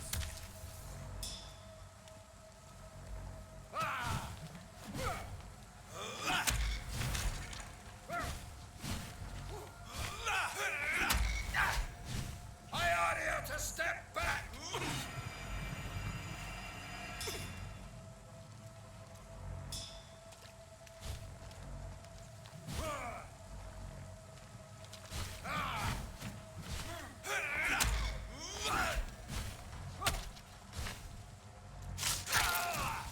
Roll back to the hell and barge you.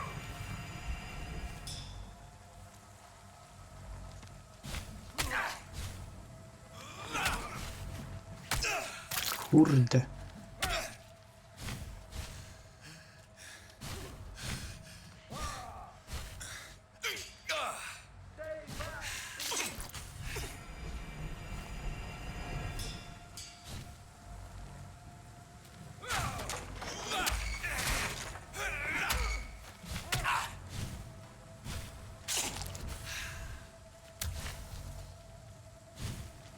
I shall fear no evil.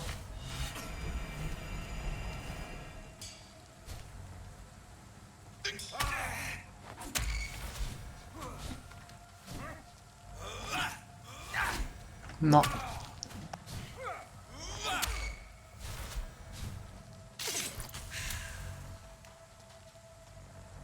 Away with you!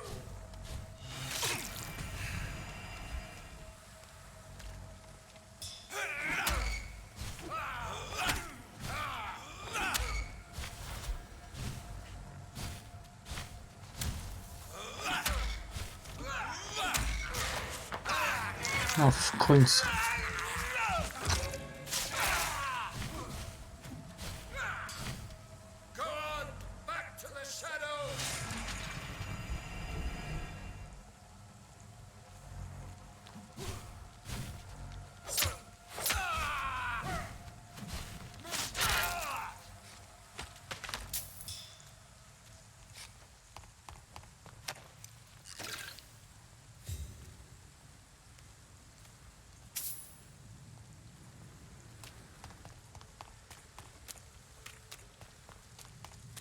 Czy ja w ogóle dobrze biegnę? Dobrze.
Ach.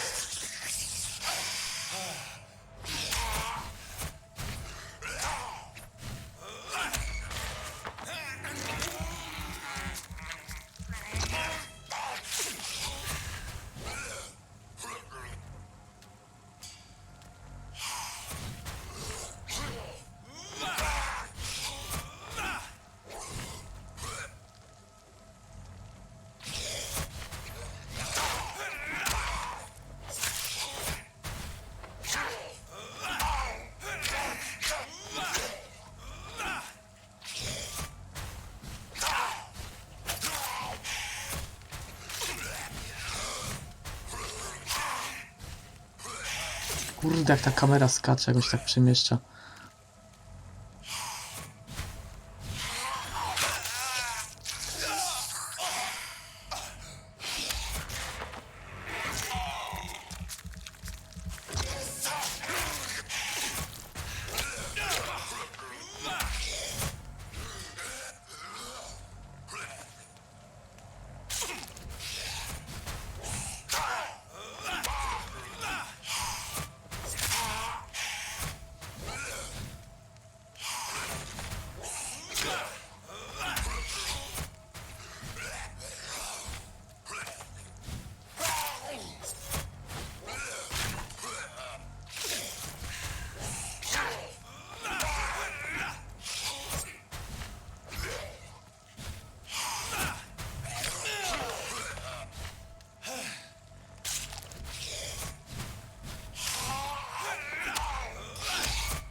Opium is one of the main ingredients of Strickland's medication.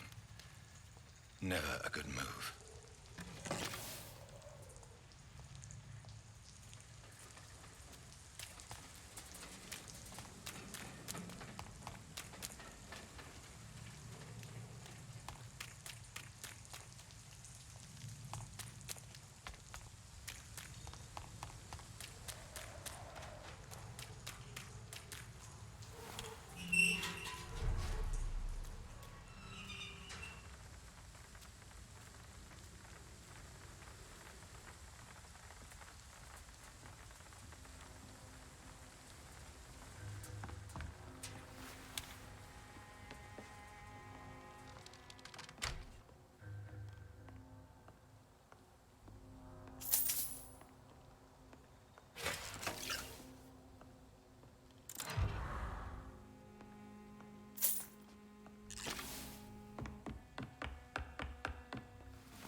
Good evening, sir. Who the fuck are you? Don't you see I'm busy here? Dr. Jonathan Reed, that's who I am.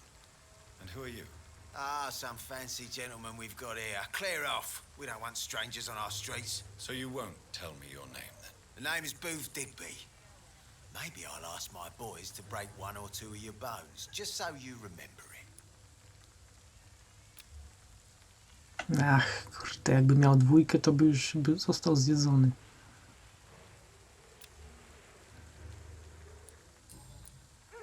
Are you some kind of vigilante patrolling these streets at night? Something like that, but the police aren't in charge here. We are, see? So you're a concerned criminal, is that it? Using funny jokes about me and my boys, are you? Fuck. You must have some balls. I saw many men like you during the war, Mr. Digby.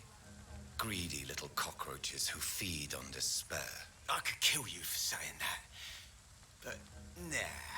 You've been a soldier. I can respect that. So, tell me about your gang, then. What? Have you got a death wish? You really want me to answer that? Well, yes. You seem so proud of your status. Why not tell me who you're working for? Oi! I'm the boss, all right? The Wet Boot Boys work for me. All of them. Situation round here is better than other districts because of us. Because of me. What can you tell me about this part of town? Things ain't that bad, thanks to us. We give people what they need, and we control this borough. Well, you're not doing a very good job. People are still dying here like everywhere else. Yeah, well, we can't be everywhere all the time. And Edwina says if we can find more guns, we could be more efficient. More efficient? Really? You should probably tell Edwina that guns are useless against diseases and infections. Incredible. You know what? You're lucky she can't hear you right now. She's more smart than patient. My sweet queen of the docks.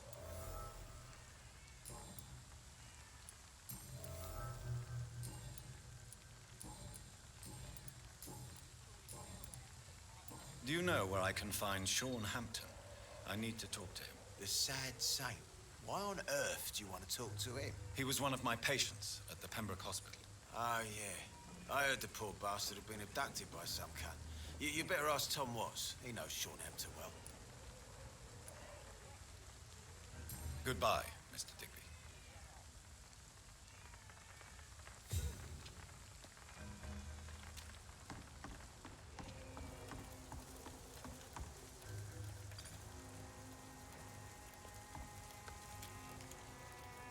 Good evening, miss. I am Dr. Reed. May I ask you a few questions? Who are you? What do you want? As I just told you, I'm a doctor. From the Pembroke Hospital, actually. The Pembroke Hospital, you say? I ain't paying any bill left by Clay. I'm not here to collect payment, miss. Miss Edwina Cox. So what do you want then? Fancy buying something from me, maybe?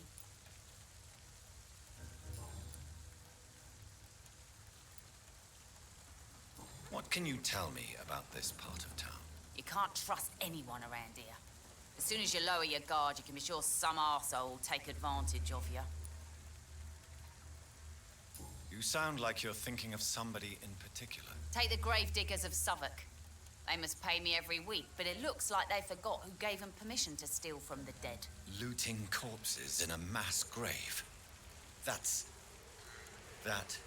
is a new low. Whatever. Hey, since you're a doctor and all, maybe you can access that forbidden area and remind those bastards what they owe. Really? Don't you think that's a little bit excessive? Bastards, all of them. This region only responds to violence and threats. What can you tell me about your work? I'm a businesswoman. I buy and sell things, and I send my wet boot boys after anyone who don't play nice with me. Gang member and shopkeeper. Can't be easy running double shifts. If you're interested, I may find use of a doctor who can freely walk across the city, you know. You're quite blunt, aren't you? I like people who know what they want and say what they think. This is a time of great opportunity for those ready to embrace their destiny. I'm not interested in a career in the criminal underworld, Miss Cox. Fair enough. Stay away from us then, if you don't want to get hurt or worse. Since my return from the war, I don't feel that concerned by threats, knives, or even bullets, if you must know. That's exactly what that stupid trade unionist claimed after he attacked one of us. Booth and I reminded him a bullet beats words every time.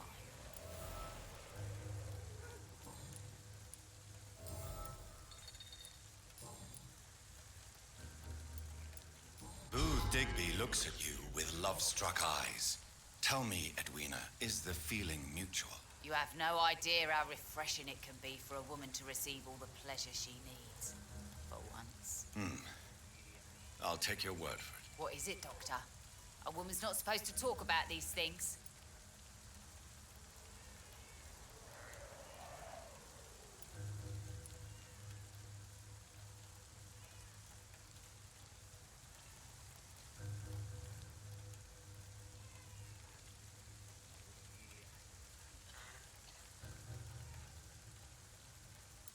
I'm not that easily shocked, Miss Cox.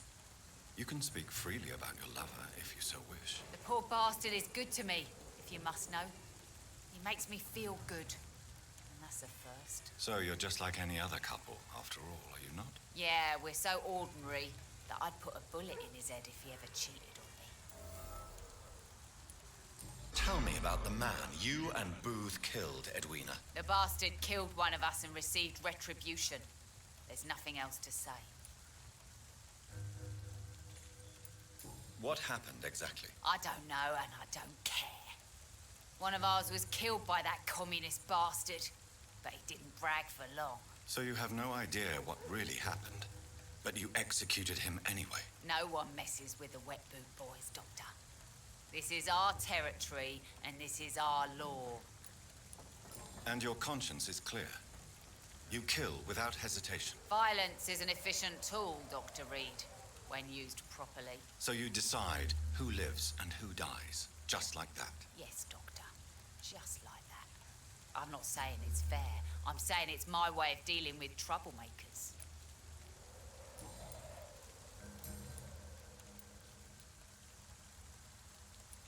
Can I see what you have to sell? As long as you have money, I'll show you all I have.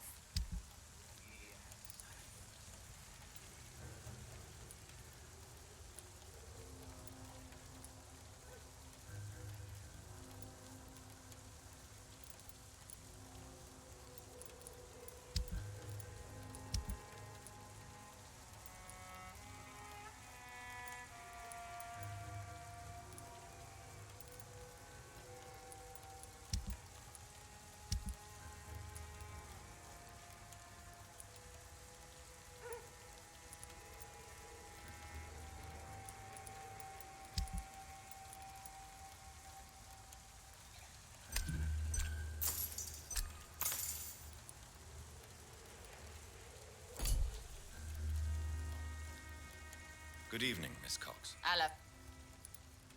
I'm looking for Mr. Sean Hampton. Do you know where I could find him? The sad saint? I heard he was mugged or something. Yes, he was. But he left hospital recently. You don't say. Well, I suppose it's good news for the homeless and the useless. Ask them, they must know something. Goodbye, Miss Cox. The sewer dog's fault, they say. Then the gangs, the epidemics, everyone's throwing the blame. Mark my words, miss. These murders are the work of a vampire. A vampire? Whatever do you mean? Good evening, sir. Whatever. Don't you recognize me? We met a few nights ago. Don't take it personally. I spent a lot of energy forgetting what I did the night before. Yes, you had definitely drunk too much then as well. I'm Dr. Jonathan Reed. I'm Dyson Delaney. I'll try to remember you. This time. What do you do for a living, Mr. Delaney? I drink. I drink in the morning and at noon. I drink at night. And then I drink some more. Why do you drink so much? Maybe it's because I prefer dying slowly. Death can be so abrupt. Personally, I like to see mine coming at my own pace. You sound very sad, sir. That's because I am Doc. Don't you work at all? I'd love to, but I don't have the time. Didn't I tell you? Drink in the morning and at noon. I drink at night. Is there anything in particular that you like about this part of town? Except for the cheap drinks, I mean. How dare you say such a thing? I love this neighborhood. So friendly. So joyful.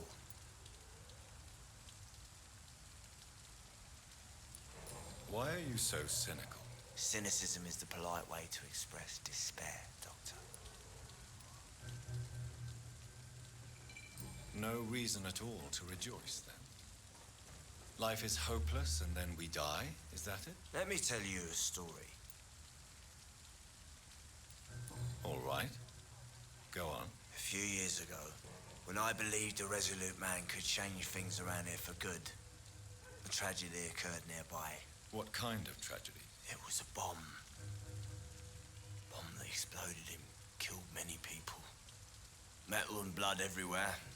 Shouts, fire, broken window of the shoe shop, the torn street light. You lost people you loved that day, didn't you? I've lost everything. But you know what the worst part is? I don't even remember where it happened. I've drunk so much to forget it. And now I can't remember where it was. I can't pay my homage to the dead. I'm sorry, Mr. Delaney. It's okay. If you ever find the place, just leave a flower for me there. Even if you tell me where it is. I'm not sure I'd memorize it.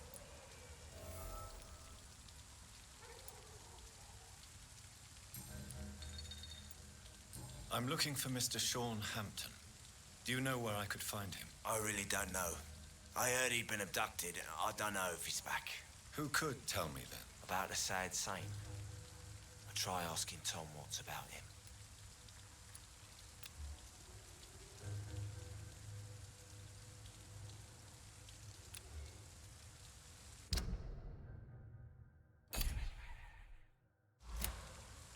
Inebriation aside, do you need medical help? Yes.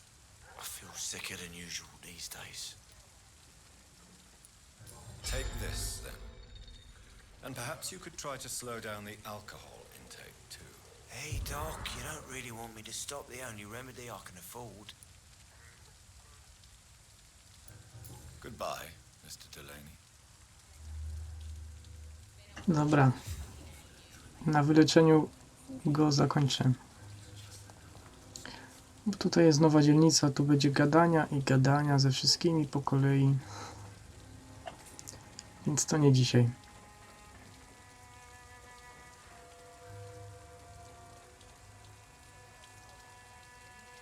No, przynajmniej szczery. Turkusowy żółw. A to już byłem tu kiedyś.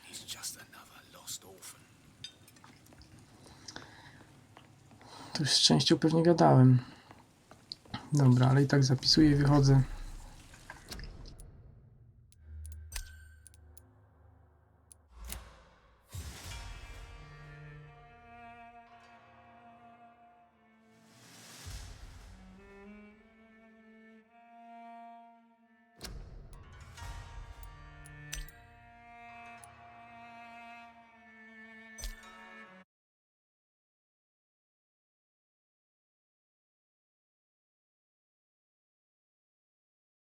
No, tak więc dziękuję wszystkim za uwagę i zapraszam na następną część, pewnie jutro.